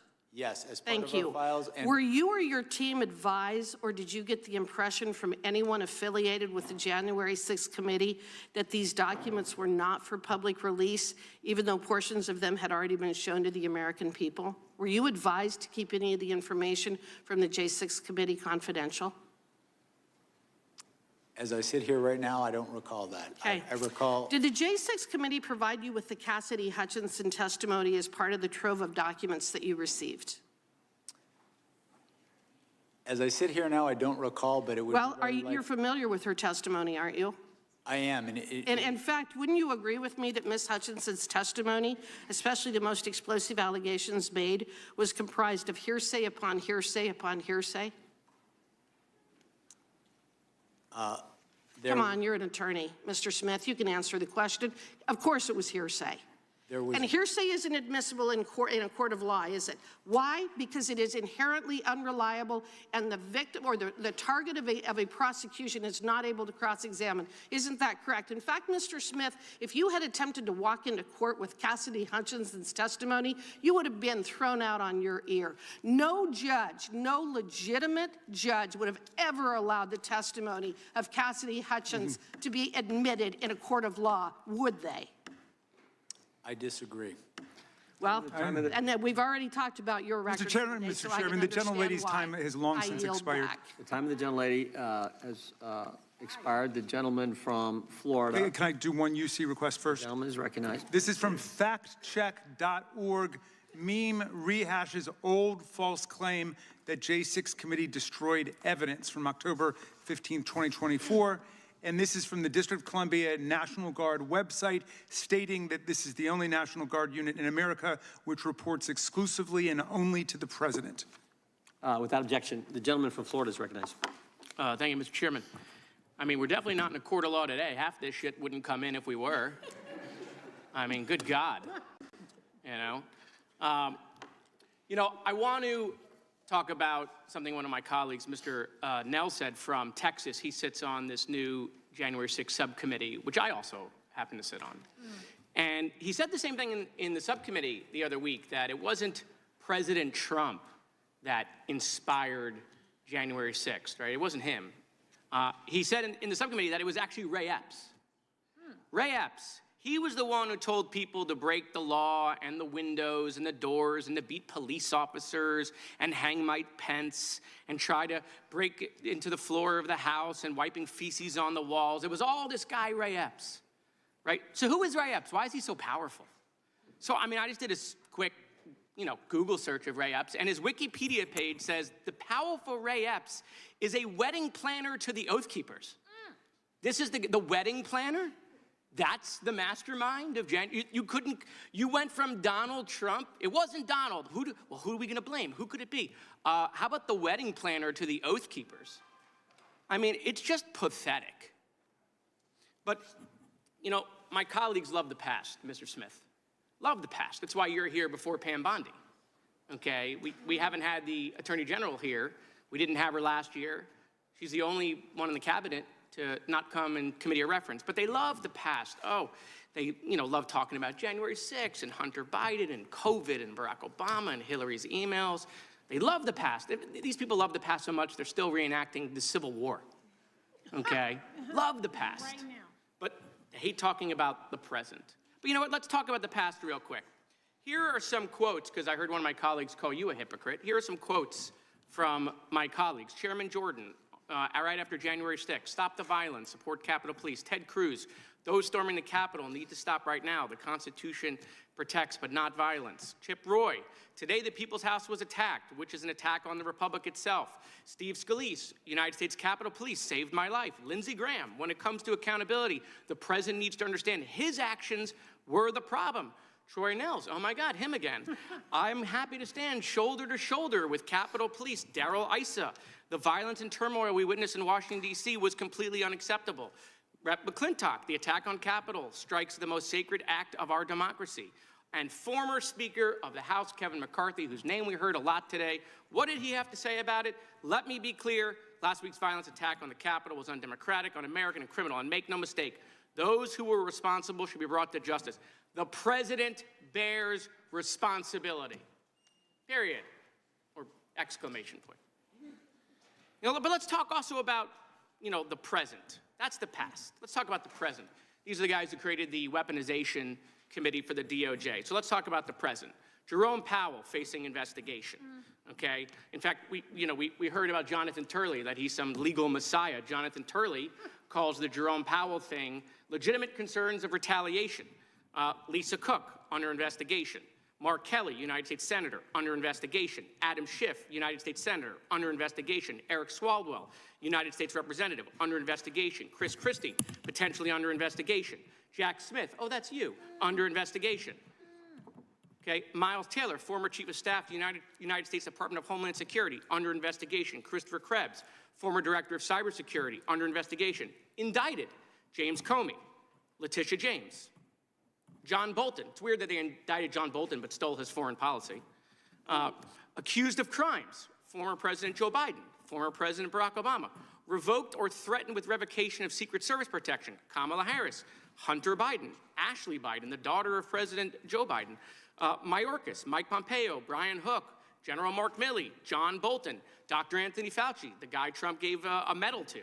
Security clearance revoked. Joe Biden, Anthony Blinken, Jacob Sullivan, Lisa Monaco, Mark Zaid, Norman Eisen, Letitia James, Alvin Bragg, Andrew Weissman, Hillary Clinton, Liz Cheney, Kamala Harris, Adam Kinzinger, Fiona Hill, Alexander Vindman. Miles Taylor, I could keep going. Any questions about any of that? We know you don't. But will the gentleman yield for a question? I will, please. Because you have a way of synthesizing that nobody else does, Mr. Moskowitz. Listening to our colleagues today, I wonder if they actually believe any of this would have happened had Donald Trump simply accepted the results of the election. You mean like Al Gore did when he lost 5-4 at the Supreme Court? Yeah. Yeah.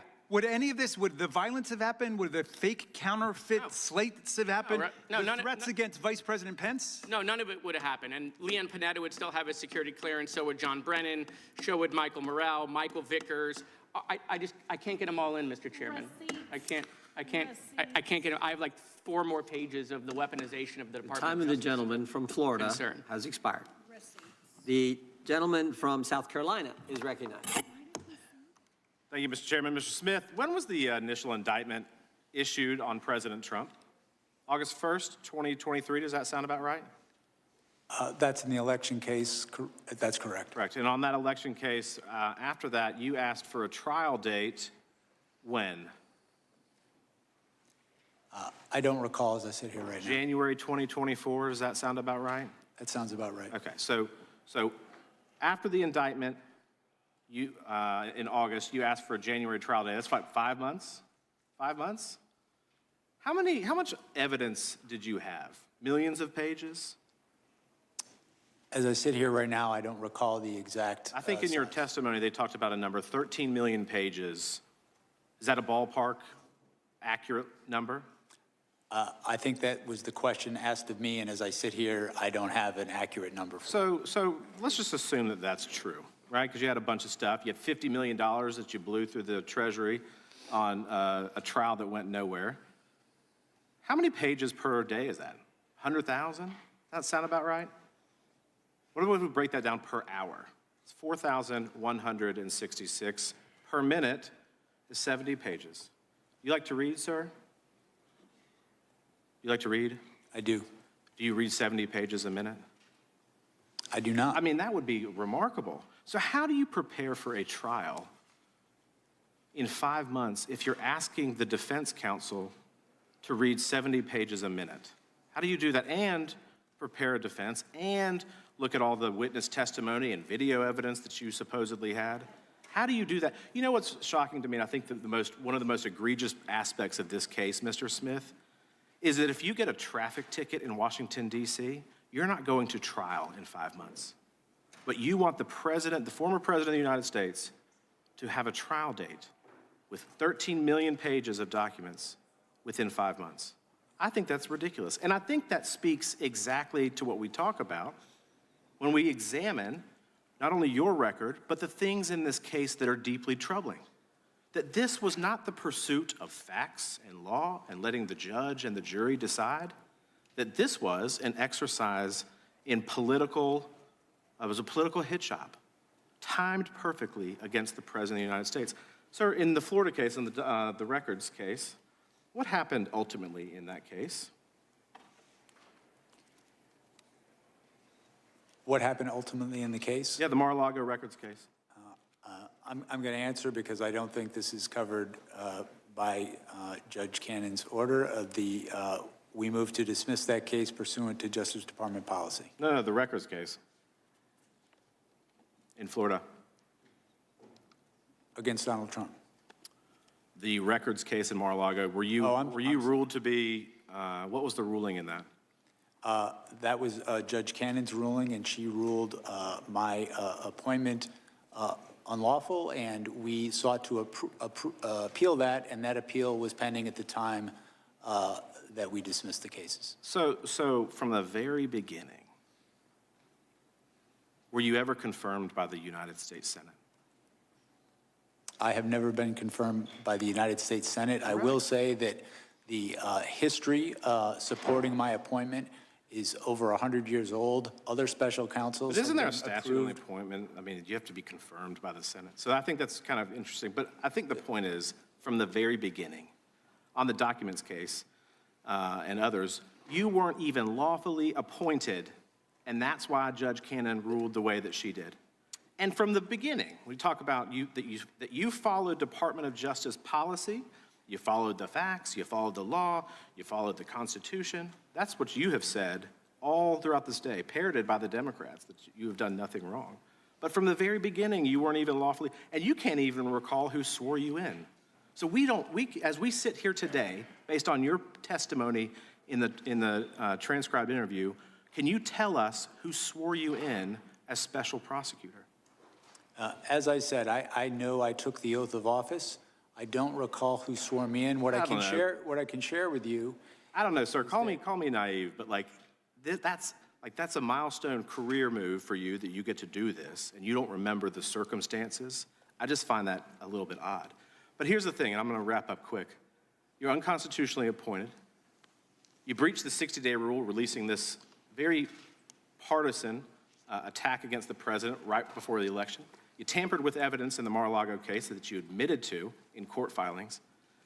You subpoenaed members of Congress and their phone records in violation of the Constitution, of current statutes. You didn't even let the court know that these were members of Congress. How are we to assume otherwise that this wasn't political? Because it absolutely was, sir. And I yield back. Gentleman yields back. The gentleman from New York is recognized for 5 minutes.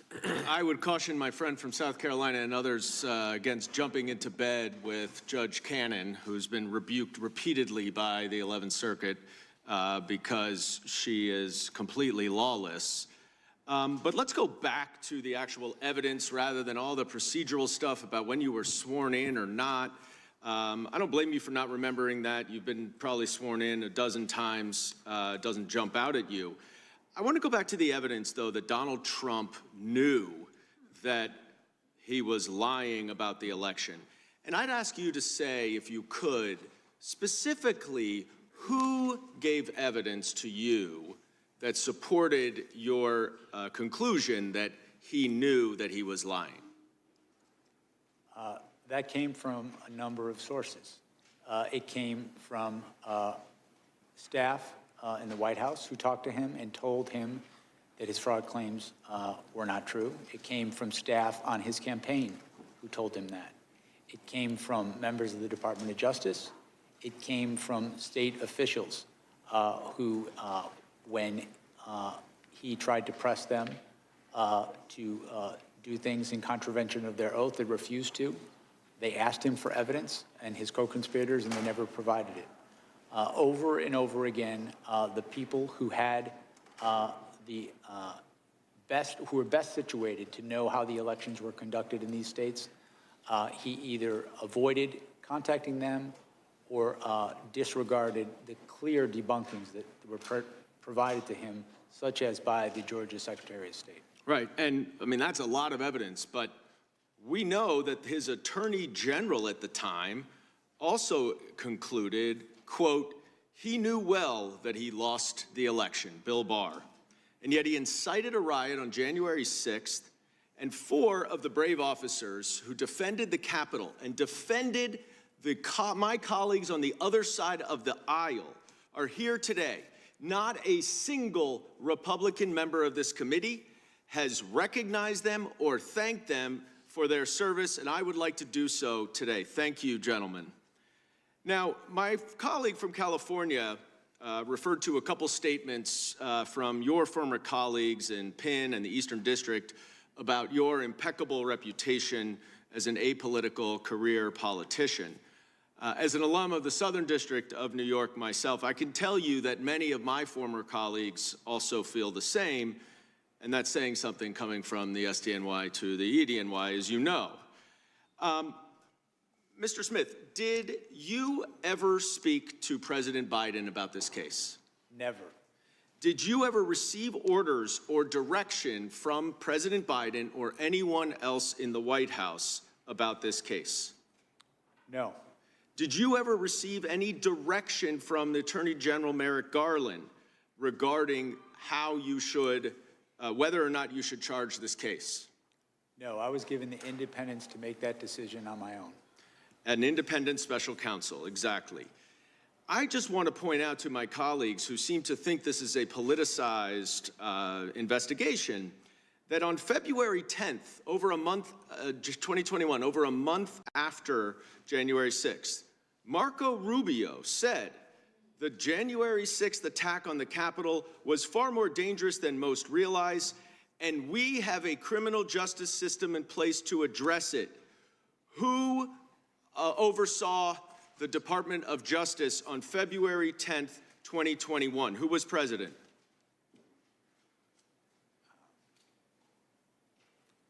February 10th, 2021. That would be Joe Biden. So Marco Rubio wanted Joe Biden's Department of Justice to investigate Donald Trump and his January 6th insurrectionist. I want to ask you in my last few seconds, Mr. Smith, you're not the first special counsel to investigate Donald Trump. Special Counsel Mueller, also of impeccable integrity, concluded that the 2016 Trump campaign welcomed foreign interference from Russia and used it to help them. Donald Trump has made it a litmus test to be hired in this administration to say that the 2020 election was fraudulent, even though, as you have established, it was not. And now there are senior officials in this government who are responsible for protecting our elections, who are election deniers. Can you describe in a few seconds what your concerns are about the upcoming election based on your investigation and what we know today? I believe political litmus tests are not proper for career prosecutors. I think my experience over 30 years as a prosecutor in the Department of Justice is having people who are not guided by party allegiance, but guided by experience. That's how you can trust the criminal justice system. It's the same way with our election system. Gentleman's time has expired. Thank you. I yield back. Gentleman yields back. Gentleman from Wisconsin is recognized. Yeah. First of all, just a couple of comments. There are probably 10 people on this committee who have more conversations with 10, 15 people on this committee who have more conversations with Donald Trump than myself. But anybody who says that Donald Trump thought he won that election, that is just plain not true. No way, unless he's the best actor in the history of this building. We agree. Did Donald Trump believe? Order. Donald Trump did not believe. Donald Trump did not believe he lost that election. He just didn't. No way. And I think on January 6th, I can't believe there were any congressmen here who didn't think Joe Biden was going to be sworn in as president. So it was a riot, but it wasn't a threat to the future of the republic. Okay. Now we should have posted up here a document for you to look at. Here we are. Okay. This is something we received with regard to Arctic frost. It's a list of about 70 names. I don't know whether or not you're familiar with the document. I don't believe I'm familiar with this document. Okay. The document contains just about every person who was higher up in the Donald Trump campaign. There's a little more emphasis on here on people involved in Wisconsin, but you're not familiar with the document. I'm sorry, sir, what was your question? Would you know what was in this document? These names, you familiar with them at all?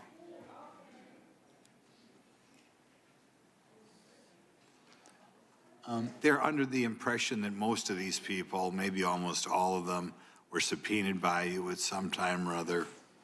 That helps you. Some of these names I am familiar with. Others I'm not familiar with, or I don't recall as I sit here now. Okay. We'll eventually submit another question for you on this later on. From the time you were appointed as special counsel to your resignation in January 2025, did you ever have contact with the January 6th Select Committee? I did not personally. When I became special counsel, I directed my deputy to ask the Select Committee to provide us whatever evidence they would provide us. So you directed people to have direct contact? I directed my deputy to make contact to collect evidence from them. And that's J.P. Cooney? J.P. Cooney, my deputy, correct. Okay. Did you have any concern that the evidence collected by the Partisan Select Committee would be in any way tainted by politics? I apologize, sir. I just couldn't hear you because of the door. I'm sorry, we had people going through here. Did you have any concern that the evidence collected by the Partisan Select Committee would be in any way tainted by politics?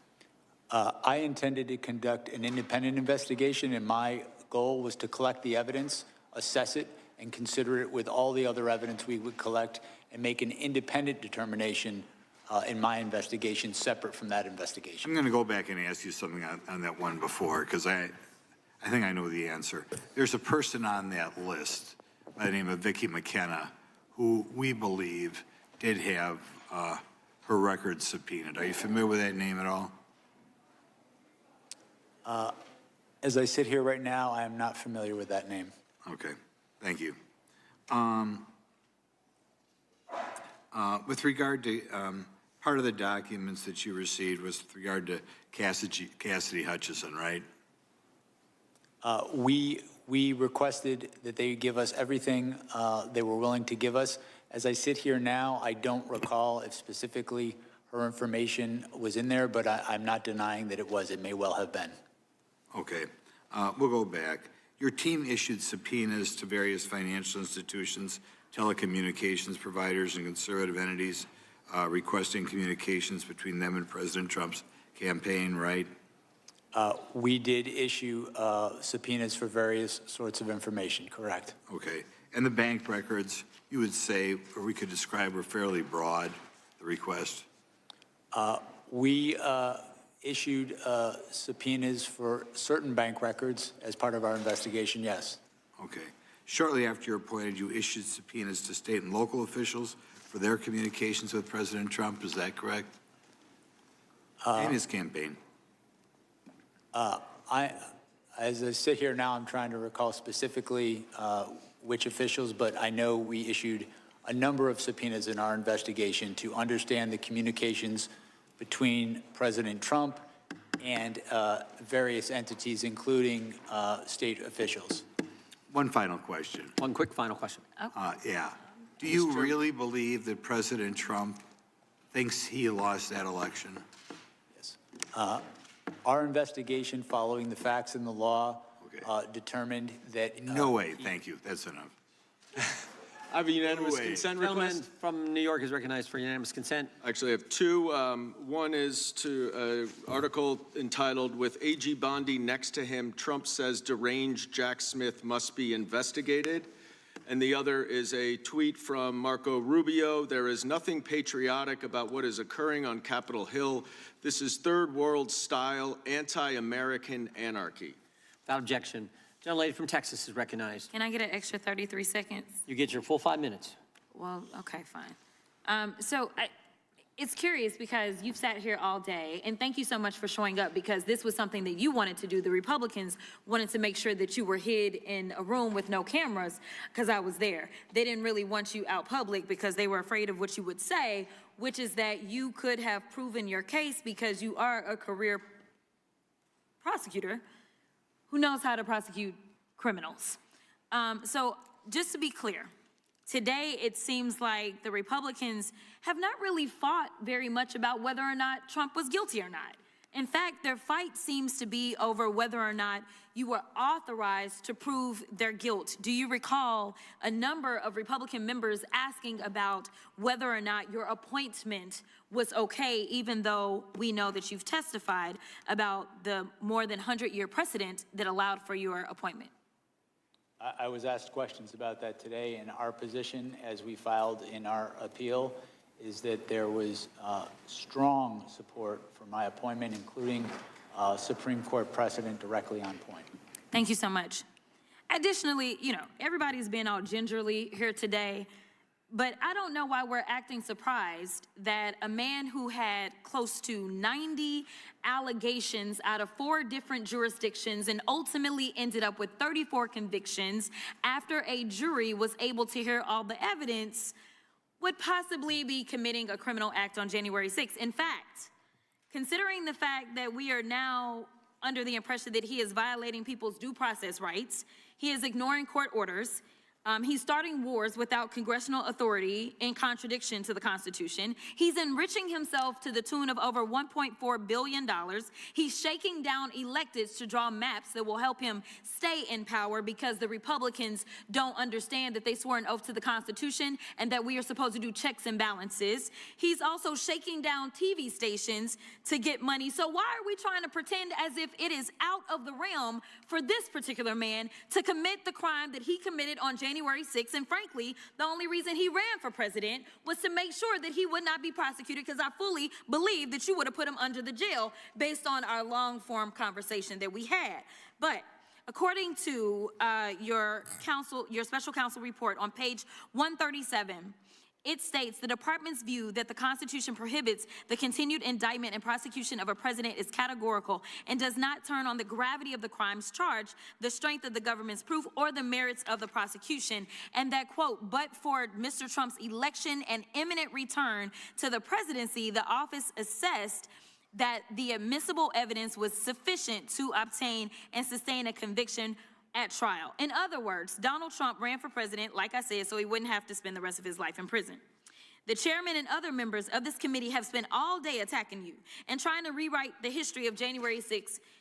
But Mr. Jim Jordan, the chairman, failed to mention how he was running around the Capitol terrified by the possibility that all those insurrectionists would harm him. In fact, on page 97 of the deposition transcript, you mentioned how Mark Meadows, the president's chief of staff, quote unquote, never saw Jim Jordan so scared.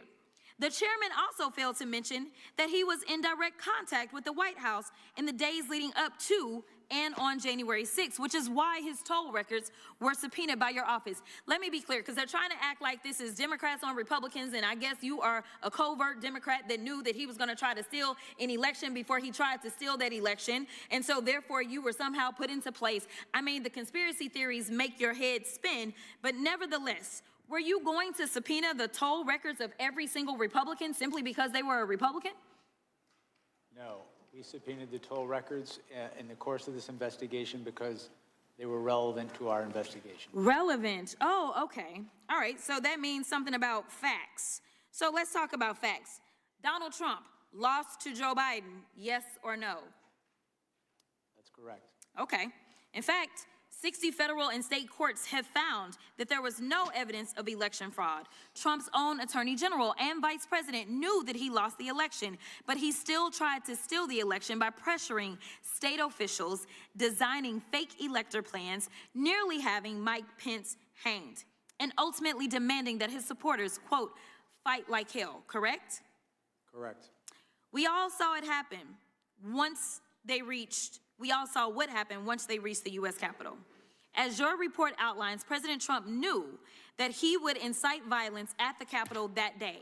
In fact, some of Trump's senior advisors were pushing for violence. For example, page 81 of the report details how co-conspirators number 2, John Eastman, tried to convince Mike Pence to break the law, stating that, quote, violence was necessary. So it isn't just Trump who is responsible for the death of multiple law enforcement officers and the injuries of thousands of people. A lot of Republican members of Congress are also responsible.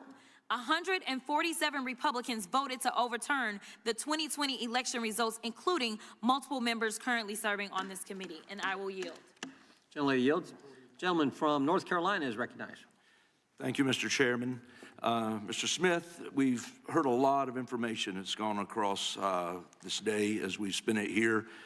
We've heard disregard for the First Amendment at times. We've heard talk about solely seeking charges against Donald Trump, obviously targeting.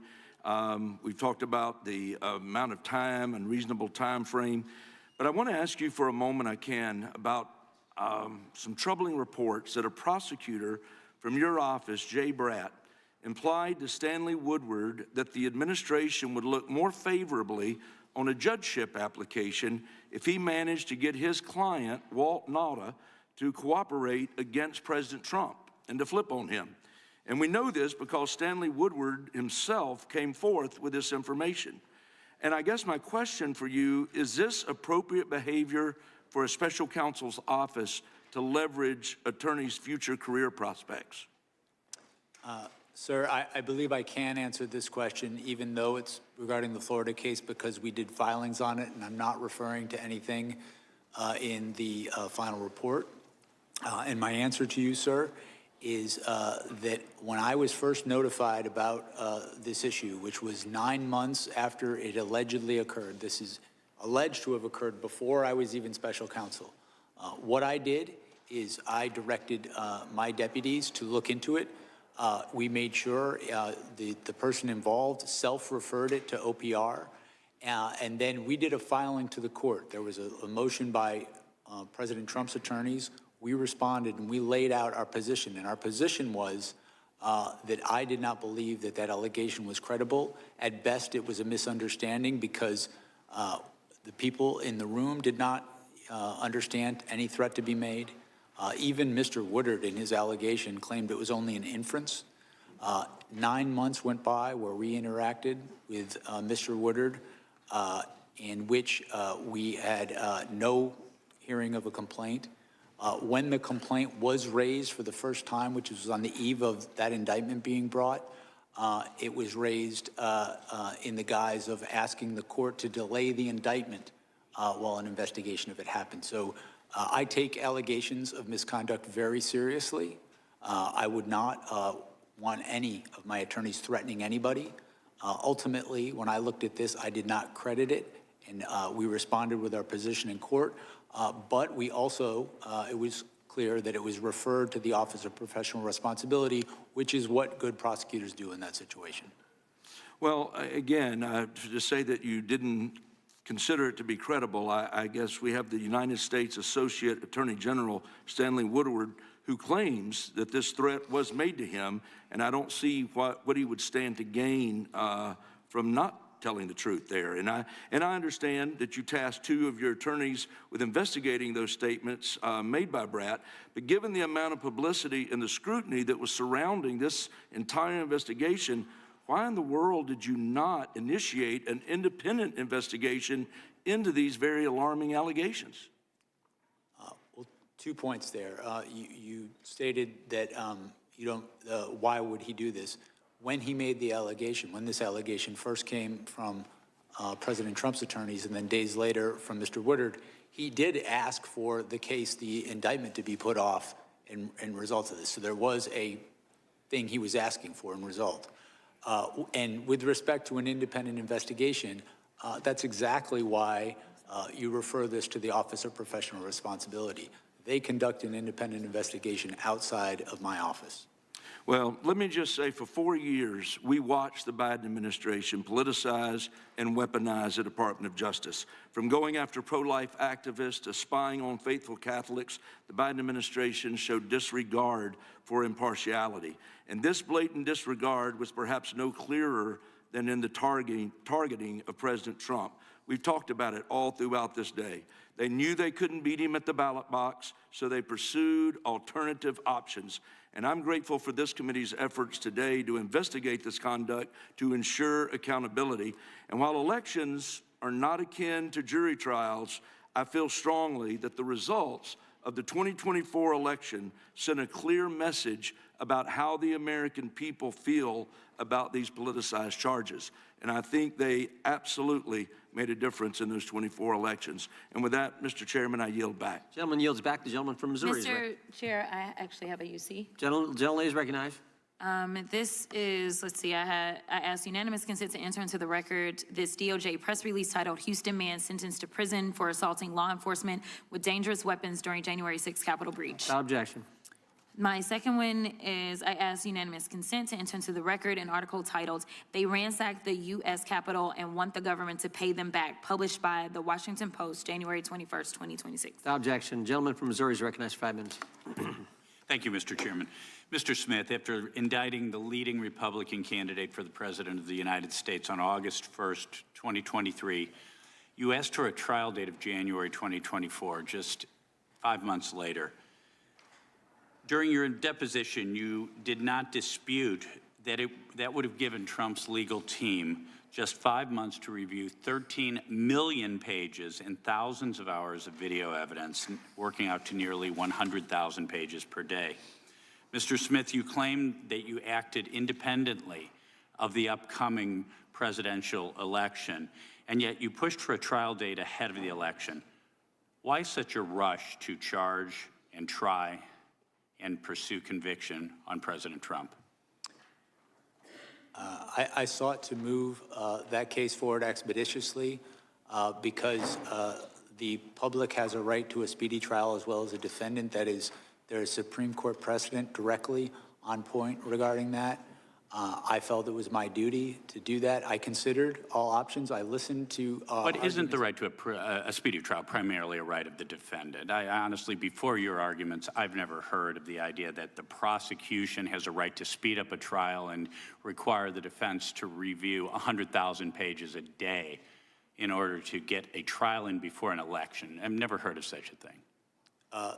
The Supreme Court, in at least, as I sit here now, 3 different cases, has stated pretty explicitly that the right to a speedy trial is the public's as well as the defendant's, and that You were trying to get President tried, convicted, and hopefully in prison before Election Day. I understand. Mr. Smith, I think it's very telling that during your deposition, you could not articulate any evidence that President Trump instructed individuals to unlawfully enter the Capitol on January 6, 2021. You claim that President Trump was, quote, responsible for the events at the Capitol on January 6, which was not charged in your indictment. How do you reconcile that with the position of the department in other GA6 related cases that President Trump wasn't responsible for the events at the Capitol that day?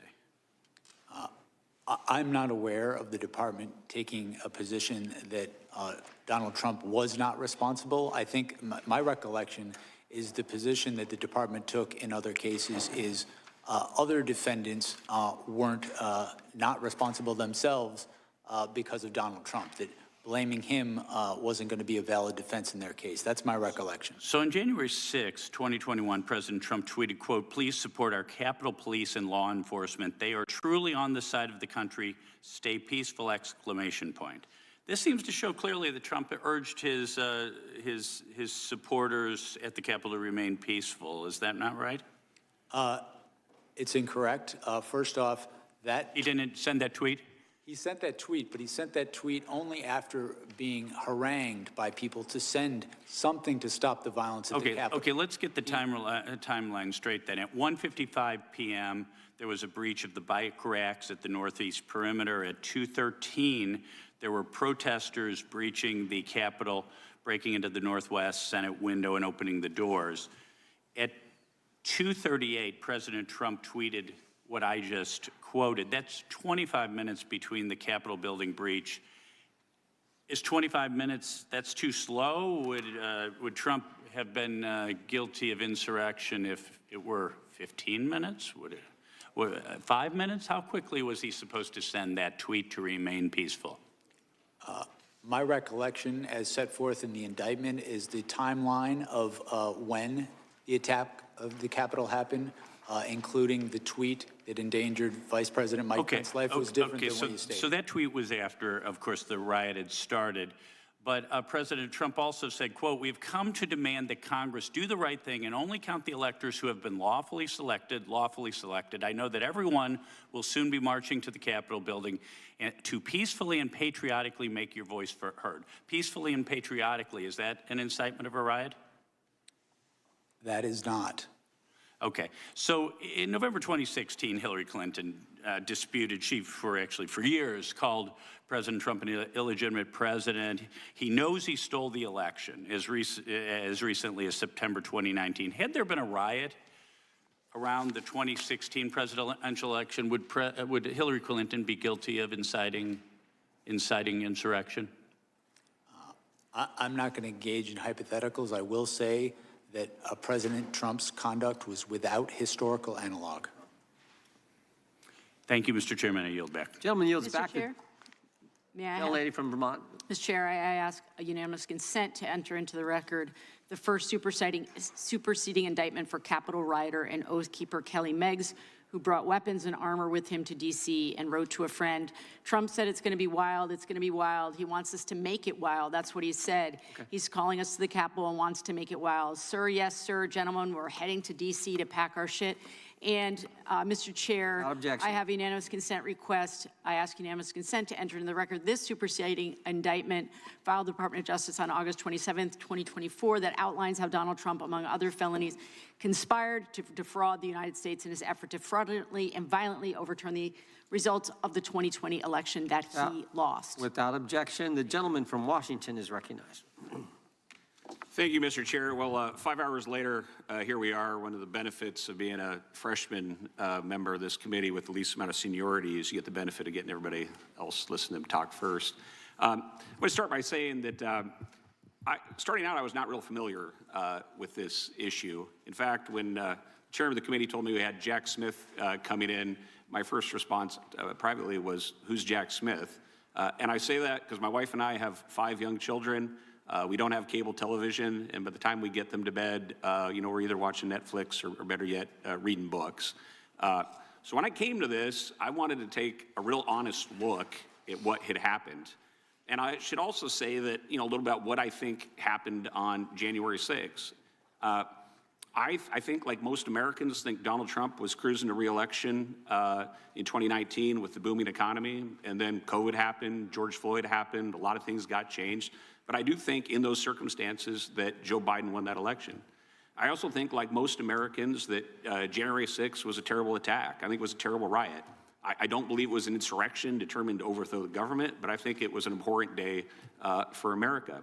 I also think, like most Americans, it was extremely unfortunate for this country that the January 6th committee was a partisan event, and there was not an ability to put folks from both sides of their choosing on that committee, so there could have been a full and honest debate for the American people. I think it was politically motivated, what Nancy Pelosi did with that committee. And so when I came to this issue with a fresh look, with those kind of my priors and what I got into, what I wanted to find was that in the goodness of the rule of law, that you as an investigator carried this out to the highest ideals, and it was not a politically motivated investigation. And I think a lot about that in the 250th anniversary of America. I think about what the framers would have thought of this and the state of the rule of law, what makes America special with checks and balances, what keeps us from being a banana republic.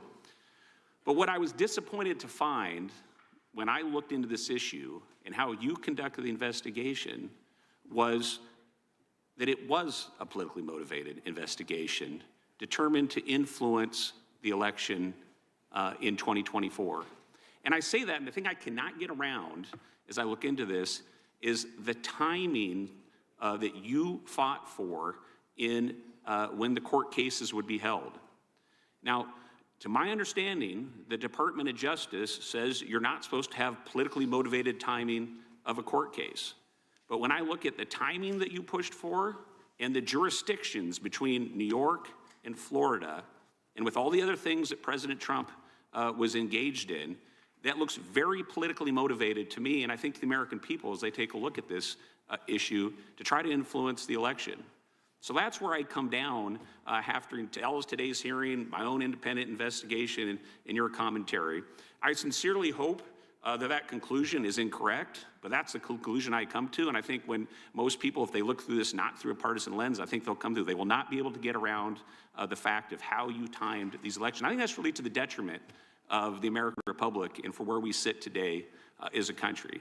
And so my one question for you, Jack Smith, is are you familiar with the Vietnamese city of Bến Tre? I am not. Well, Bến Tre was the site of an intense firefight in early 1968. And after that intense firefight that destroyed the town, a reporter from the Associated Press interviewed a U.S. major, and he said it became necessary to destroy the village in order to save it. Now, historians do not know what was the name of that U.S. major, but I think when they look back at your engagement with our democracy in this republic, they will remember your name. And when it comes to the rule of law that is the foundation of this country, they will remember someone who helped destroy the rule of law. And with that, Mr. President, Mr. Chairman, I yield back. Gentleman yields back. Ranking members recognized for. Oh, I was wondering whether you would yield for a question. I will defer on that. I'll just yield to the chairman. Okay. Gentleman yields back. I think the gentleman. Yeah, then I've just got one UC request, Mr. Chair. Go to you, and then I think the gentleman from Wisconsin has a request. Okay, this is from Politico, October 20th, 2023. Kenneth Chesbrough, an architect of Trump's fake elector scheme, pleads guilty to the offense in Georgia. Without objection. Gentleman from Wisconsin, recognized. I just have to clarify something I said. Yep. I've talked to Donald Trump over a period of time. Donald Trump is 100% certain he won that election. There is 0% chance that he believes he lost. And I say that based on private conversations, which just, boom. So I want to clarify that. Noted for the record, we appreciate that. This concludes today's hearing. We thank Mr. Chairman, for me, I just have one final question for you. That it begins really just as a point of order. Okay. As you know, point of order, or is it a point of order or a question? it's a point of order leading to a question, if that's all Wow, right. that's innovative. Okay, so it's I don't think that's an order, but because I'm such a nice guy, well, I I'm going appreciate to let that. you state It's whatever you're straightforward and stating. it's good faith. Okay, Look, in good faith. Because of nothing you've done and nothing that I've done, Jack Smith has not been able to answer the vast majority of questions about what's in Volume 2 of his special counsel report relating to the stolen documents. Now, it's been said that the judicial order that Eileen Cannon imposed will be lifted in February. And so I guess my point of order is, do we intend to bring him back so he can answer questions about Volume 2 and about the stolen documents case? We'll take it under advisement. Okay, well then, we're just see what the court decides to do, frankly. I got you. Well, then in that event, I've got the signatures of every member on our side who are writing to notify you of our intent to call him to testify in continuation of this hearing to answer all of the unanswered questions about the second half of his That will work. certainly factor in tremendously when we make our decision. Okay, because we have a right on the minority day to have a witness, and we will exercise that right. You're going to call him back again? Yes. Wow, okay. So, and We'll see. yeah, okay. I'm citing Rule 11, Clause 2J. We look forward to seeing the letter, and we'll find out. We'll take it all under advisement, as we said. That concludes today's hearing. We thank the witness for appearing before the committee today. Without objection, all members will have 5 legislative days to submit additional written questions for the witness or additional materials for the record. Without objection, the hearing is adjourned. Awesome. Here's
President Trump has reacted to Jack Smith's appearance before the House Judiciary Committee as it looks into the investigation by the former special counsel into the president involving the January 6th attack on the U.S. Capitol and the president's handling of classified documents.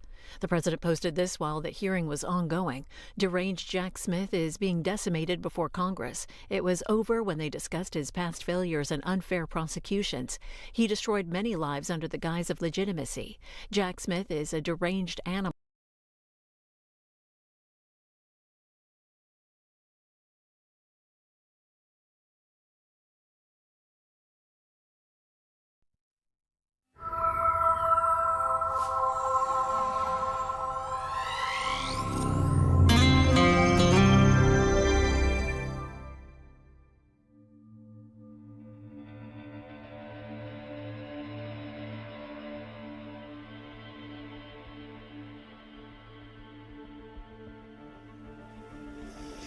raise your right hand, please. Do you solemnly swear to tell the truth, the whole truth, and nothing but the truth, so help you God? Yeah. Would you please give us your full name? Lance Armstrong. You understand that although we're in the conference room of your lawyers, you are giving testimony as if you are in a court of law. Do you understand that? Correct. And that penalties of perjury attach to this deposition just like they would to a court of law proceeding. Of course. There's been allegations regarding what has been alleged to be a steroid or cortisone. Wait a minute, a steroid or I'm cortisone? sorry, cortisone, I'm sorry, I apologize. Yeah, because they're different. I understand, believe me. One is actually anabolic and one is actually catabolic. Know what they've done with the money? I just told you I don't know. Wasn't earmarked Which for part of anything? I don't know do you not understand? I'm just trying to make sure your testimony is clear. How many times do I have to say it? If it can't be any clearer, then I've never taken drugs. How clear is that?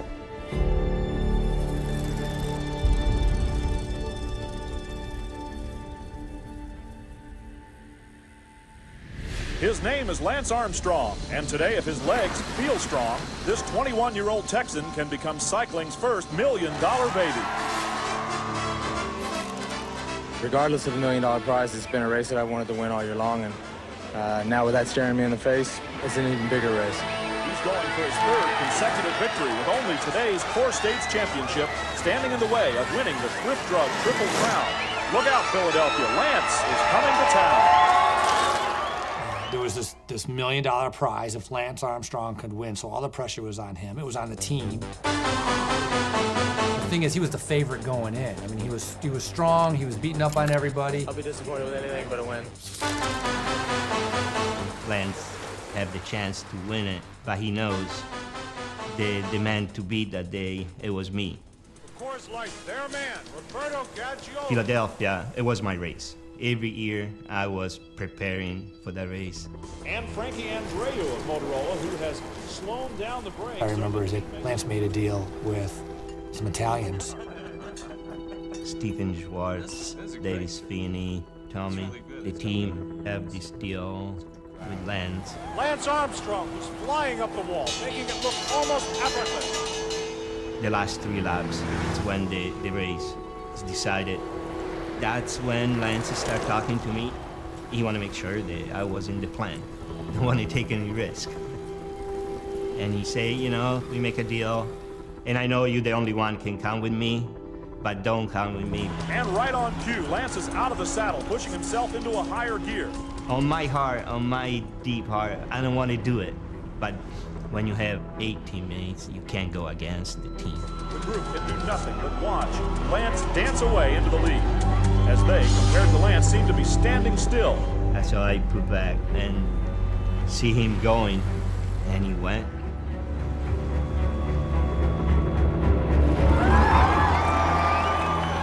And true to form, Lance doesn't disappoint them. Cycling's first $1 million man, U.S. Pro Champion. Deep inside, I feel terrible because I know I could have went. For Lance, a joyous celebration with his mother. The success that Lance has seen and will continue to see, of course, makes me very proud. There's not a better gift. Lance has rolled the dice and come up a winner. It's a big day for me, but I think it's a bigger day for cycling. Everybody won today. As far as I know, Philly's been going around for like 30 years. I don't think that's ever been done before. So, I mean, that's a huge chunk of change.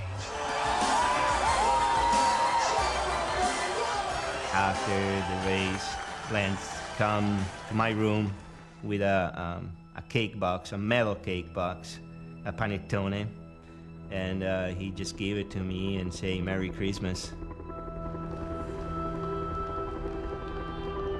It was like $100,000 cash. This was a Lance Armstrong specialty. I really want to win a classic. I mean, if you're going to put a lot of time into it, if I'm going to be 18, 19, 20 years old and I'm going to give up an education, if I'm going to give up... That is what you did? Yeah. If I'm going to give up time at home, sure, it better be rewarding in terms of money. Always in the back of Lance's mind was that great fortunes can be made in professional road racing. And for a poor kid growing up, hard scrabble in Texas. It's important. The next progression is to race in Europe, in the biggest pro races. Como, Italy was kind of like the American base. That's where a lot of the 7-Eleven guys were living there. And at that time, Lance and I don't know how we got into the discussion, but we decided, hey, well, you know, we'll live together for next year. And so I was like, sweet, it'll be good, it'll be fun. It was great, you know, cooking, having risotto. I remember eating watermelon out in the balcony, and we had this bad little car that we used to get around. And I mean, we weren't teenagers, but it was like teenagers just hanging out in Europe. Frankie was Lance's closest friend. And because I was dating Frankie, I became friends with Lance as well. And he was fun. He was fun to hang out with. And Lance and I had a unique relationship because so many people from early on would just kowtow to him. But with Lance, he would try to rib me and try to just get me going. And so we would butt heads and we would argue. But we kind of, I think, enjoyed getting under each other's skin.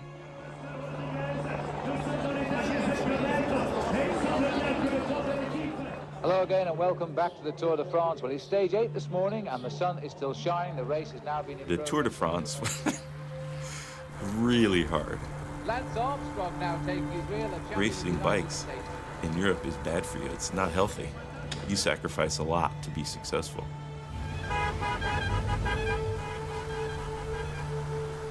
At the Tour de France, you know, I was rooming with Lance, and I was like, Lance, this is your day. This is the one you can win. And he's like, really? You think so? I'm like, yeah. The sprinter Armstrong is 5th down the line. Watch out. Armstrong has the advantage. It's got like a little 6K climb at the end. I mean, it's power, downhill sprint. It's like, it's perfect. And on that day, the whole team committed, led him out to the bottom of that climb, and pretty much like, all right, go. Armstrong boxed in by Dominique Arnoux, who won the first stage of the Tour a year ago. They pushed Armstrong very, very wide indeed as Pensek goes. And Pensek really isn't a sprinter. This would be a surprise. Ronan Pensek leading out now. Armstrong goes on the left of the picture. Lance Armstrong in his first Tour de France. They all said he was too young, but he gets it up the line. Lance Armstrong. We met at the Motorola Hotel. He was only 21 years of age. He was riding the Tour for the first time. And in that pathetic way of sports writers, we like to be able to say at some future point, oh, you know, I interviewed Lance when he was just a kid in his first Tour, and it was going to be like a badge of honor. That was a lot of fun. That was really, I think, just the way it went down with the last climb, and guys were attacking, and I was so motivated. When I asked him about what he felt like coming towards the end of a race, he said, oh, when I get in a situation with a little group of 6 or 8 riders, and I know I've got a real chance of winning, he said, I start to shriek, and my body shakes. And I think about my mom. She didn't raise a quitter. I had this sense of a guy who just wouldn't be beaten, who, through the force of his will and his personality, became almost somebody different. And there's Decker on the floor again, and Lance Armstrong has sprinted the gap closed. Lance Armstrong has joined now Franz Massen. Now he's looking back and seeing nobody as he becomes champion of the world. Lance Armstrong, 21 years of age, is America's second only world ever road race champion. Beating the greatest man of the moment in world cycling, Miguel Indurain. He raised a smile there, but I think Miguel very disappointed. And could it be that we're watching the man who will replace the great Greg LeMond in the years ahead? Lance Armstrong now.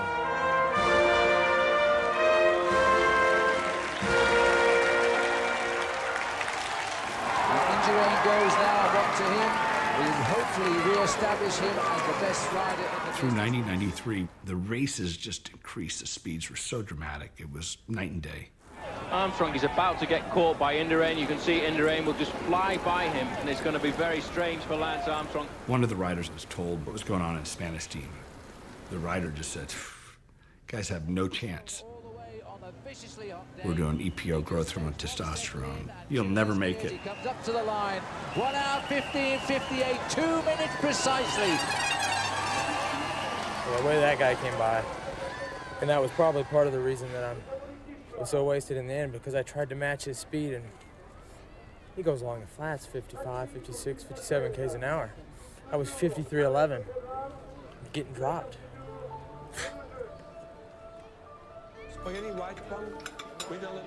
We're talking about the speed of the pelotons, talking about this new drug EPO, and talking about Dr. Ferrari. Lance would have known Ferrari by reputation. Now he wanted to meet the man and start working with him. Ferrari had a reputation of being the best in the business. Like, if you wanted to win races, you're gonna win the Tour, you go see this guy and he's gonna set you up. As good as that reputation was, everybody knew that if you went to see Ferrari, you were going to get doped. So Lance kept it a secret from everyone for a long time. Lance had the intelligence to see that Ferrari was special in terms of his understanding of physiology and of the drugs and how they interacted. With his charisma and his natural intelligence, Lance was able to endear himself to Ferrari, become the Adam of what would be Ferrari's creation. You keep doing your job as Frankenstein, and I'll be the best monster you've ever created. And Ferrari loved him for that. You know, the pupil from heaven. The train just started rolling full blast, just like it was just reefing across the landscape. It is, he's gone. Armstrong has gone. The sort of thing he did in the World Championship in Oslo. Is this man on the start of his greatest ever season? They're travelling at nearly 40 miles an hour. Armstrong showing enormous determination. When I spoke to him before the Pyrenees, he looked... You couldn't develop a product more perfect for the ravages of endurance athletics than EPO. Come across the line, but Armstrong has done it today. For Fabio Casatelli, he's pointing up there to where the man is... EPO was done in secret. You never knew what anybody else was doing. Even for the top guys, they never knew what the other guy was doing. So everybody thought they had to do more in order to be able to win or to keep up. Well, I was tired of getting beat up on, tired of getting dropped and watching fat sprinters get over Category 1 climbs and win, and getting thrown out the back of the group. I'm not gonna, you know, sleepless nights, figuring out, and then... Oh, you did a great job. We're going, that's our Frankie. Yeah, Frankie's in front. So that's great. Congratulations. Thanks a lot. Excited. You've been enjoying the Tour de France?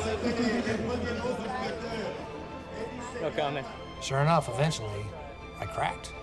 Yeah, I drove to Switzerland and pretty much just walk into a pharmacy. It's just like, could have bought chewing gum.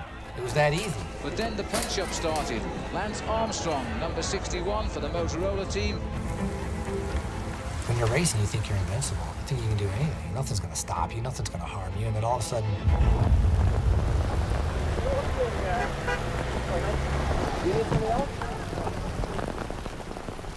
From the beginning of the tour, I knew that I was a step off. And a lot of times when your body is down like that, then a virus or an illness will move in and take over.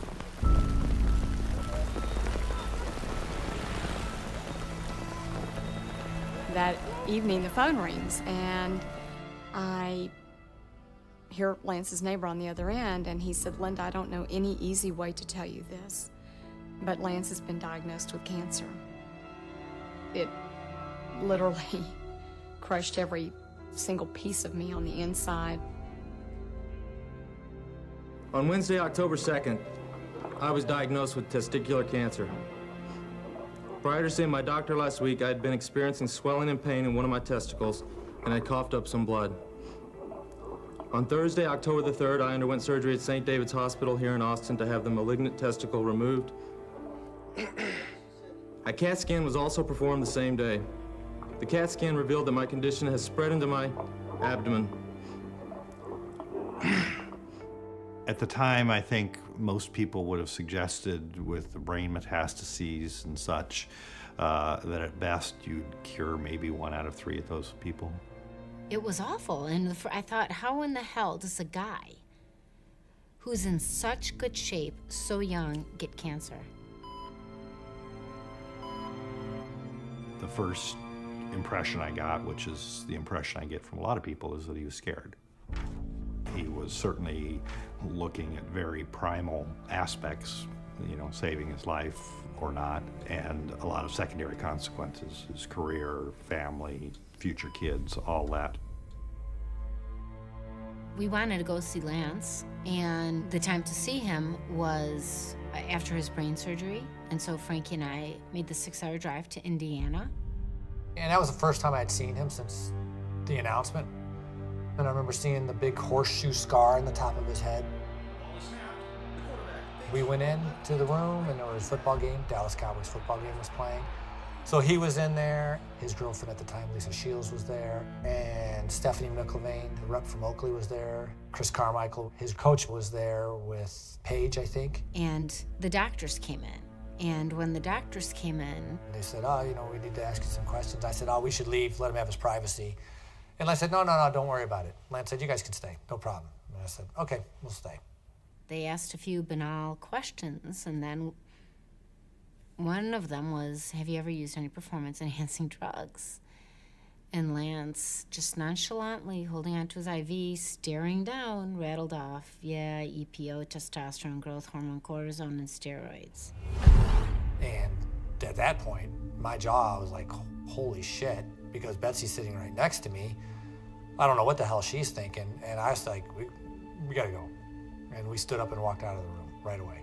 I was furious because I said to him, that's how Lance got his cancer, and if you're doing that, I'm not marrying you.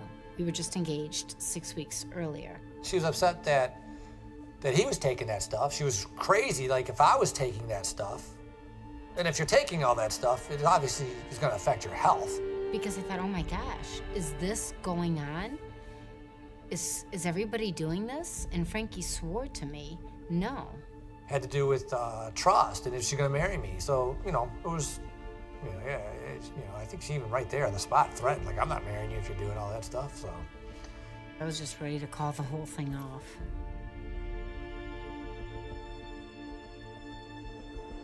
Before cancer, Lance had signed up for the French team, Cofidis. It wasn't known if he would live or race bikes again. You know, all of those things were not known. I still have a ways to go on the bike. Does it sound like some kind of miracle to you? No, it's not a miracle. Everything was the therapy was normal therapy. I had to do just as much as everybody else, so. He made the decision to go because they were astonished to see him there. And then he decided he would carry on to Italy and see Michele Ferrari for what would have been really just like a friend-to-friend visit. And that is extraordinary because it indicated that in a relatively short time, he and Michele Ferrari had become very close. And it was also a visit to say, if I come back and I make a full recovery, I'm going to achieve everything I ever wanted to achieve, whatever it takes. And I want you working with me. The American Mafia. It took him a long time to find a team and a structure that would make it worthwhile. When I tried to come back, there was no interest. None. And then finally signed the deal with the U.S. Postal Team. I think that if I were to come back and to win and to be successful, I would consider that a complete recovery as an athlete. As much as Lance wanted to win, Tom Weissel wanted to win, and he's the creator of the US Postal Team. People talk about Lance being this kind of ruthless alpha male leader. Tom Weissel was one of those. You know, a ruthless guy. Lance's first contract was for minimal wages. Weissel said, go out there, win races, prove you're back competitive, and I'll give you a huge bonus. And he went after those bonuses like tooth and nail.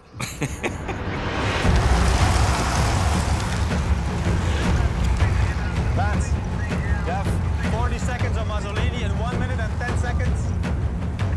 1 minute and 10 seconds. Director Sportif. Hi, camera. On certain teams, you have riders that are acquaintances. He was just smiling a minute ago. They're co-workers. That 99 Tour team, we were friends and good friends. We were close. It was a close-knit group of riders. Hencappy, Livingston, Van de Velde, Lance, and we would do anything for each other. I hate the French. Lance. Screw the French. Frankie was on that team. Tyler Hamilton was on that team.